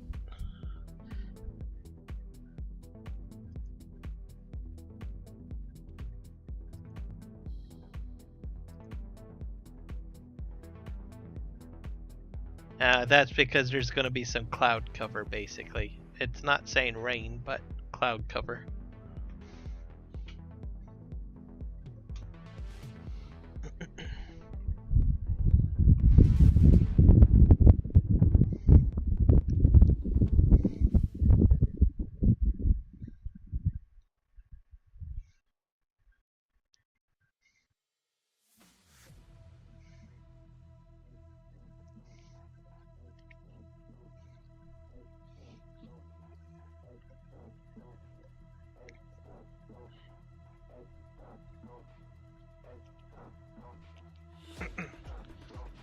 But our temperatures are a little bit high, so it's more of a seasonal high at this time, I think, because usually in June and moving into July is where we get the most amount of heat, so it's a little bit early for this amount of heat that we're getting.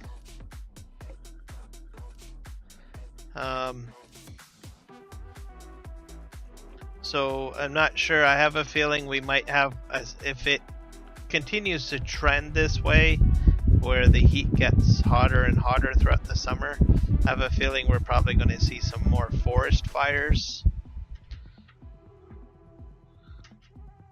And it's probably going to be very dry.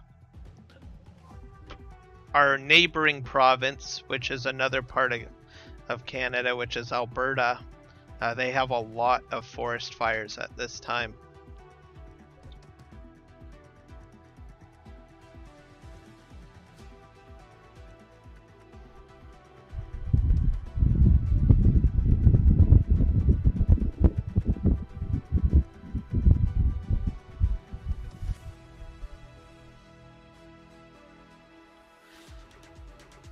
So we can look at Alberta and get a rough idea that we might have a similar fire season.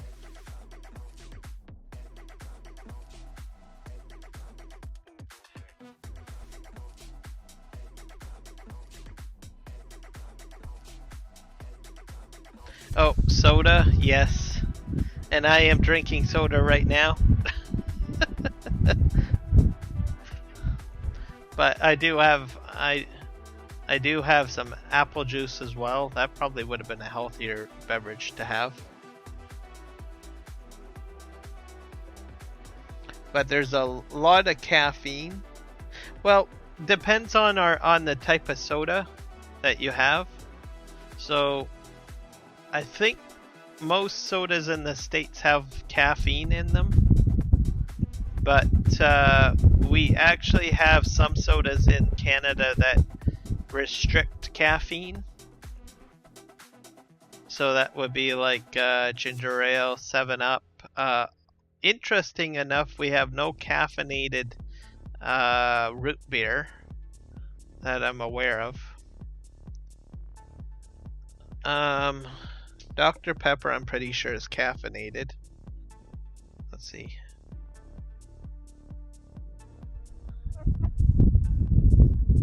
Yeah, so Dr. Pepper has caffeine in it. Root beer does not have caffeine in it.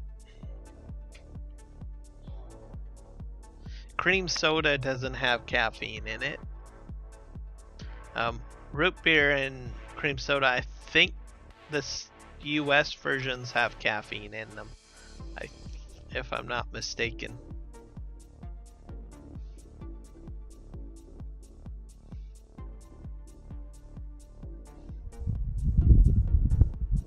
Yep, cold water is a good thing. Sometimes I have cold water. Oops, I overspun it here.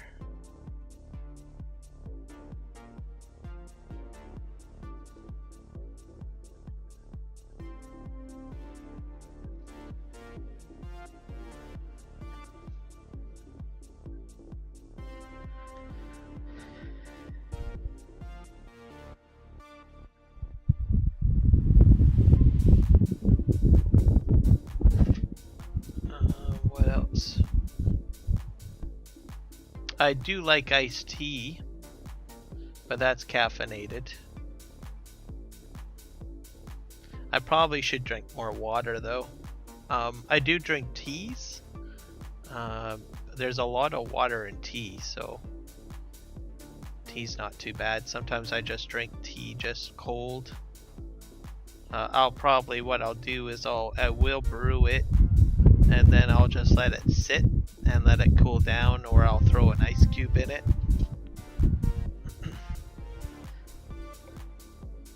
Because as I understand it, most of the oil extract comes out of the tea leaves or the plant material if it's properly heated, because it's like almost like a broth, I guess. So it just comes out of the fibrous material of the plant. It will probably come out of cold, I guess, but brewing is probably the best way of doing it. So I'll brew it, then I'll put ice in it afterwards, and then drink it that way.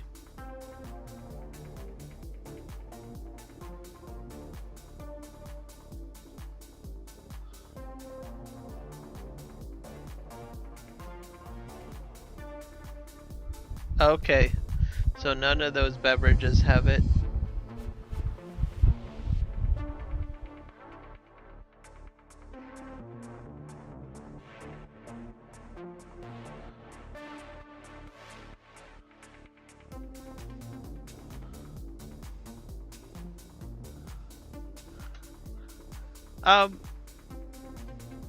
I'm okay with it. I guess at the temperature it is now, it's not too bad.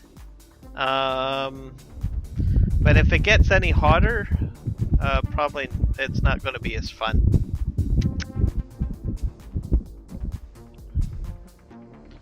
So I guess my tolerance is probably like 96 degrees Fahrenheit.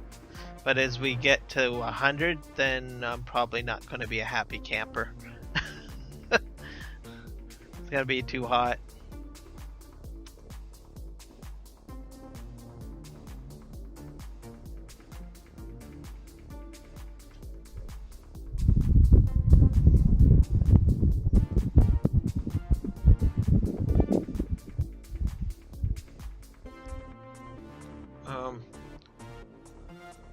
Now, as for humidity, I think I think dry heat more than humid heat.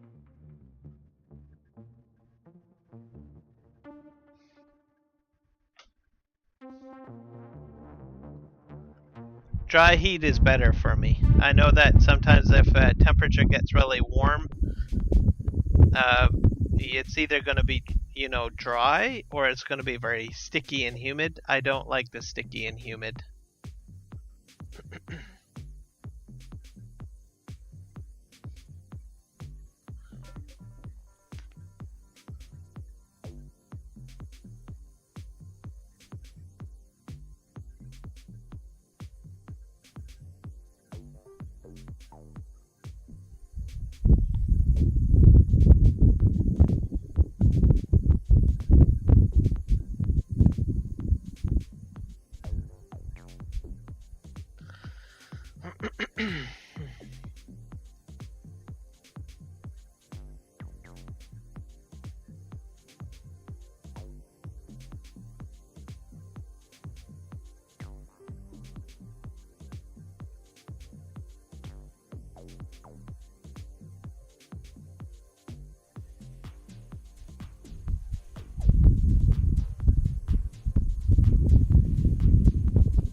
I think with humid and stickiness, you don't really know whether or not you're sweating or not.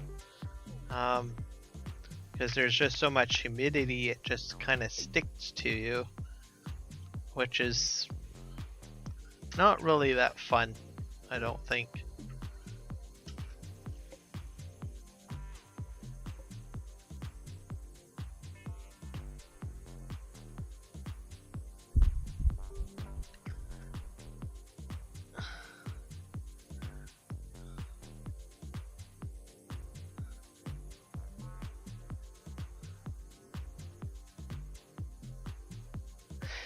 Yeah, I see where you're coming from on that one. I don't think your Reese's Pieces or mini Reese's is going to survive. No chocolate survives. I'm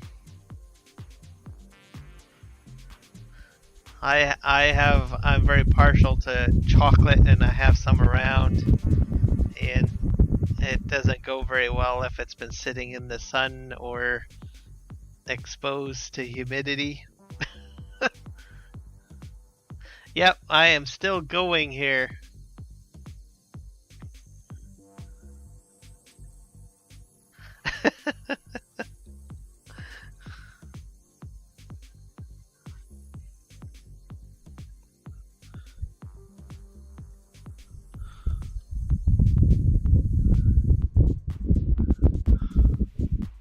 The days are getting longer too as we move into the summer months, so I actually lose track of time. I didn't realize that it was the time that it is, because normally I would end the stream right now, but the days are a little bit longer, so more bonus stream, I guess, for everybody. The other factor is I'm not hungry.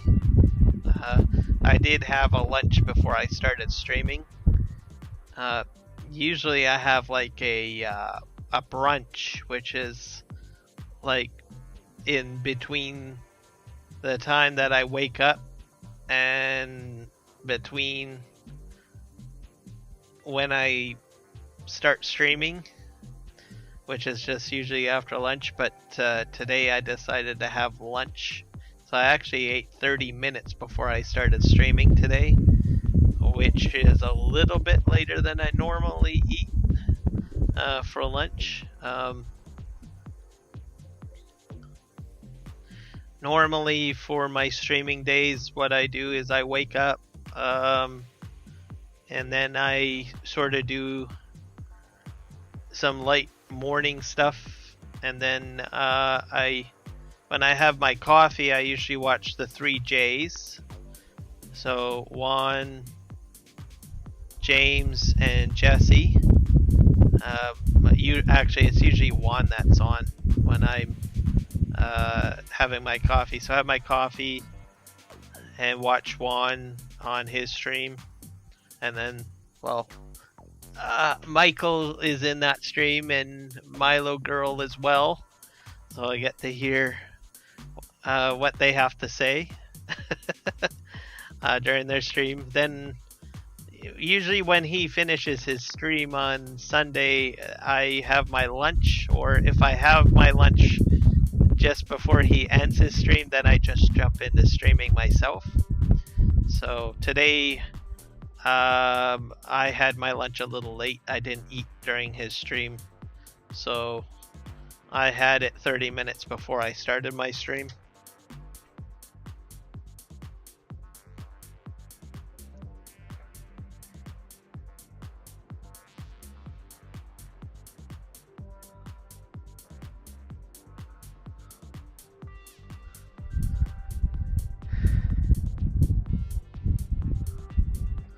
Yep.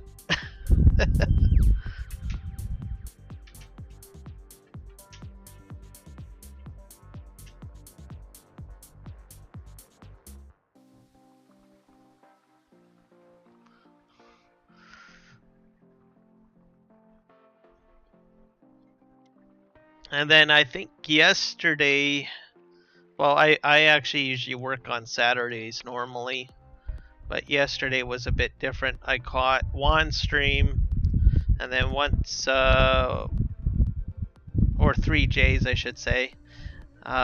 When that stream ended, I just rolled into Argsy's stream, and then I streamed later in the afternoon, just sort of before I went to bed. So after Argsy's stream, I just took some time for myself, and then I streamed later in the evening. That was a little bit of a later stream because I usually start at 7, and I think I started at 8 p.m. And then I went till about just after 10 p.m. my time. So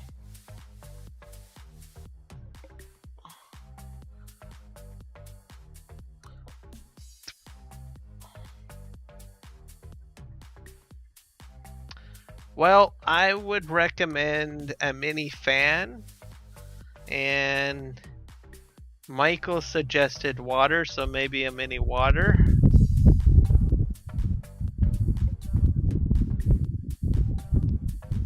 And mini shade.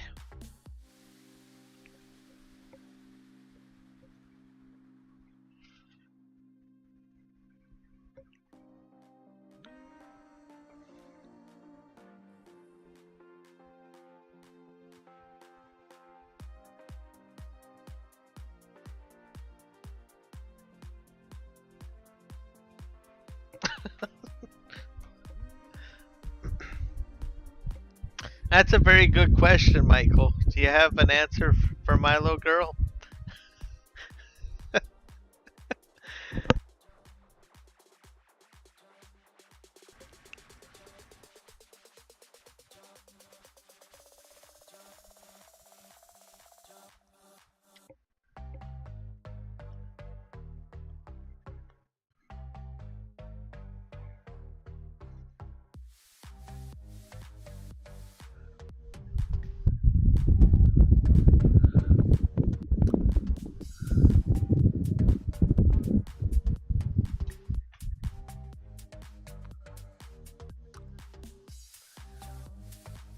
Okay, I'm gonna call the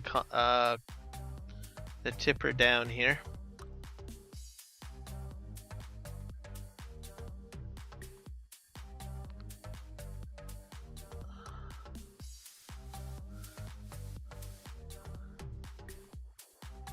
Yeah, he's way at the other end. I should have probably called him down a little sooner. Then take a little mini journey from one end of the field to the other.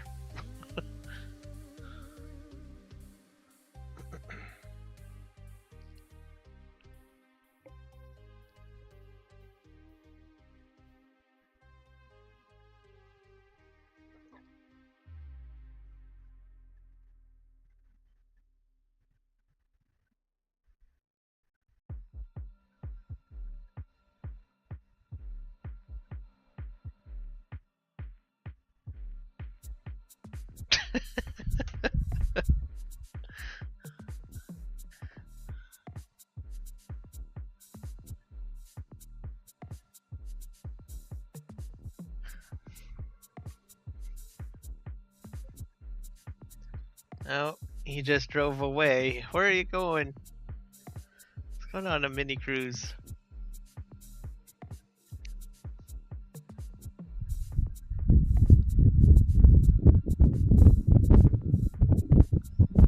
Alright, he's turning around.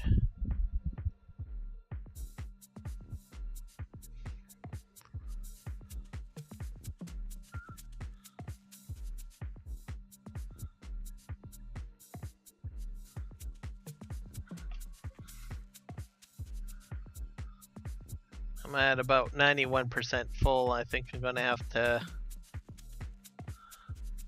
probably stop the combine. I'm just gonna back him up a bit.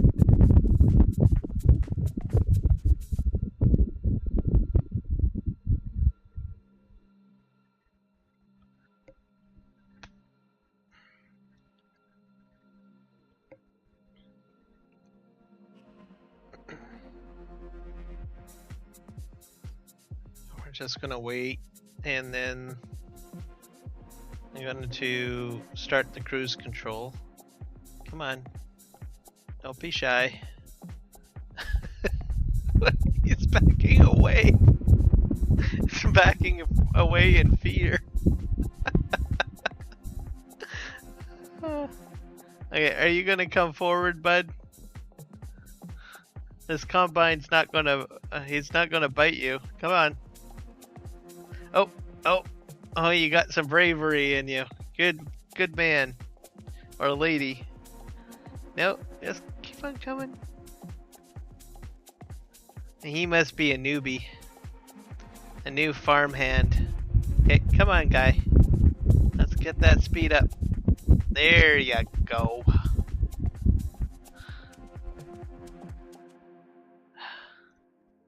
Hey, you're doing a good job.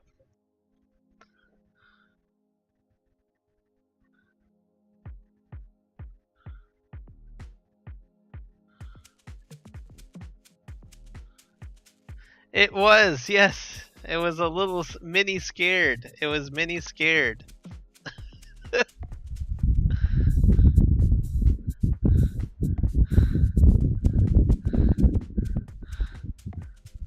There you go. Get some bravery in ya. Mini bravery.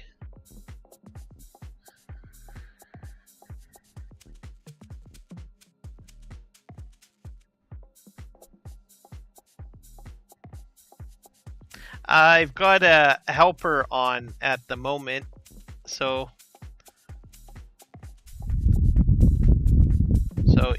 the game has the ability to put an AI helper, so that's what is driving it at the moment. And me, I'm in the combine, so I'm controlling the combine.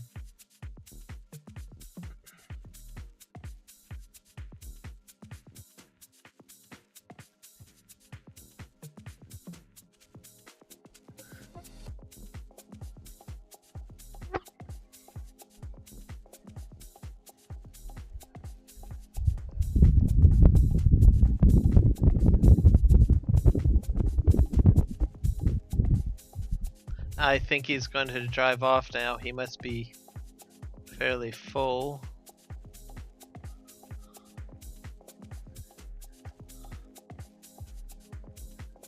Alright, he's going to go empty out what he has collected so far.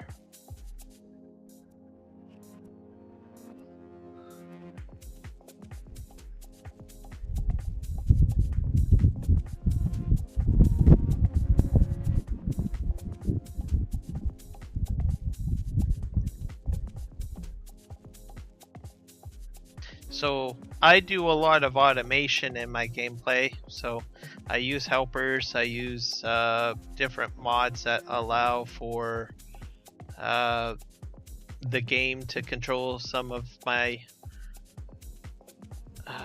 equipment.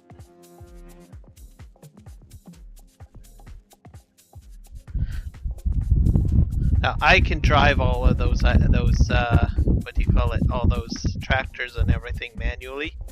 But I like, for my gameplay, I usually like to have a little automation added. So I'll use AI helpers and stuff like that.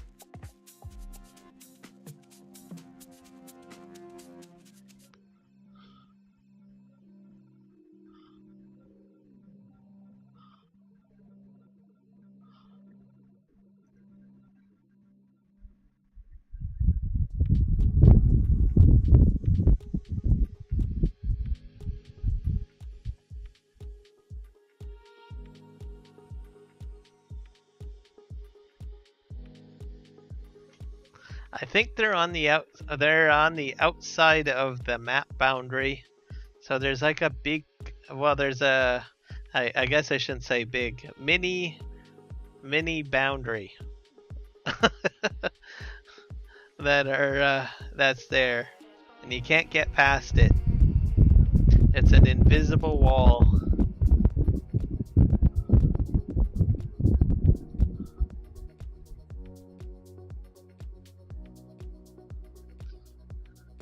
But this is based on a real location, so how the map was developed, those are actually what the mountains would really look like.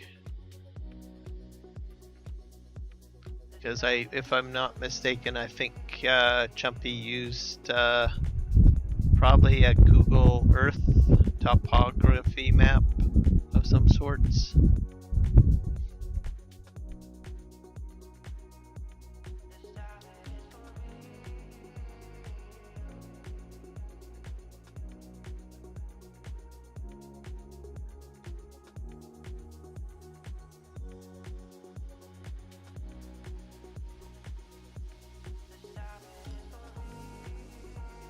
Yeah, it does.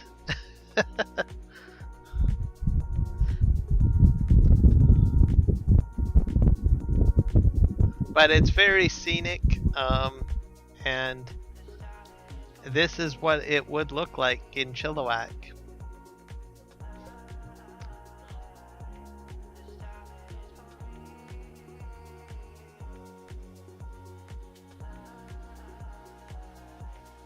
And it's a lot of trees, as you can see, so the reason why they're kind of that dark color is because there's a lot of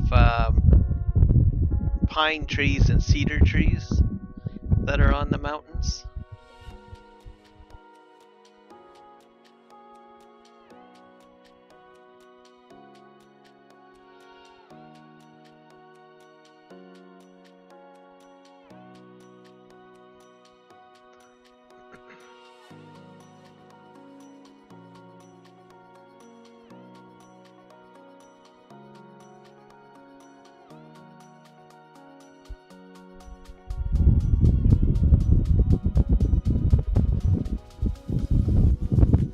I'm just gonna switch to another.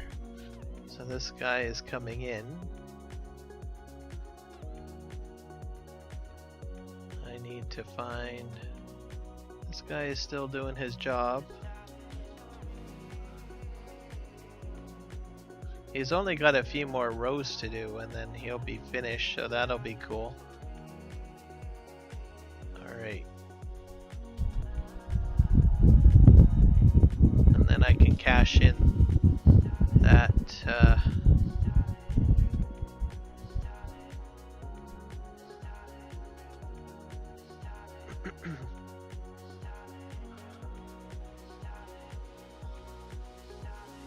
be able to cash it in.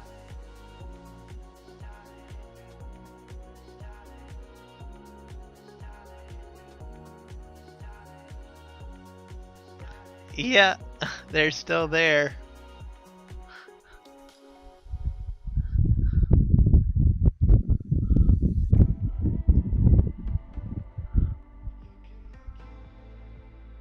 So I had to make some changes to the course, so I had forgotten to turn off the edit functionality, so the mini dots appear.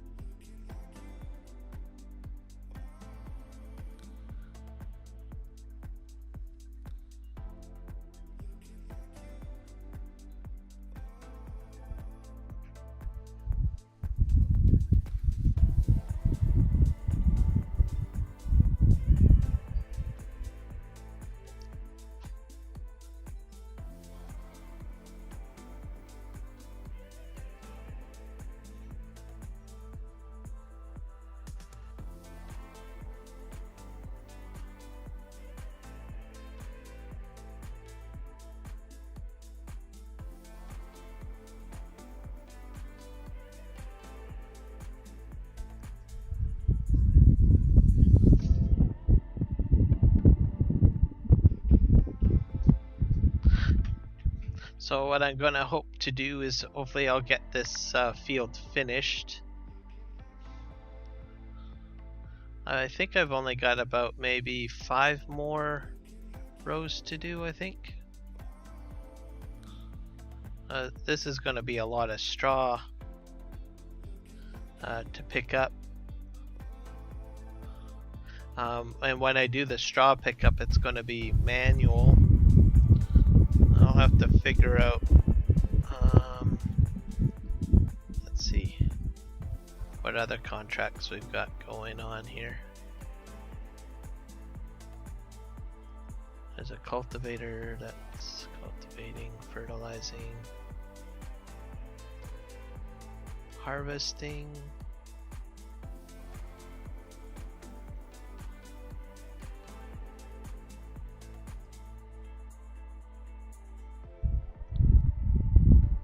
That's a large plowing contract.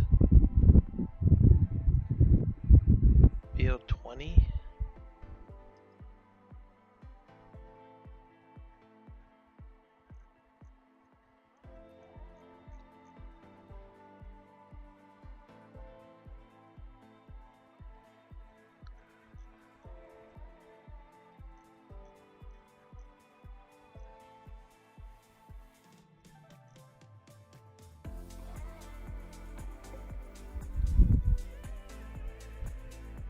Yep, mini cultivator.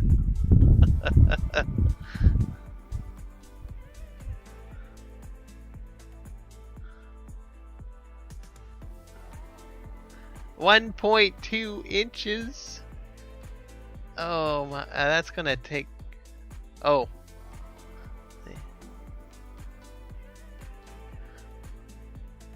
I thought you were talking about the plow. You're talking about the weather. Oh, raining. Yep.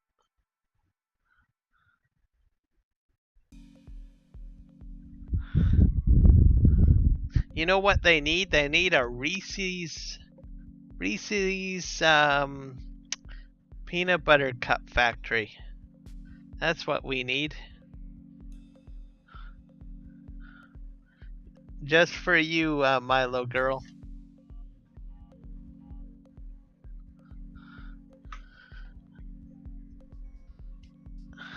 We just need a modder that will make it.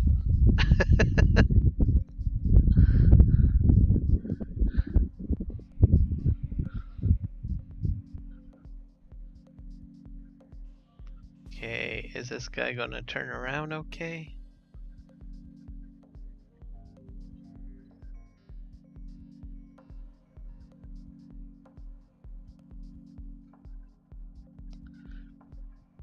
I agree.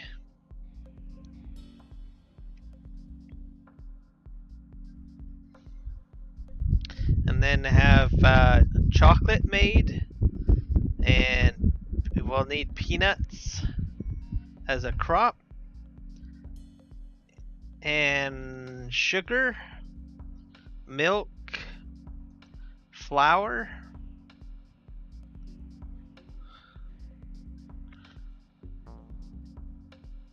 and then put it all into the factory, and then we get Reese's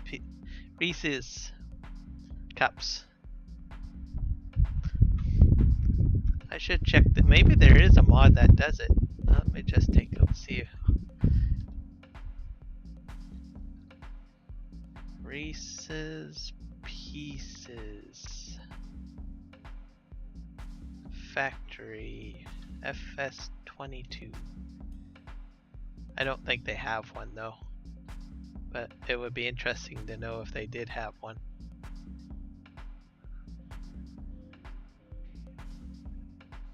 No, I don't see a Google search.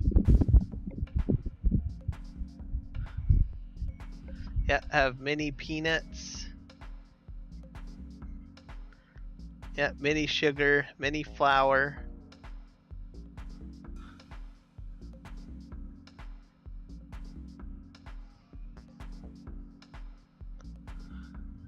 And then add mini chocolate. I believe you can already make chocolate in the game. So then you just add chocolate.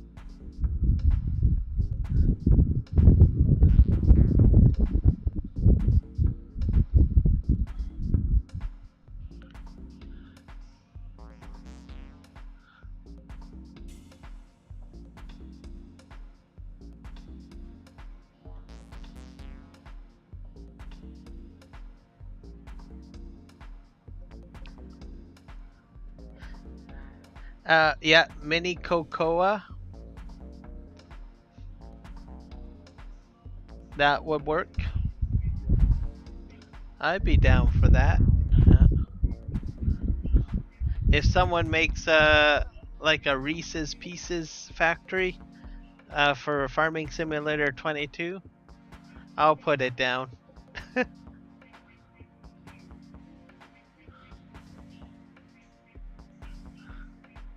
Well, Reese's Peanut Butter Cup, what it is it's basically peanut butter and sugar kind of mixed together, and then it's put into a mold with chocolate on the outside.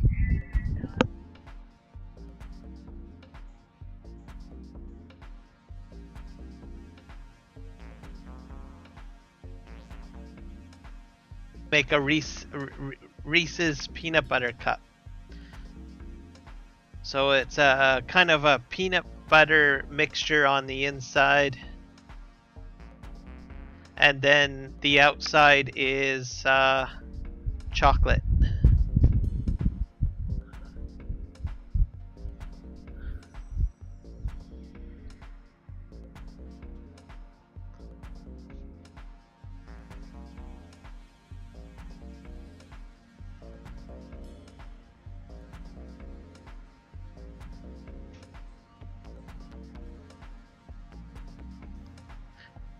There we go. She gave a better description than I did. Good job, Milo girl.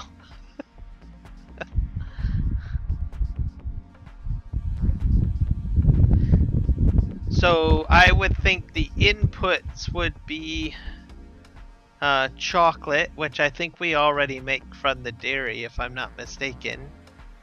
So you'd have to make the chocolate inside the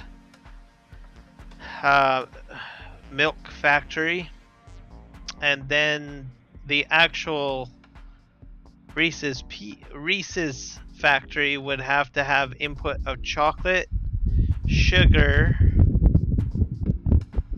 and peanuts. Yeah, chocolate, sugar, peanuts, and maybe flour, because everything has flour of some sorts, right? So put that all together, and then you'd have a Reese's factory, Reese's Peanut Butter Cup factory.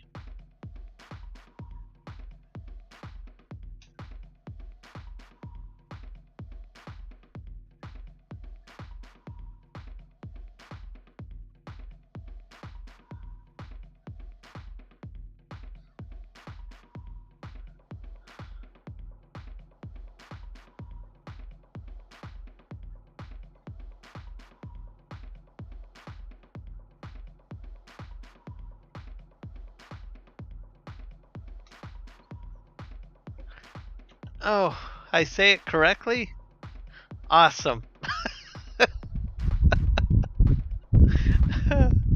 I work very hard to try to pronounce things correctly as much as I can, but I do stumble over my words from time to time. So I'll take that as a huge compliment, Milo girl.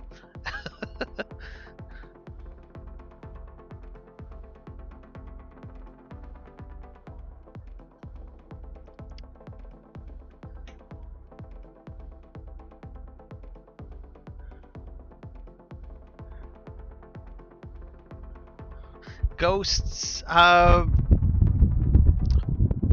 suppose so. Yep, I don't know. Haven't come across one, so, or maybe I have, but I just wasn't aware.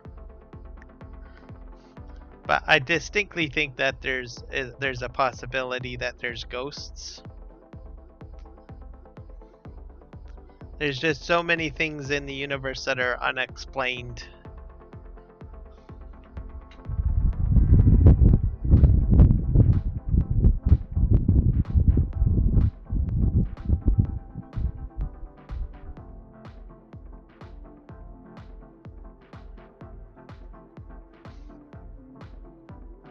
All right. We'll see you when you get back, Milo girl.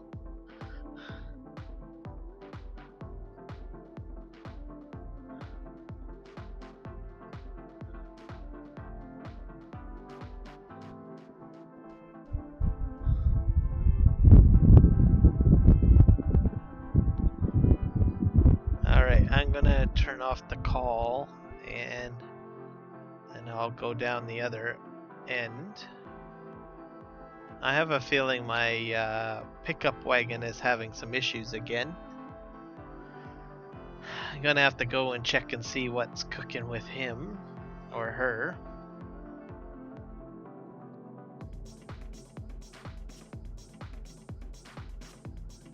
Yeah, they're having some issues.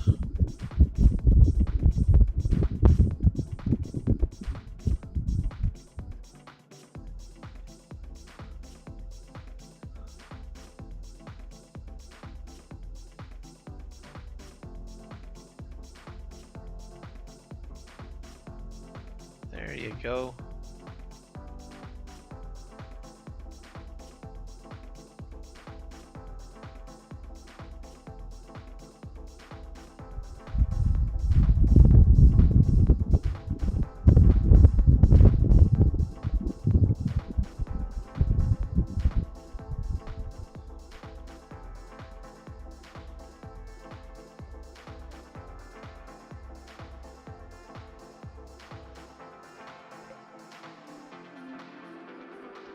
Let's see here.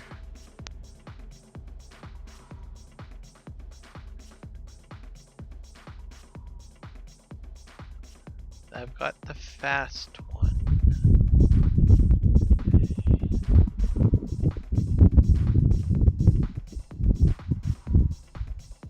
Actually, they're under medium tractors if I'm not mistaken.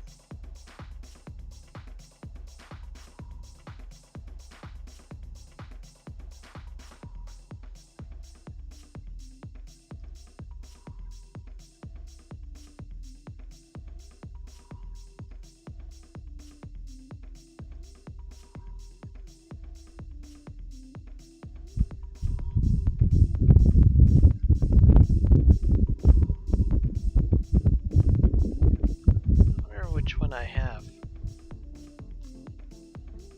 the super steer or the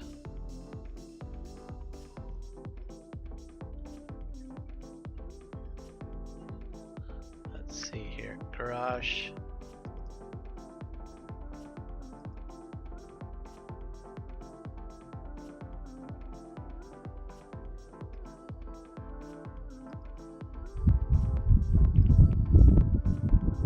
I bet you these are both super steers.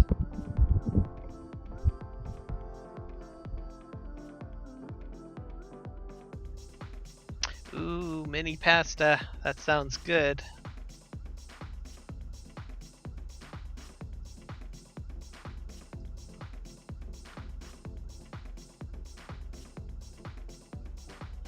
Let's wait a sec here. Let's. How much? See, I could get rid of the Valtra. That's what I should do. Oh yeah, I can't do the Valtra because I need one with forks on the front. I'll have to think about. Actually, I can't because I have a telehandler now.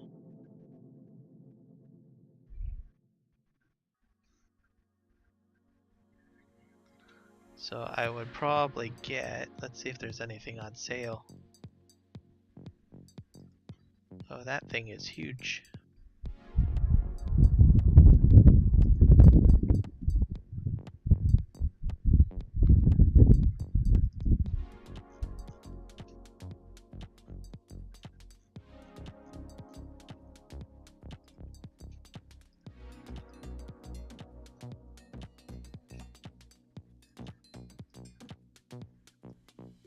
Turbo.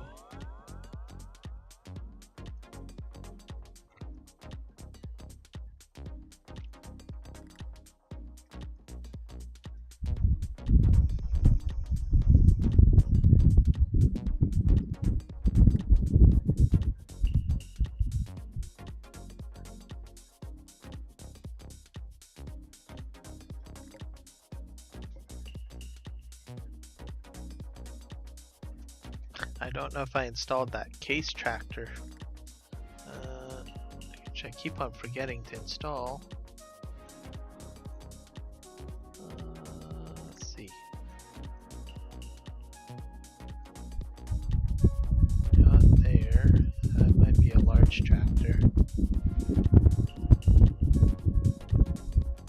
don't think I have it installed. Oh, here we go. Here's a special edition one. That's not cheap either.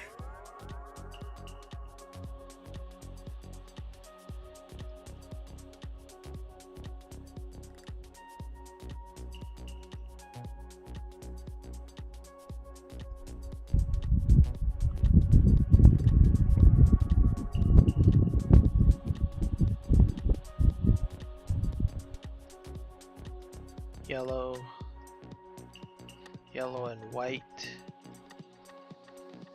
red strobe, red and blue.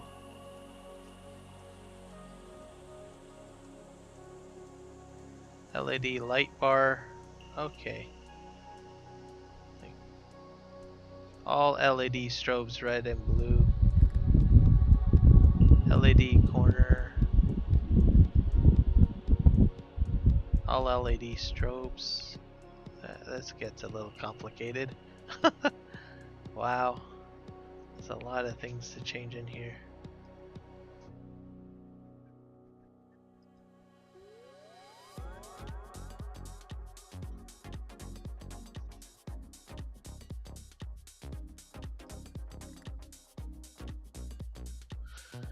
This is what I'm saving up for down the road. It'll take a while.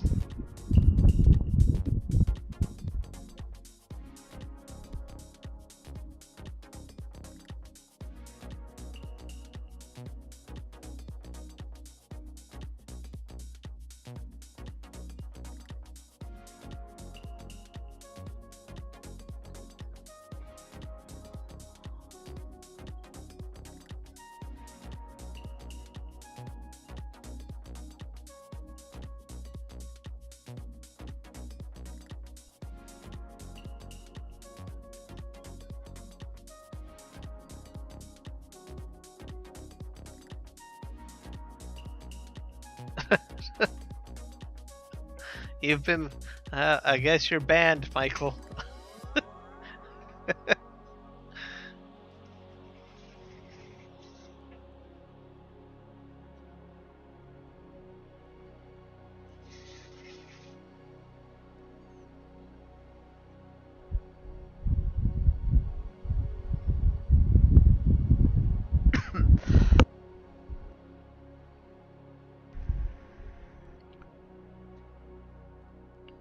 This is probably one of the largest fields on the map, I think. On 46.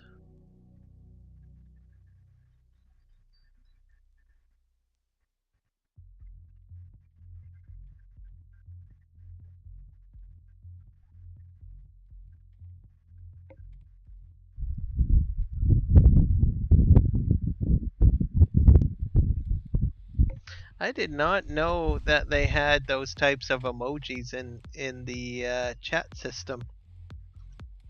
Let's see. I only have a few in here. I got oh, I have to sign in. That's not good.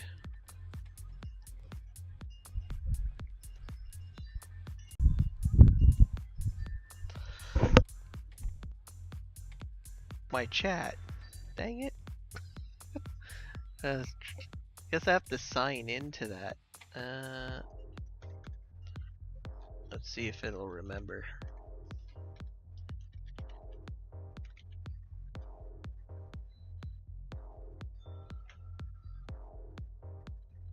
Nope, it's not gonna remember. I broke it. I broke it. That's okay. I've got another place that I can watch the stream. Let's try going to it through Chrome.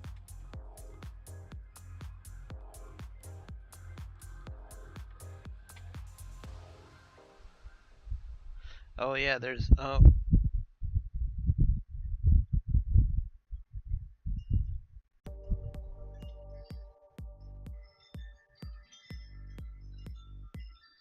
Oh, I see all of the icons.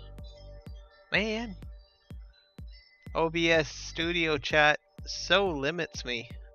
Oh, look, there's a fox and a raccoon.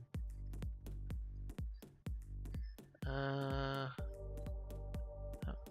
camel, rhinoceros, all sorts of little happy friends. Mini friends.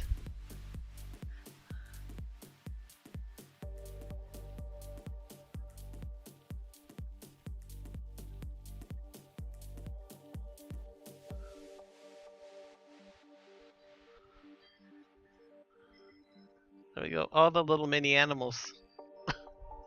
Now I know where you're getting all the emojis from.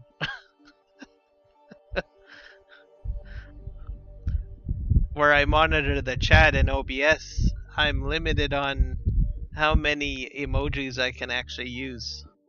I have the heart, I think the happy face, and 2 others, and that's it.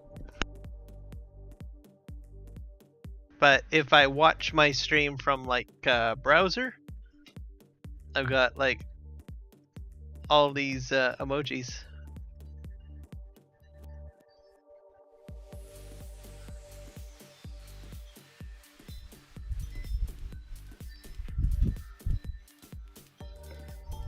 Yep, now I know. I mini know.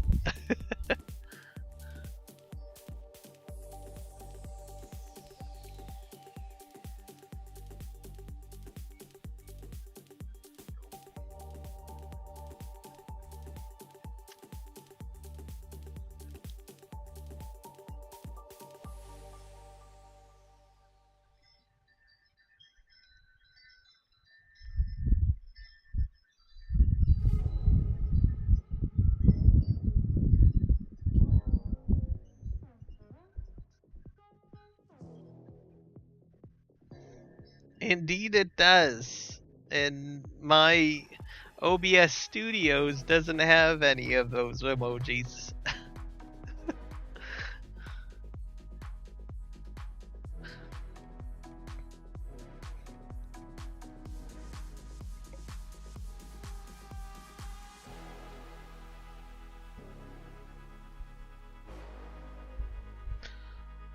Horizontal lights. I would think that would be confusing. I have seen horizontal lights on bridges, but it's just to signal which lanes are available. So they have red and green. So there will be 3 in a row horizontally. And then if it's green, it means you can drive in that lane. The other 2 will be red, and it will change up.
Alright, let's just check on our other workers here. Hey, he is still moving along.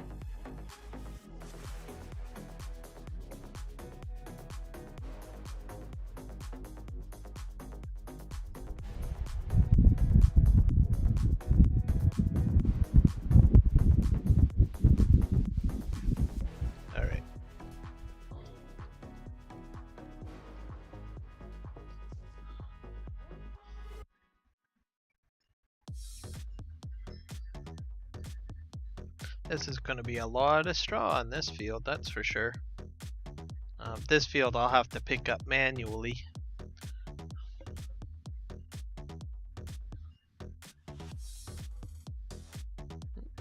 Steak is nice. How do you prepare your steak? Is it well done, medium rare? I'm a medium rare kind of guy.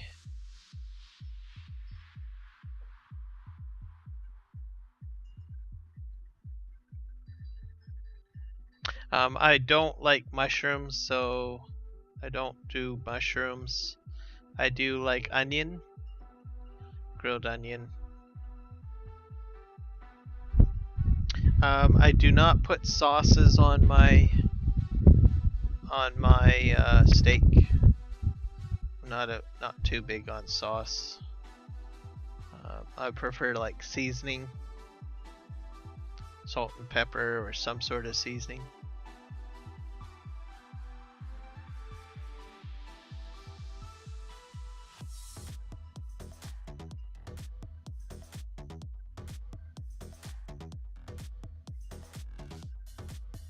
Gotcha. Oh, you like mini mushrooms? Yeah, I'm not too big on the mushrooms.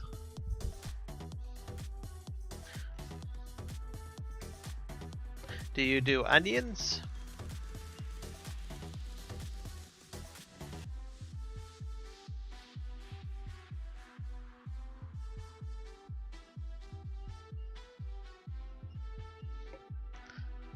And that looks like a salt shaker. I'm guessing that's salt. Or does that represent salt and pepper?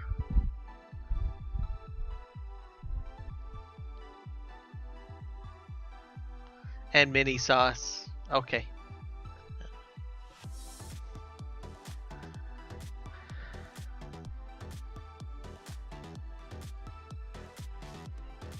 I go for yeah, no sauce. I think if it was well done, I probably would be more inclined to do sauce. I don't know. I don't think I've had my steak well done.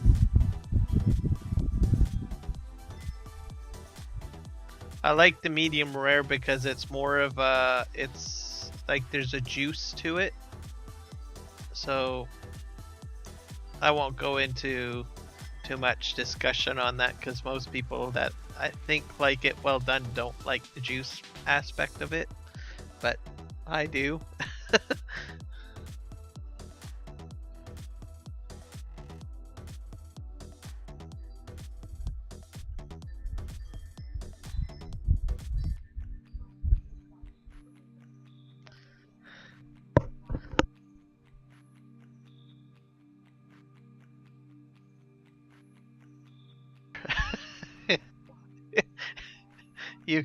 You called her steak beef jerky. You're a brave man.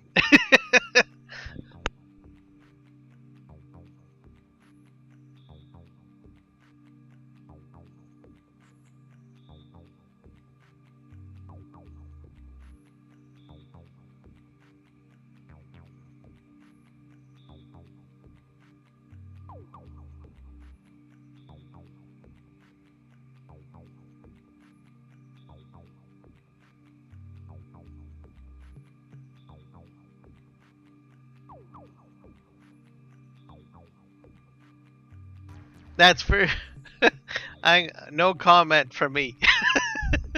I don't want to get on Milo Girl's ban list. I still want to eat, okay?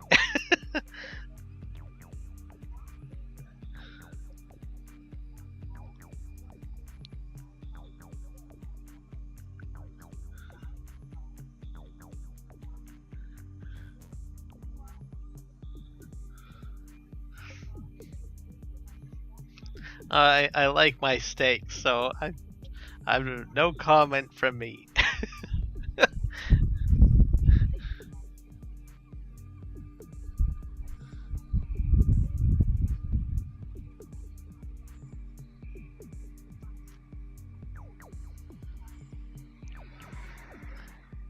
That's right.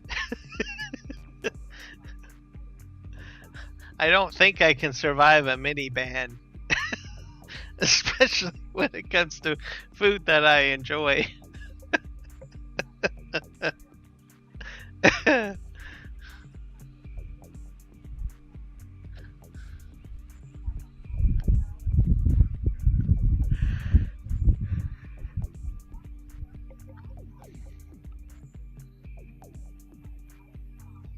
Now, here's something that popped into my mind. How do you guys like your pork chops?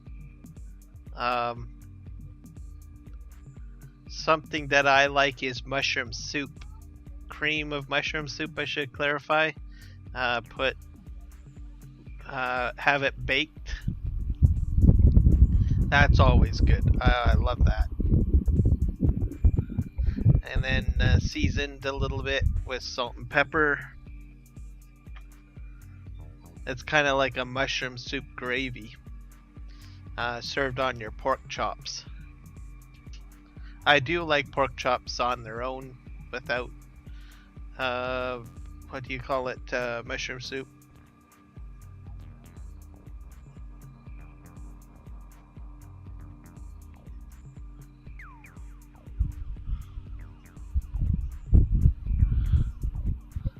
Medium? Yeah, okay, then I would be just at home with you, Michael. I do like my medium rare steaks.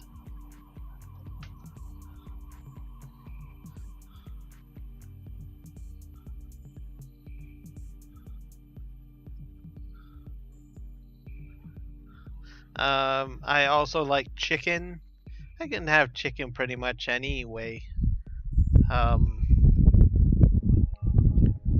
Whether it be just like breaded chicken, fried chicken, chicken breast, chicken Alfredo.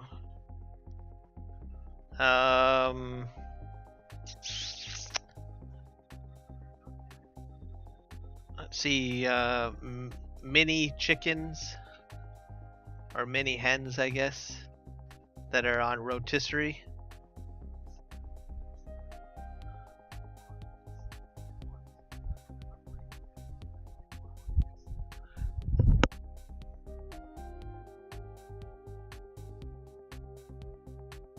Medium?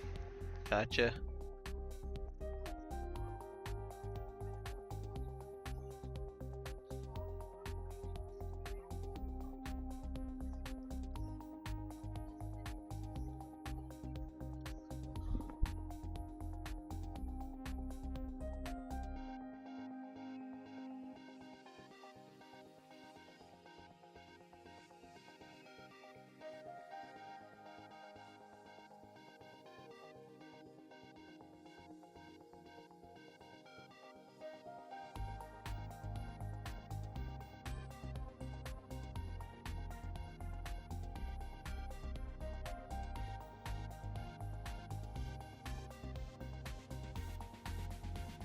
Oh. He's being a bit scared. Again. Oh, here he goes.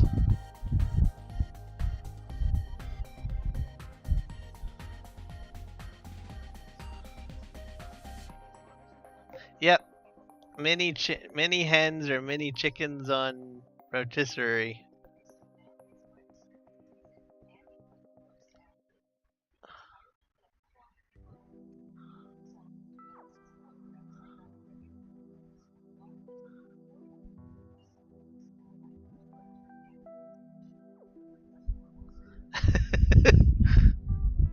Oh my god.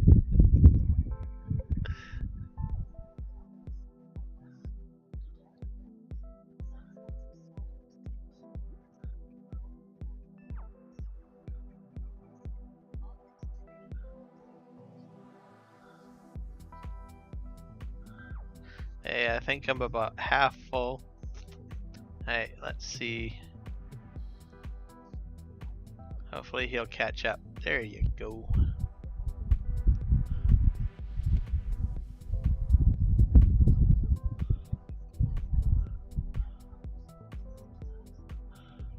Oh no.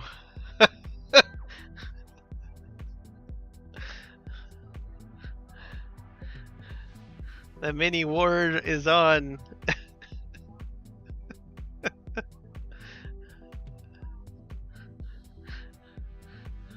That's gonna make my statement here. I'm neutral.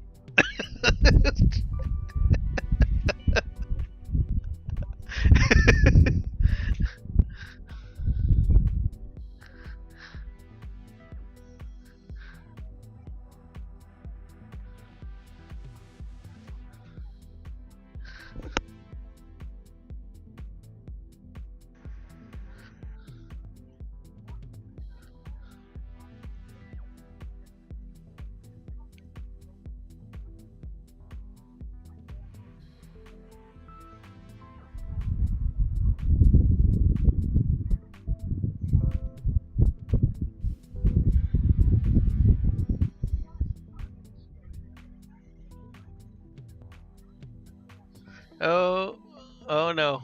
There's a bomb in there.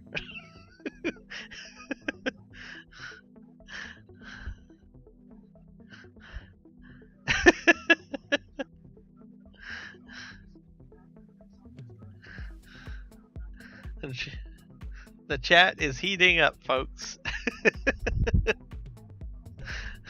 Many wars have been declared. That's probably a good question. I'm kind of curious to know how he likes his steak.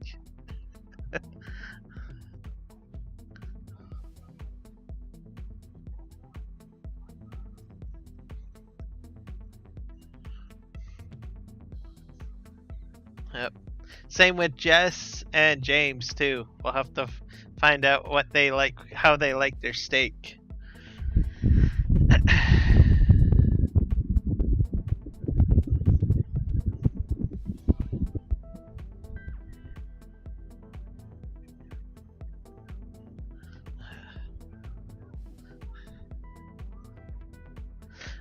One day we'll come across a person that'll say, I like my steak 100% rare.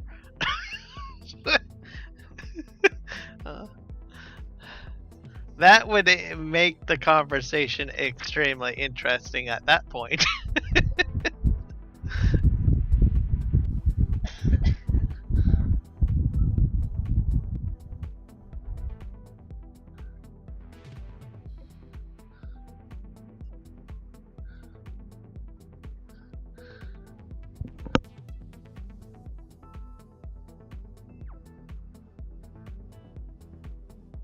Definitely have to answer extremely wisely on that one.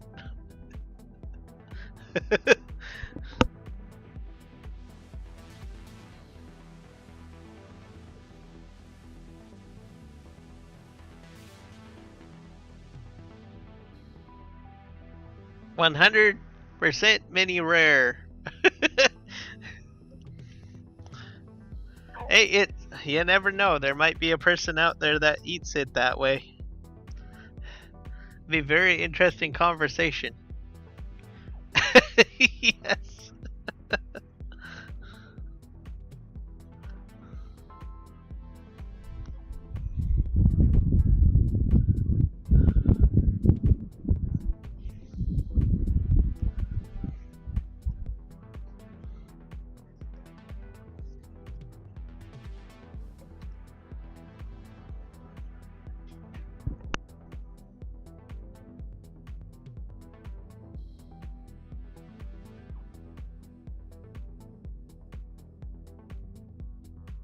Hey, this time around I'm gonna be smart. I'm gonna call the guy down this way.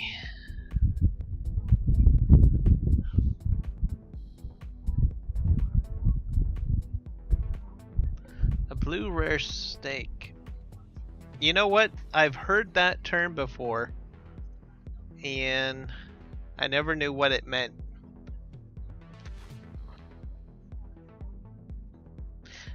But anytime I hear like rare, I always think of that Mr. Bean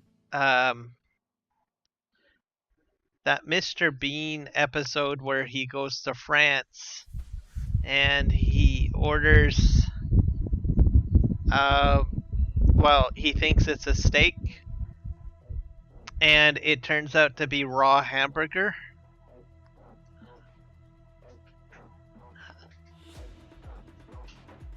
Not sure if you guys have ever watched that episode of Mr. Bean. And he orders, he thinks he's getting a grilled steak, but it turns out to be raw hamburger.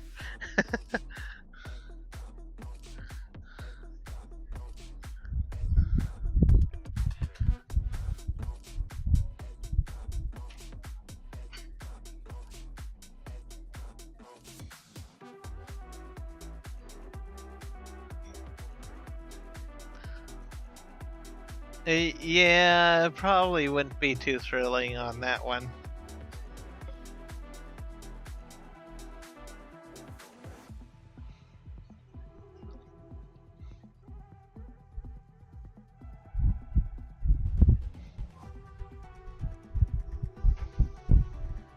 I'd probably lose my lunch.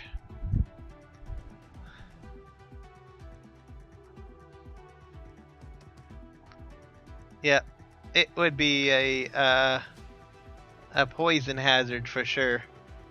I'd have to put a ban on that.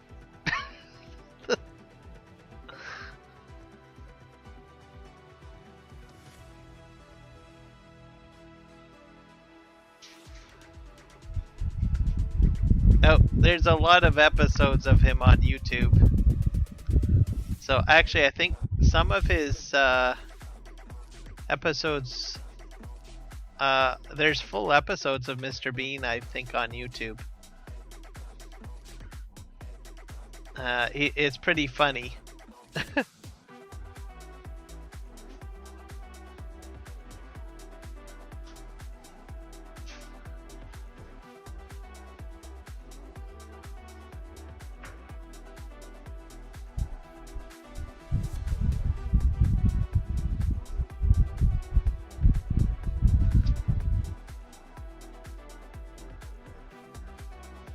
There you go. The war is over. Just make sure you have a celebratory Reese's Reese's peanut butter cup.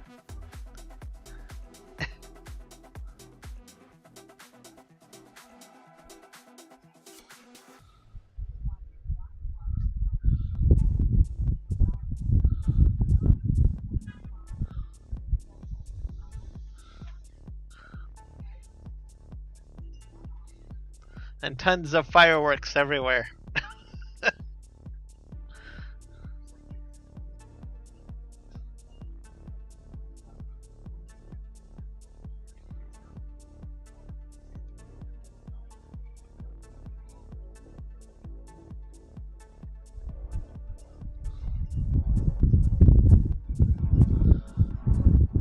Alright, this is looking promising. I think I only got maybe 3 more rows left on this field. I'm making some headway here. This is looking good. Alright, let's close this down. And we'll just...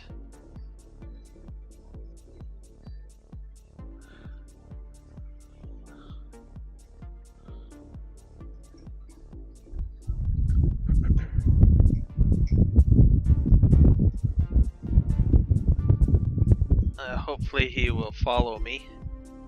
There he goes, he's going to spin around.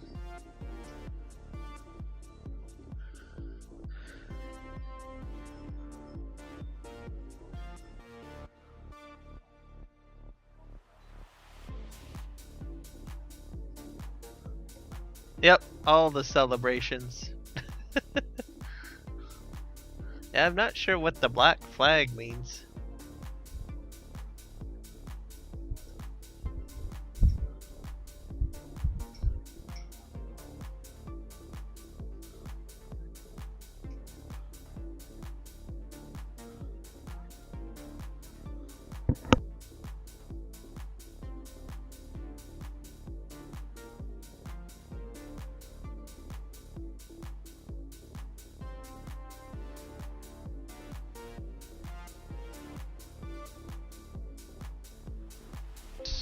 see here. I think I can collect this one. Collect. And then we're on this one right now, which is almost finished.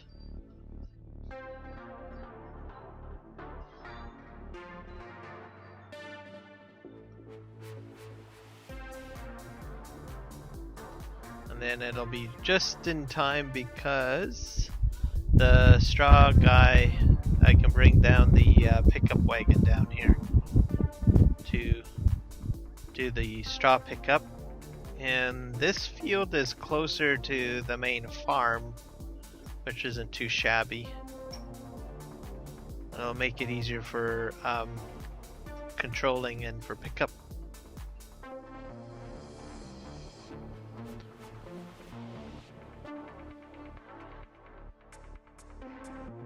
Alright, what do you call a mini criminal who is running from the mini law? Wanted. Oh my god.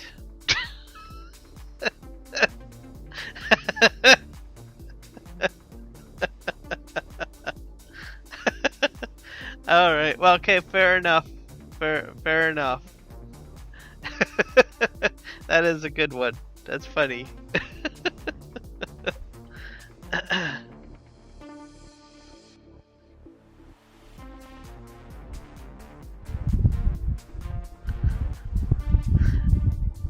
You can actually do a lot of puns with his name, I just realized.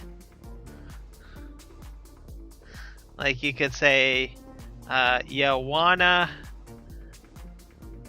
I don't know, play farm sim or something like that. I bet you probably do a lot of puns with his name, I bet, on the streams.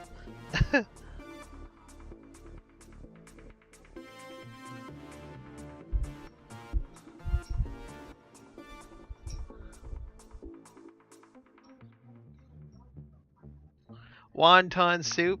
Okay, yeah, that's another good one.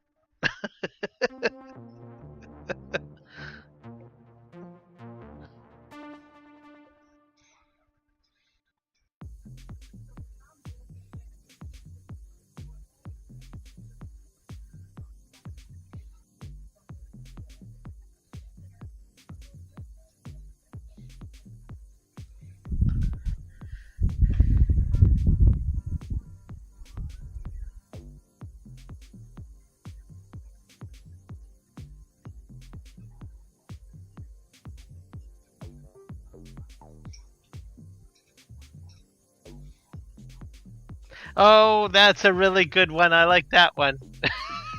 Another good one. Good call there, Mark Thor.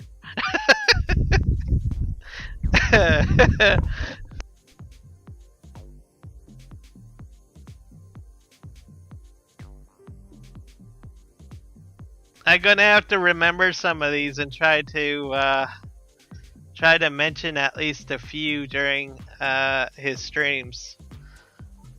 I'm gonna have to remember. I'm usually a little fuzzy in the morning, so we'll see.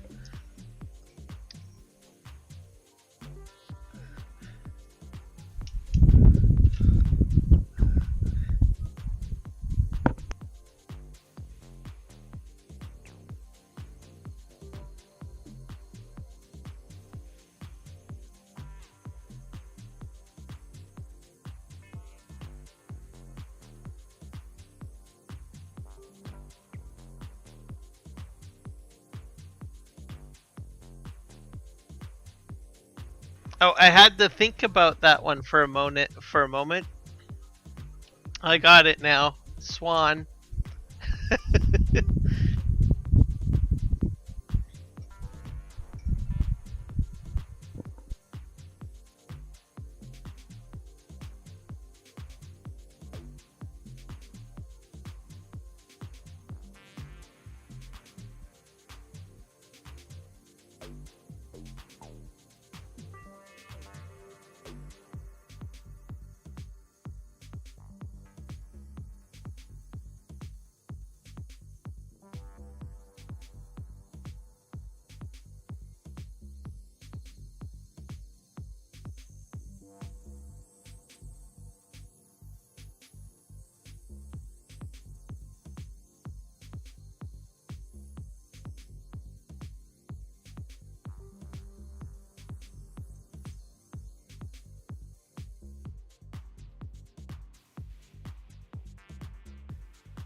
Got him set up, so he'll be, I guess, unloading and then heading to field 146.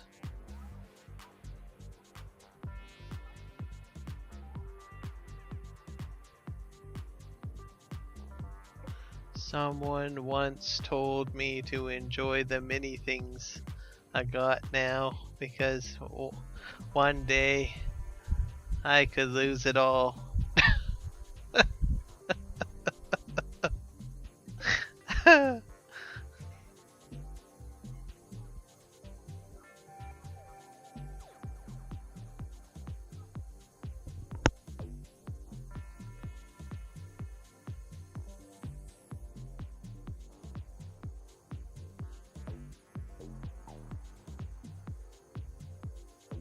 Exactly. Heading to field 146. Oh my god, could have so much fun with his name now.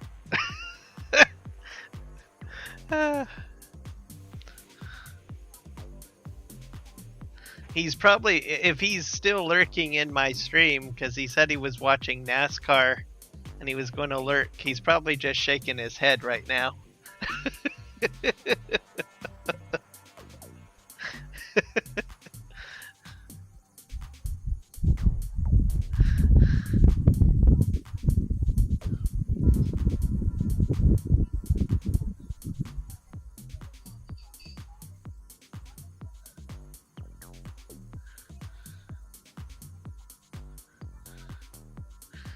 Yep, there's that one too.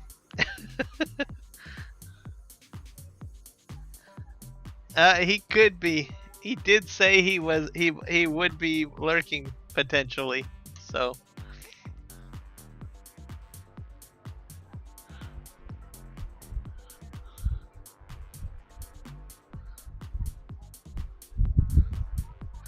that's a good one too. Keep on going one and one and one.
Gotta call this guy back down.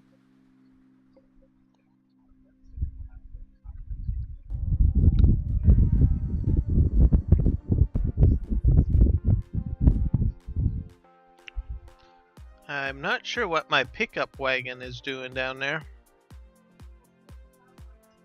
I am deeply concerned. He's somewhere over there. Or back there. I think he might be stuck. He's taking a roadway that I'm not familiar with. Oh my. .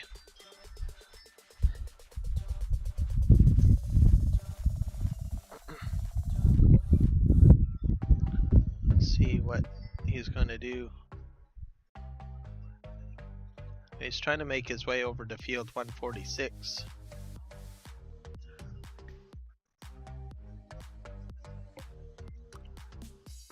Okay, he's pretty close. I can keep an eye on him a bit.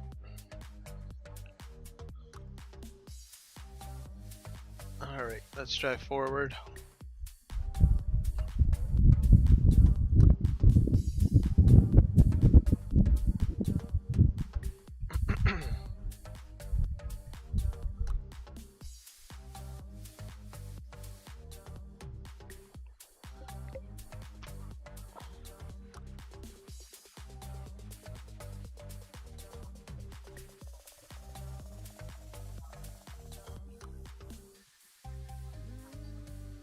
I wonder here, so you got like the phrase son of a gun? What about one of a gun? Maybe would that work? One of a gun? Instead of son of a gun?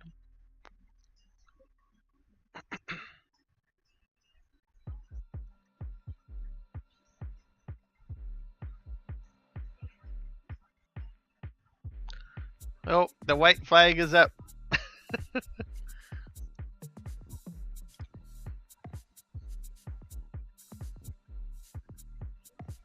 Let's just spin around here.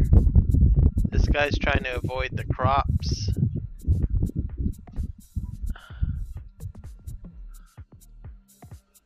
Oh, oh, don't get any ideas. Oh, that could have been a mini crash right there.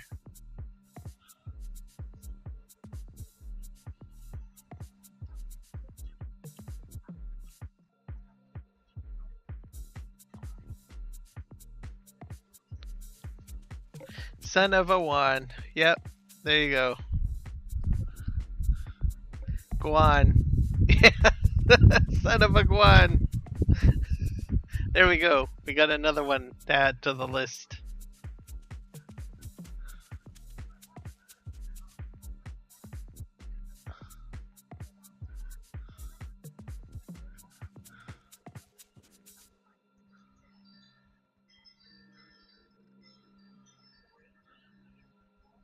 Off we go. Oh yeah, Obi-Wan Kenobi. Good call, Mark. Good call. Obi-Wan Kenobi. Okay. Mark Thorda for the win here. That's a good one. I like that one.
Let's just try something here. I'm kind of curious.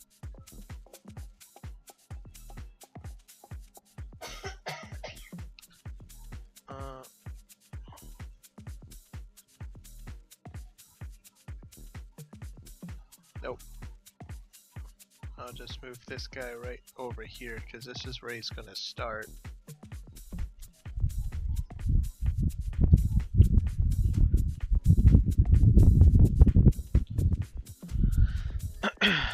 off his engine.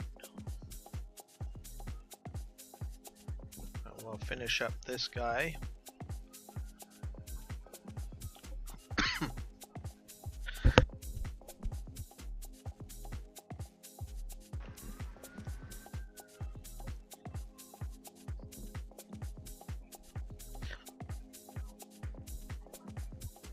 Oh, do you notice my Texan accent?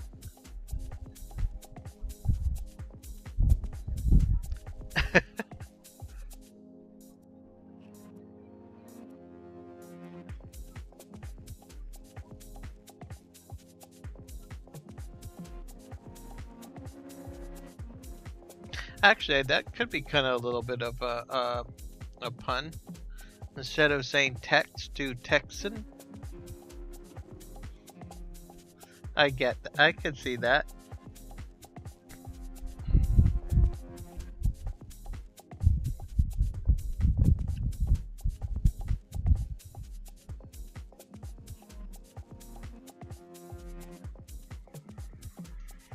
Is 1 ton heavier than 2 tons?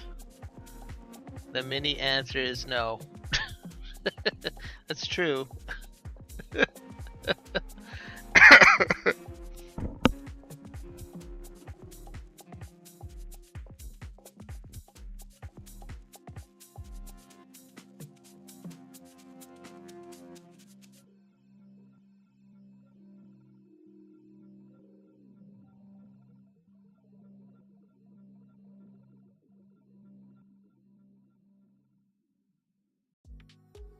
Oh dear, I don't know about that, Michael. You might brew a ban and a war if you do that.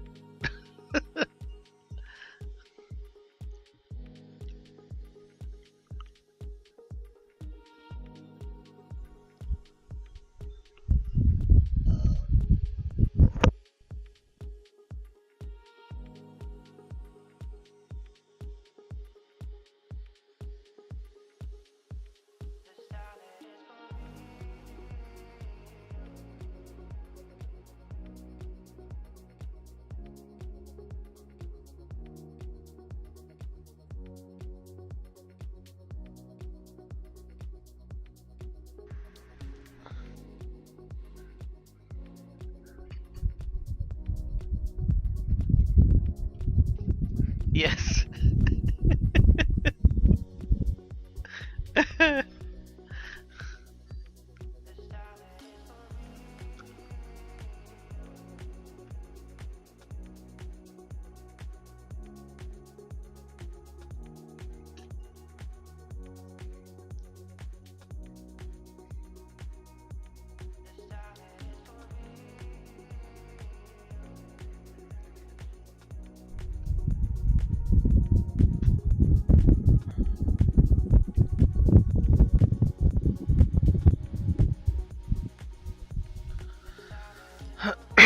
Let's see if this guy is going to run into me.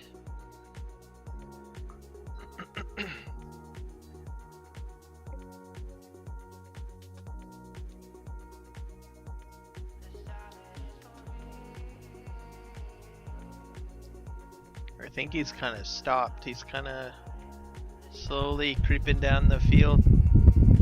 I don't think he is. No, he doesn't like a game of chicken. I see him in the distance.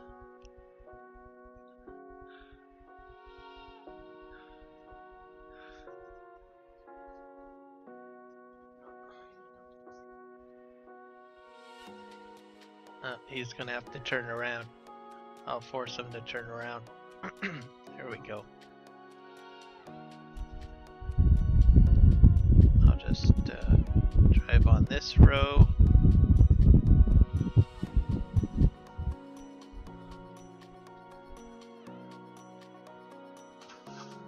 Alright, let's see.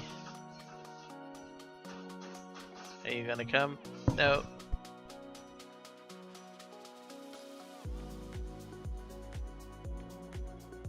Afraid.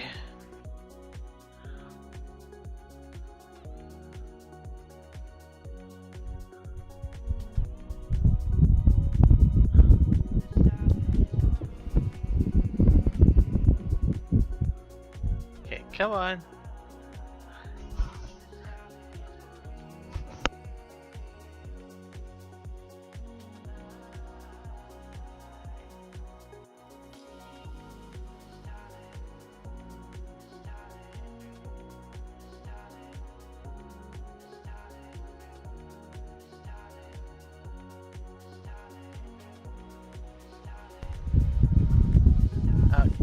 Are you gonna go forward? Please go forward.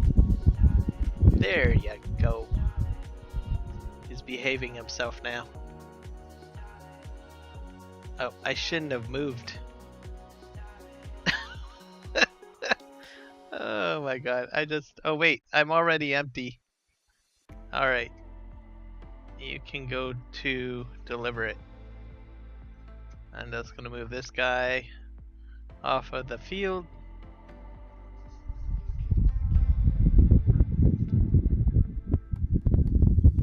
And we will send this guy to unload. And then we gotta get this guy going.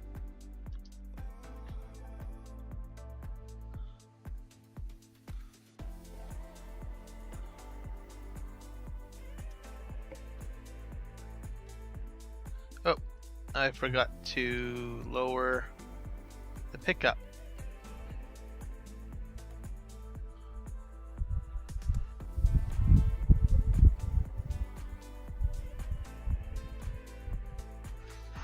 Baylor mod update.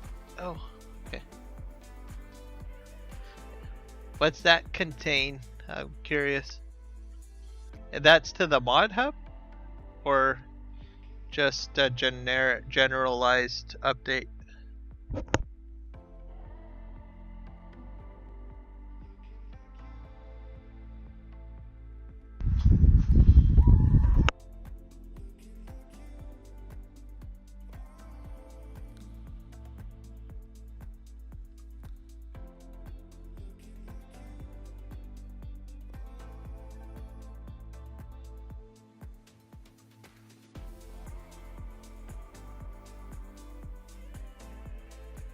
Cool.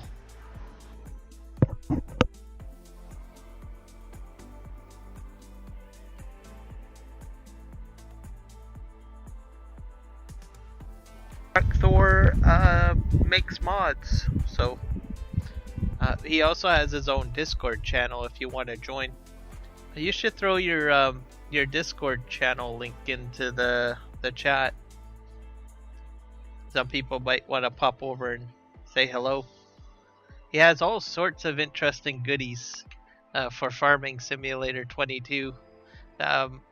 Pretty much a good chunk of the mods that I'm using are from, well, on the Chilliwack map that I've used so far are from his selection.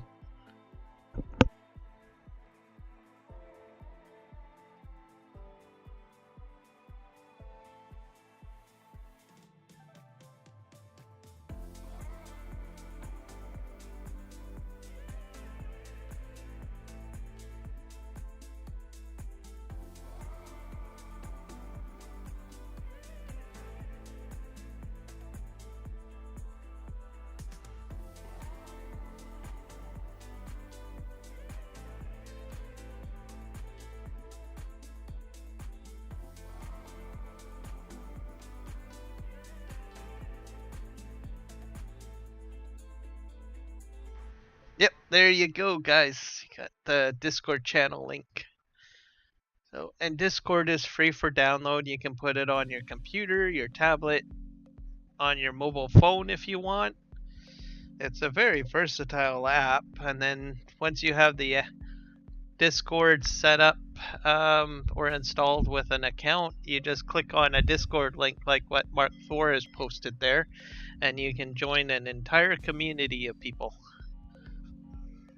It's kind of like, I guess, well, it's much more than Facebook, but similar in a way, I guess. Without all the advertising. No advertising, except for maybe a few of their services that they have, like Nitro, but it's very, very ad friendly in my opinion, and has a lot of useful stuff in it.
I think for a base game map, because I know with maps and fill types, I think the best thing would be to have a probably a pack.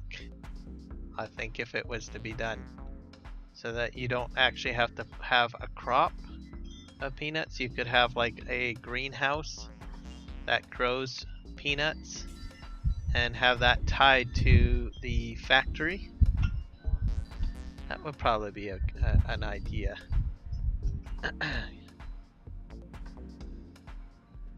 And then the fill type that you get for growing peanuts inside of a greenhouse can be used to be put in to I think the Reese's factory as the ingredient. Then all of the other items are already available because you get sugar, you get flour, and you can get chocolate from the what do you call it? I guess you could do sugar cane. Well, actually, sugar cane makes sugar. I think that's probably what you could do.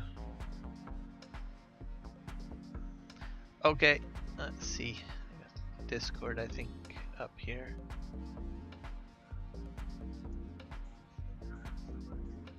Let's review this here.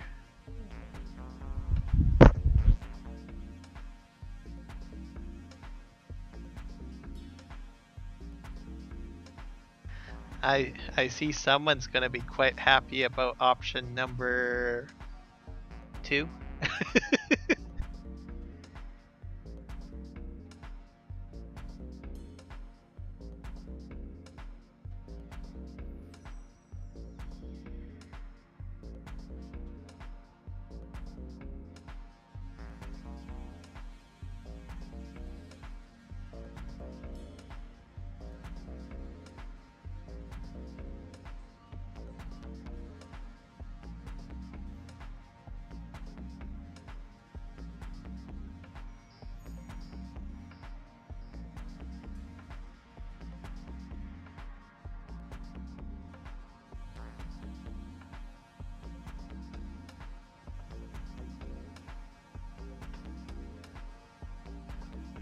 I like a lot of the items on that list, Mark Thor.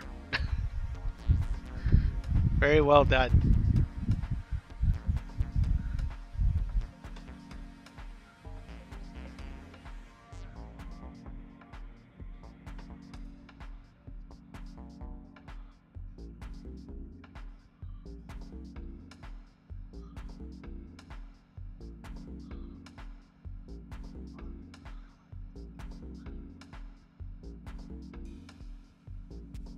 Yep, someone is going to be happy about option number 2. So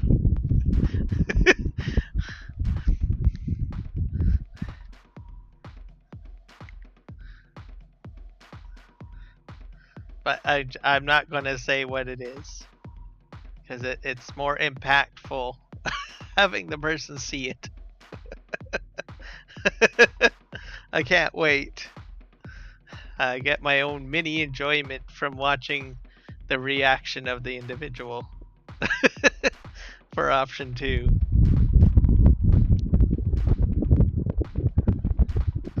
Once it's released, I'll give an explanation in the chat. Once it's been released. And then I can explain what the whole topic of option number 2 is.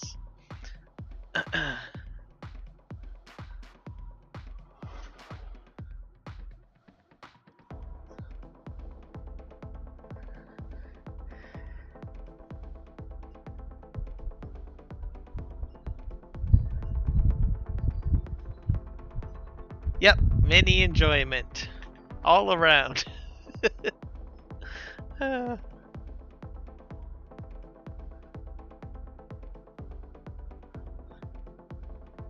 It's the mini things in life that we get enjoyment from.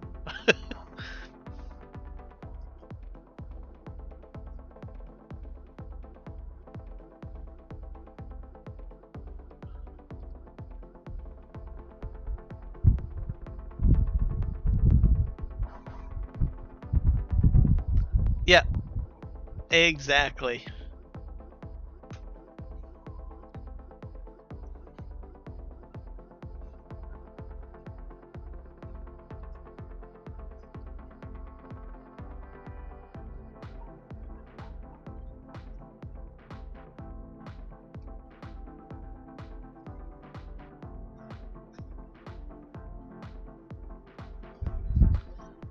This is almost full.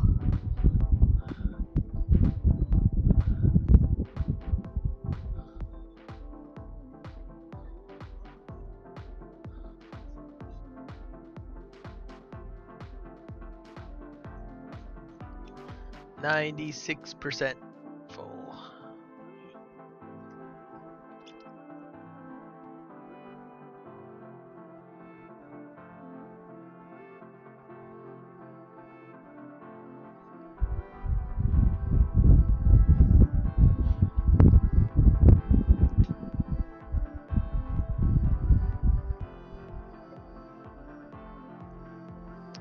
Alright, we'll spin around. Actually, it's at 99, so I might as well just take it back to the farm now.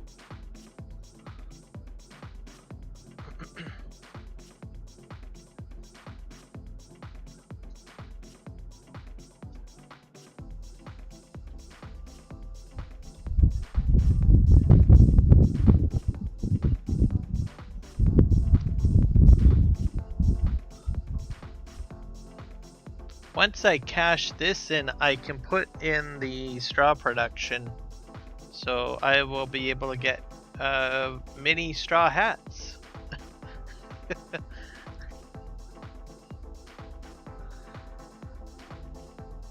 I have to do something with all this straw.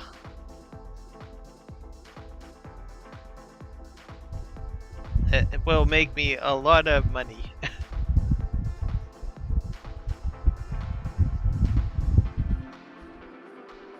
But the production's pretty expensive to put down, so...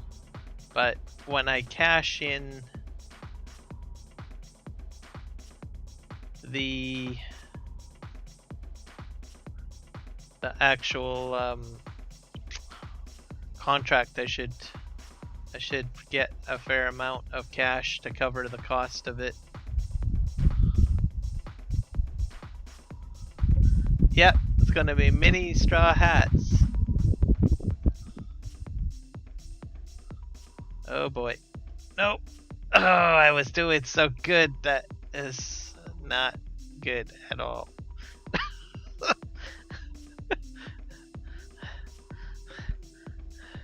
It's all good. The sim guy's not here.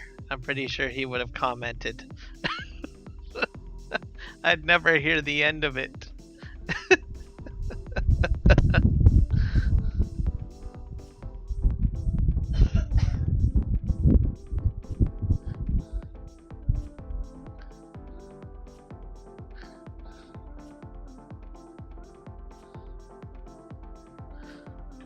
Oh, I went off the road again. Whoop, I am horrible at driving at this point. That's distracted driving here. Oh dear. I'm stuck on the tree. There we go. Back up on the road.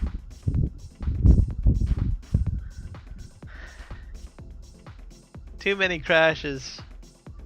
Yeah, it's a tough tractor.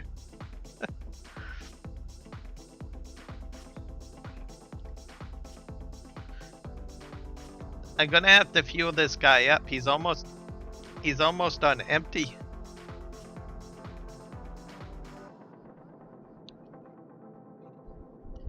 He's got like about a quarter of a tank left.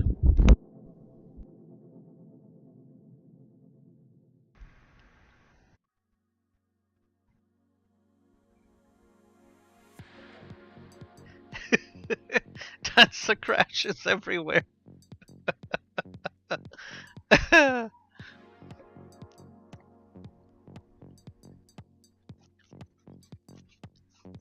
We're in July. I think I'm planting corn on that field if I'm not mistaken.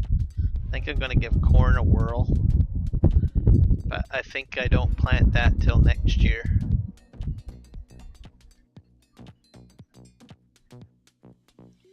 Alright, let's go in here and we'll unload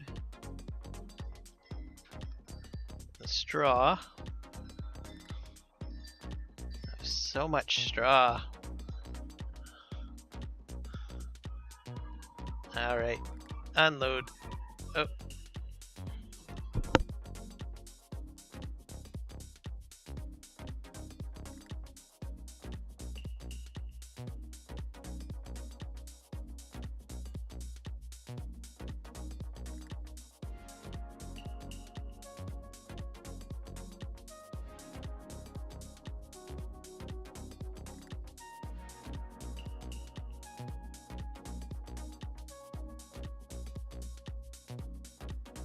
Oh my god.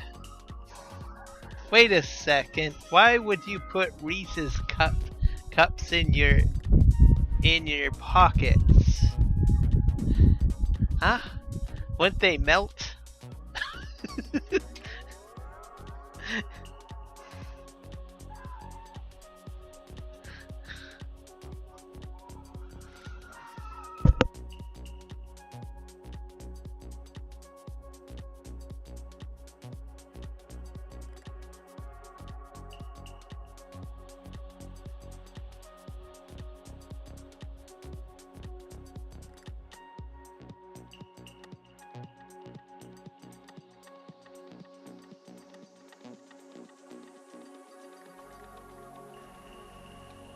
There we go. Oh, I almost forgot to like my own video. Yep. Guys, if you enjoy the stream, please like my stream. I almost forgot to like my own stream. I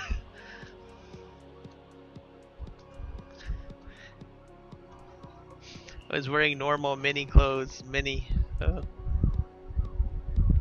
But how did you keep the Reese's Pieces from melting? Or did you have them in something else? You didn't have them in your pockets? Because usually chocolate melts in the pockets.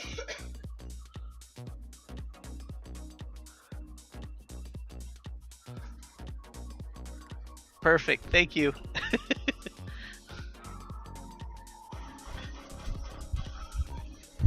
As usually. Yay!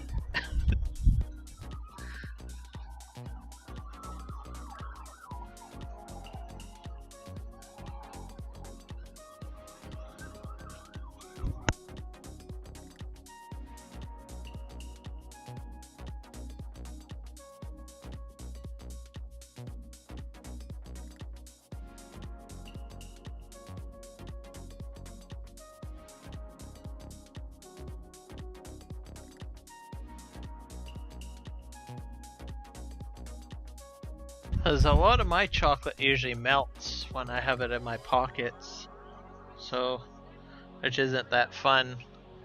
Mind you, I've never tried a Reese's peanut butter cup in a pocket because they never last that long. As soon as they're in my hand, they're gone. There's no saving them. They have no chance of survival if they are close by. They just get eaten right away. As soon as I buy a Reese's peanut butter cup pack, I'm eating them right off the get-go. Is this the road that I go down? No, I gotta go down further. Or wait, actually I think that was the road.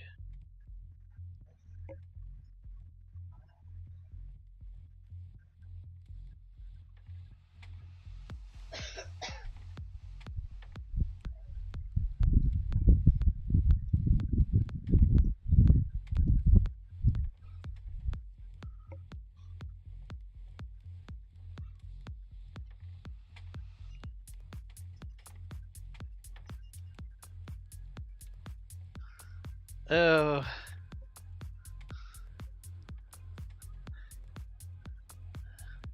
And also a healthy dose of chlorine too. I'll forget about that. Oh wait, I think it was, no, I was going the right way. I'm getting all turned around here. I gotta go back up this way. Gotten lost.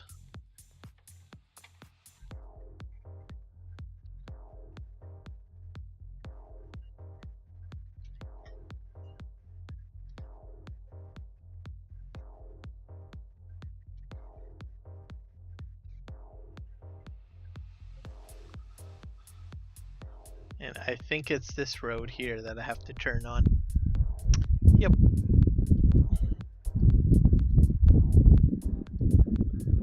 Off we go.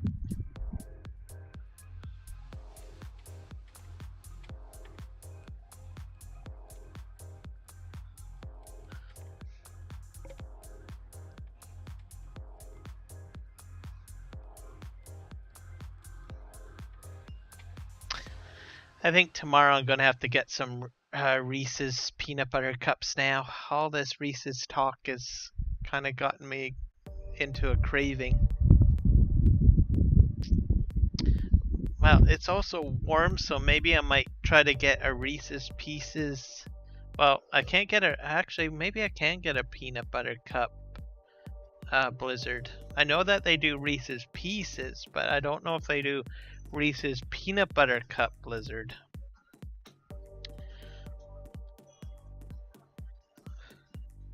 I think I'm gonna have to get one tomorrow. Oh, I forgot to fill up my gas tank. Oh dear. I think I got enough gas to make it back to the shop.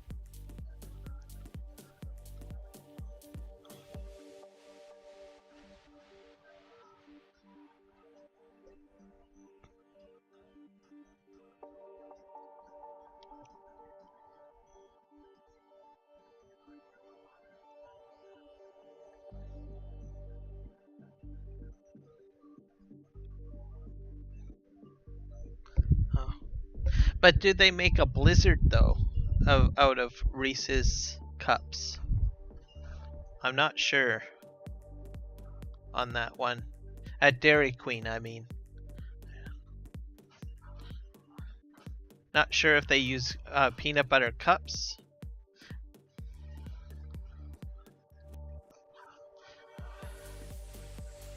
As William Shatner would say, well, that is going to be something we're going to find out, or it will remain unexplained.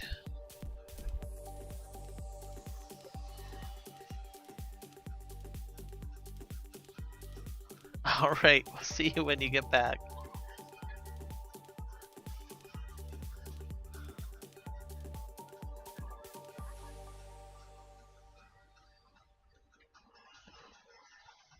Well, I'm gonna find out tomorrow.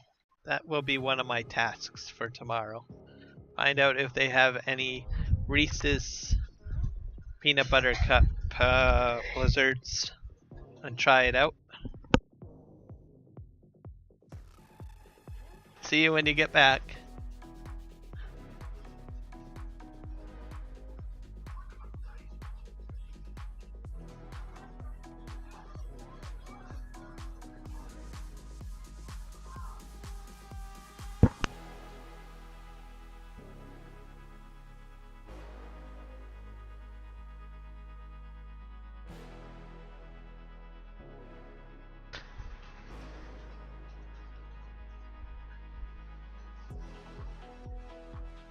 Yep. And if they don't have any peanut butter cups, I'll go with what I normally go with, which is an Oreo blizzard. I love Oreos. Oreo cookies. Just love it all. Oreo. All that you could get. Oreo.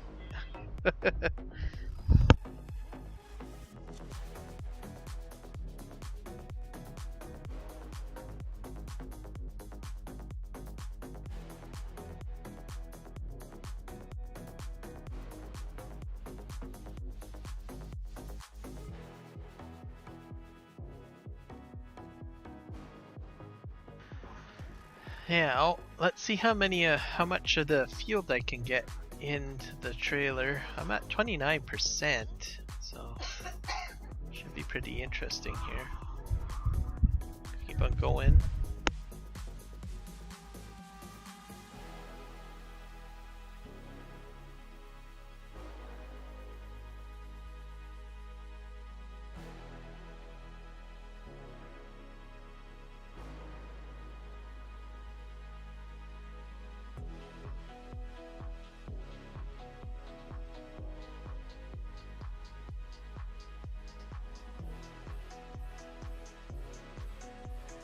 Straw I've got a lot of straw. I'm almost up to 3 million liters of straw. It's gonna be crazy. So yeah, I definitely gotta get that production put down, so that will be a priority. And then get it filled with straw and put some water in it, and then I will have straw hats being made, and I think I can make straw baskets if I'm not mistaken. And the inputs is just straw and water. So if you have a large surplus of straw on your farm and you're just not consuming it, and you really don't want to have to just sell it, just there's a straw in the mod hub. There is a straw, I think it's a straw hat factory. Just install that. I used it on my gameplay for PV Uncharted, I think it was. Yeah, on that map, and it helped out in the beginning stages.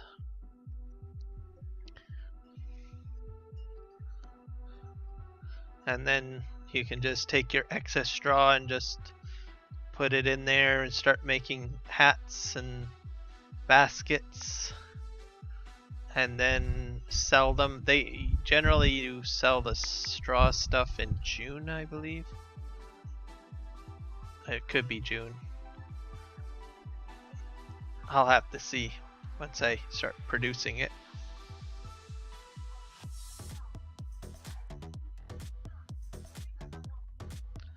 And it should go quite nicely. I'll have a nice revenue stream coming in, which is something that I'm always looking for. And then on this map it'll be something different to do other than just silage and grass and hay and clover. So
think I can get, maybe I can get this entire line, so maybe 2 lines per trailer.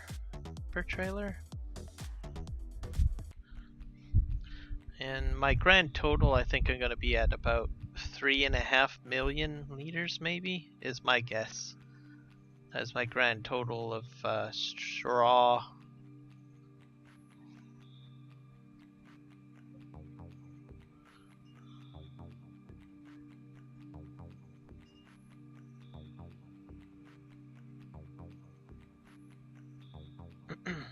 And then I'll put the items into the storage.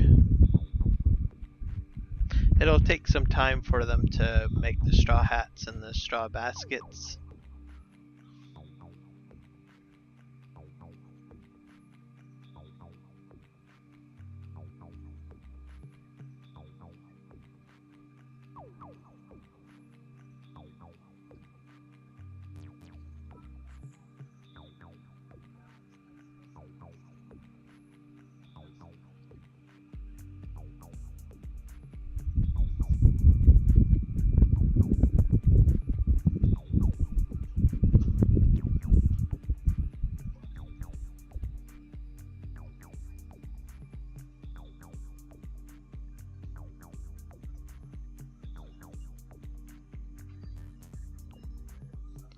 Alright, we're almost to the end. I might get this entire line in, I hope.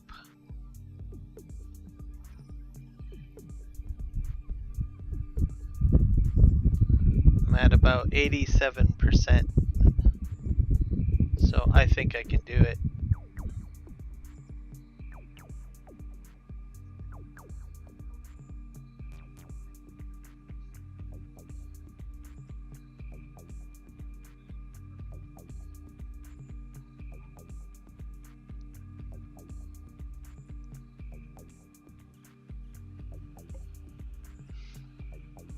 And then near the end of the stream, I'll try to figure out how I'm going to put the factory down. We'll see about that.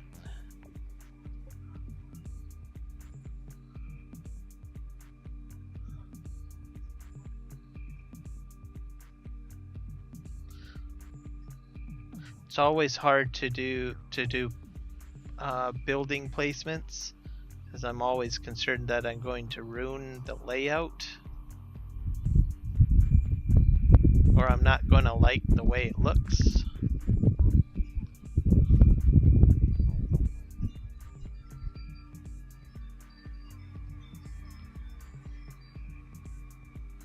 My one question is this: if I'm not sure if you're still lurking around, Mark Thor. But my question is this, or anyone for that matter: if you put a production on a property that you don't own, do you still own that production and can you use it? Or is it whoever owns, you have to own the land that it's put on?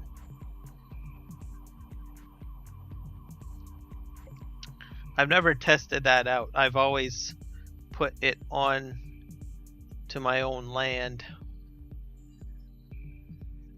in the game.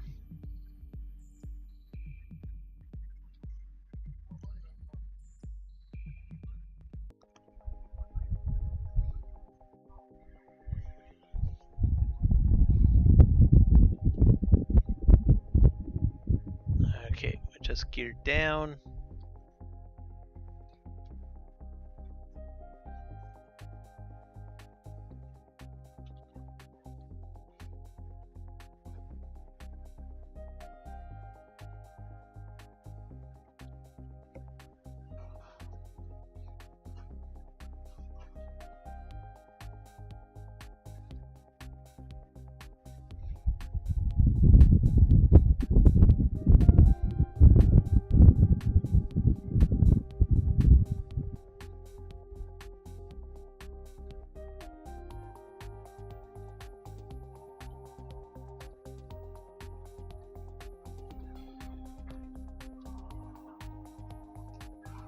Alright.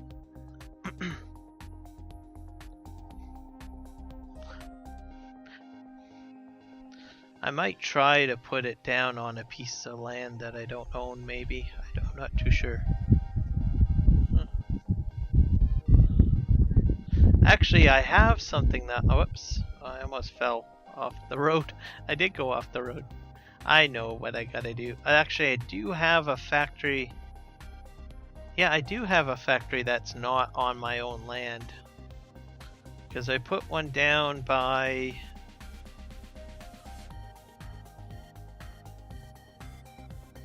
the wood factory.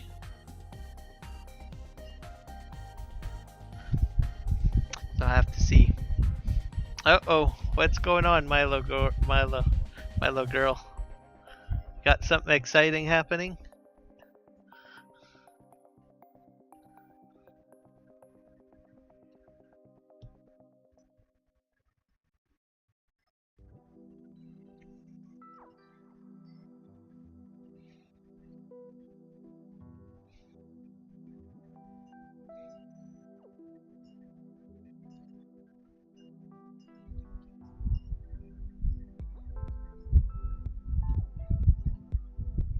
Ooh, you got an interview. All your mini dreams are gonna come true. You're gonna do a smashing good job in the interview, I know it.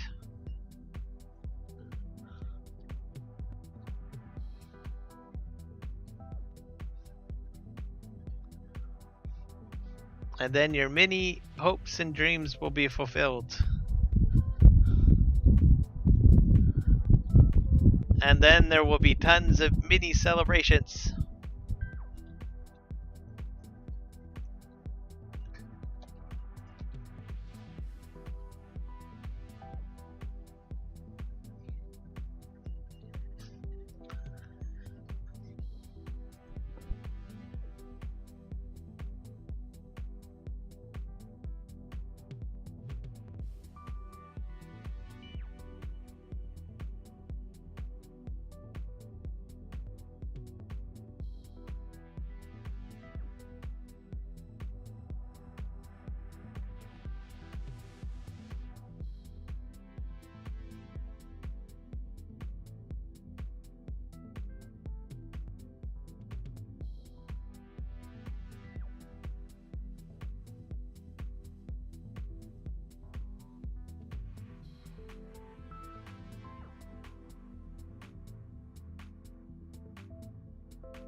Actually put it on this field, to be honest with you. Probably here, and then I will probably put a fence line along here. That should be good, and I'll probably set it back about here maybe. That's sort of where I will put it. Give it plenty of space, and then should be good. Looks good.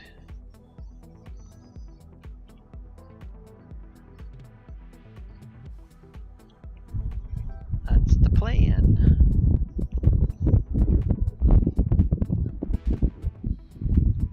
Okay, it's empty. Let's go ahead. I need more money because that's expensive. 70,000, I think.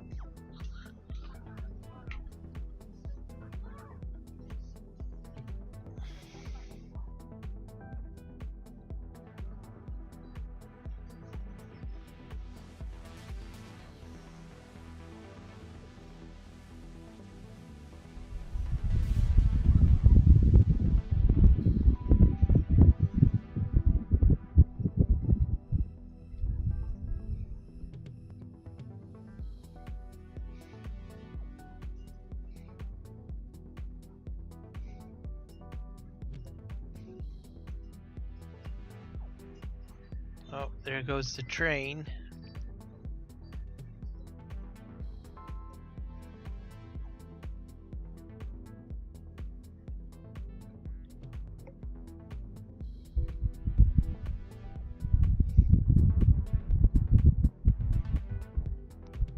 You're gonna be a Reese's cup designer. Ooh, that sounds interesting. This explains a lot of things. You're gonna be a Reese's peanut butter cup professional. You're gonna know everything there has to be known about Reese's peanut butter cups.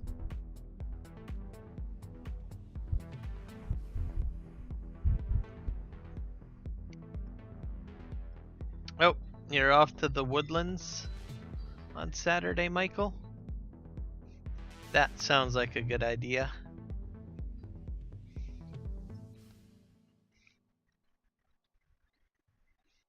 It's nice to get out in nature.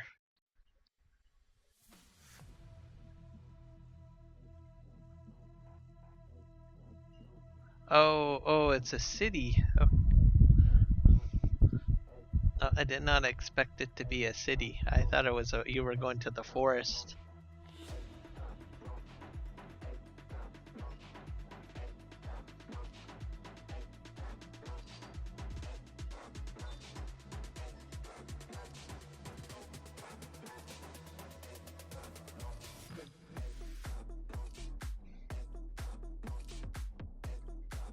Whoa, I drifted a little bit.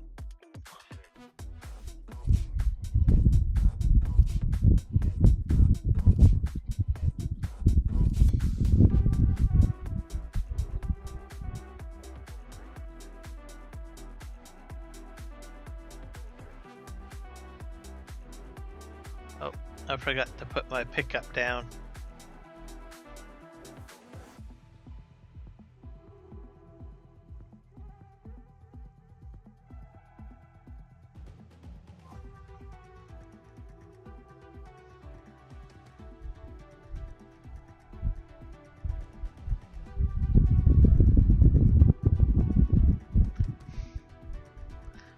Well, I think you're very good at your job because I am looking to go hunting down some Reese's peanut butter cup blizzards tomorrow, just from our conversation. So if you can convince me to do that, I'm pretty sure you're gonna be great at it in any other fashion.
I think there needs to be a peanut butter cup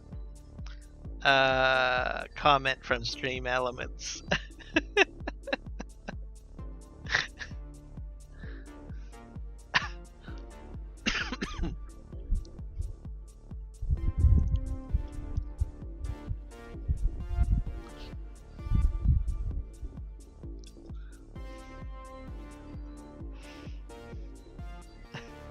You tell that bot where to go there, Milo girl.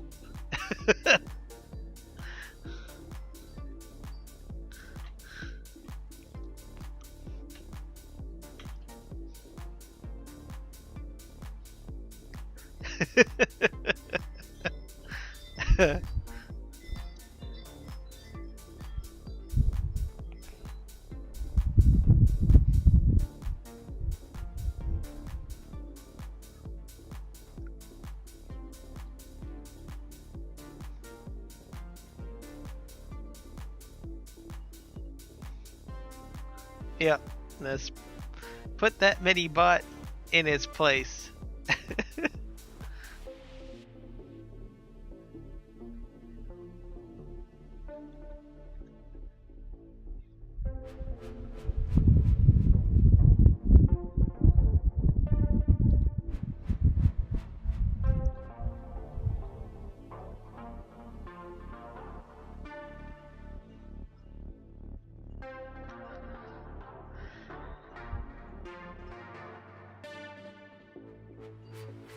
"50 miles from a mini beach." That sounds nice.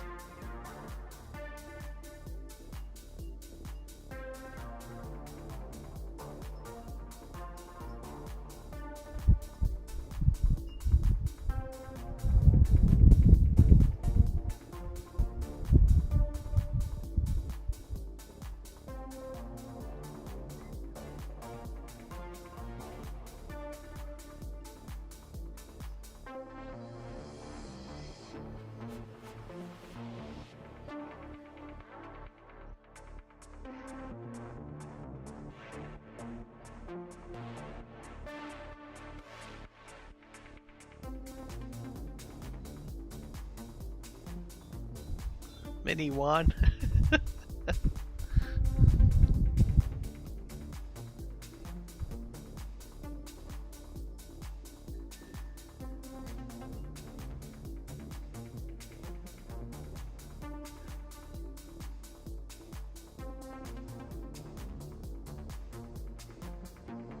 Oh my god.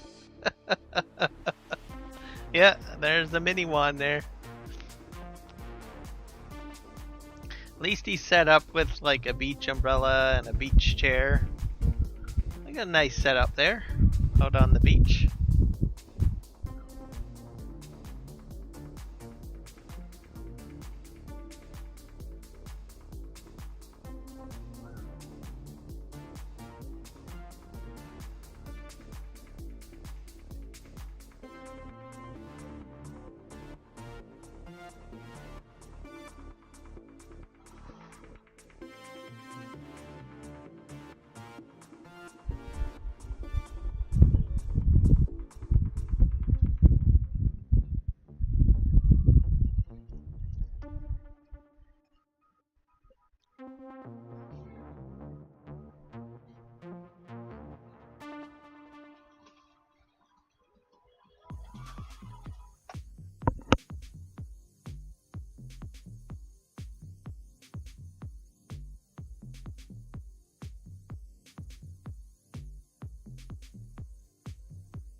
I think it needs to be taught a mini lesson. Stream Elements has gone crazy.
A good mini night.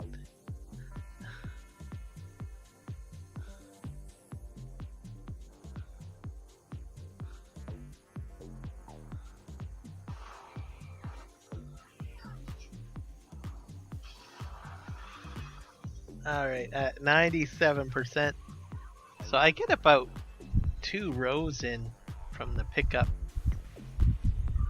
That holds about 200,000 liters of straw.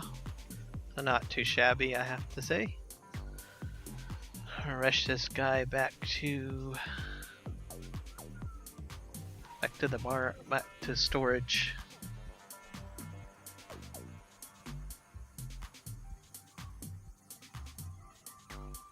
All right. Have a good night, Milo girl. I'll probably see you next time. Either that or in 3J stream.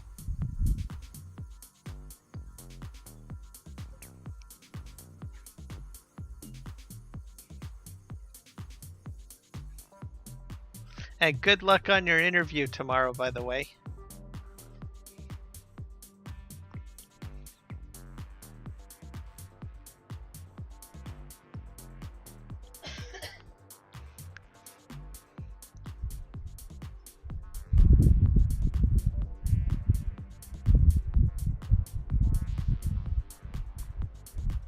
I'm probably going to be streaming more in the evening tomorrow. So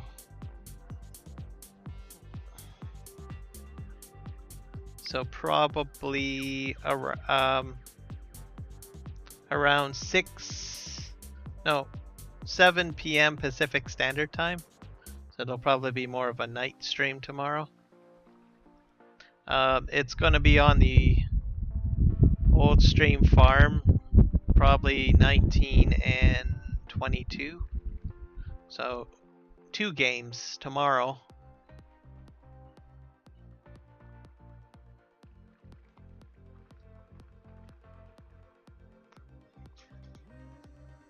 Yep, got mini coughs sometimes.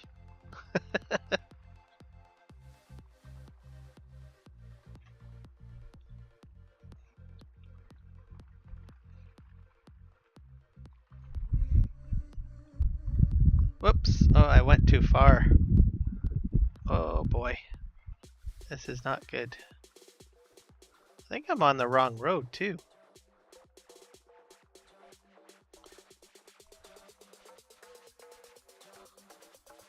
I think I might have taken a wrong turn somewhere.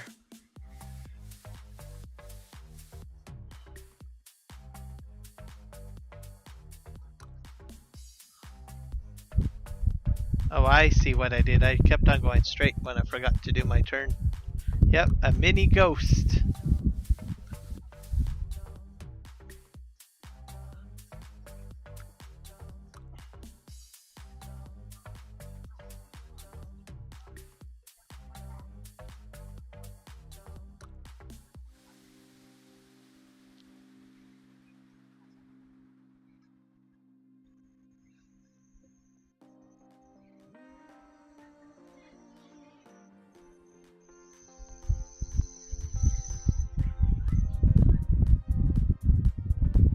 Yep. I think that I'm going to make this probably my last delivery of straw, and I'm going to be wrapping up the stream. I've been on here, I think, for about 7 hours now streaming. That's a record now. And my headset is yelling at me, telling me that it needs to be charged. So it does a little beep beep beep noise. So it's gonna run out of battery power soon. So I'm gonna have to plug it in and charge it up. It has about, I think, 8 hours of battery life roughly.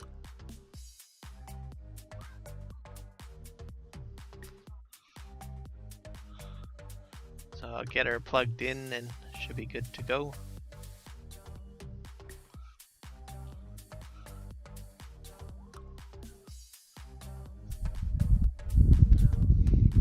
So I post a poll on my community section for my YouTube channel.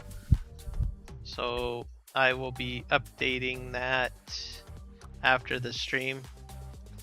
And what the poll is for is to vote on which map I will play on for next Sunday, because Sunday is basically my big stream, the most time that I spend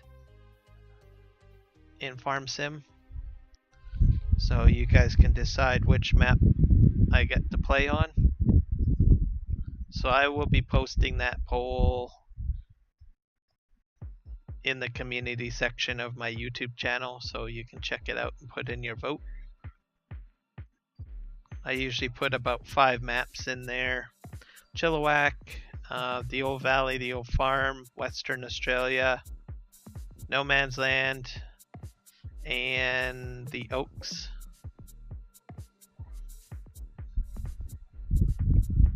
So those are generally the options. Next time on the Chilliwack map, we'll probably resume collecting the rest of the straw, and I should have enough money to put down the production, the straw production, and figure out what we'll do there. And if you're catching the recap, please remember to like and subscribe to the channel if you like the content. It definitely supports the channel and I really appreciate it.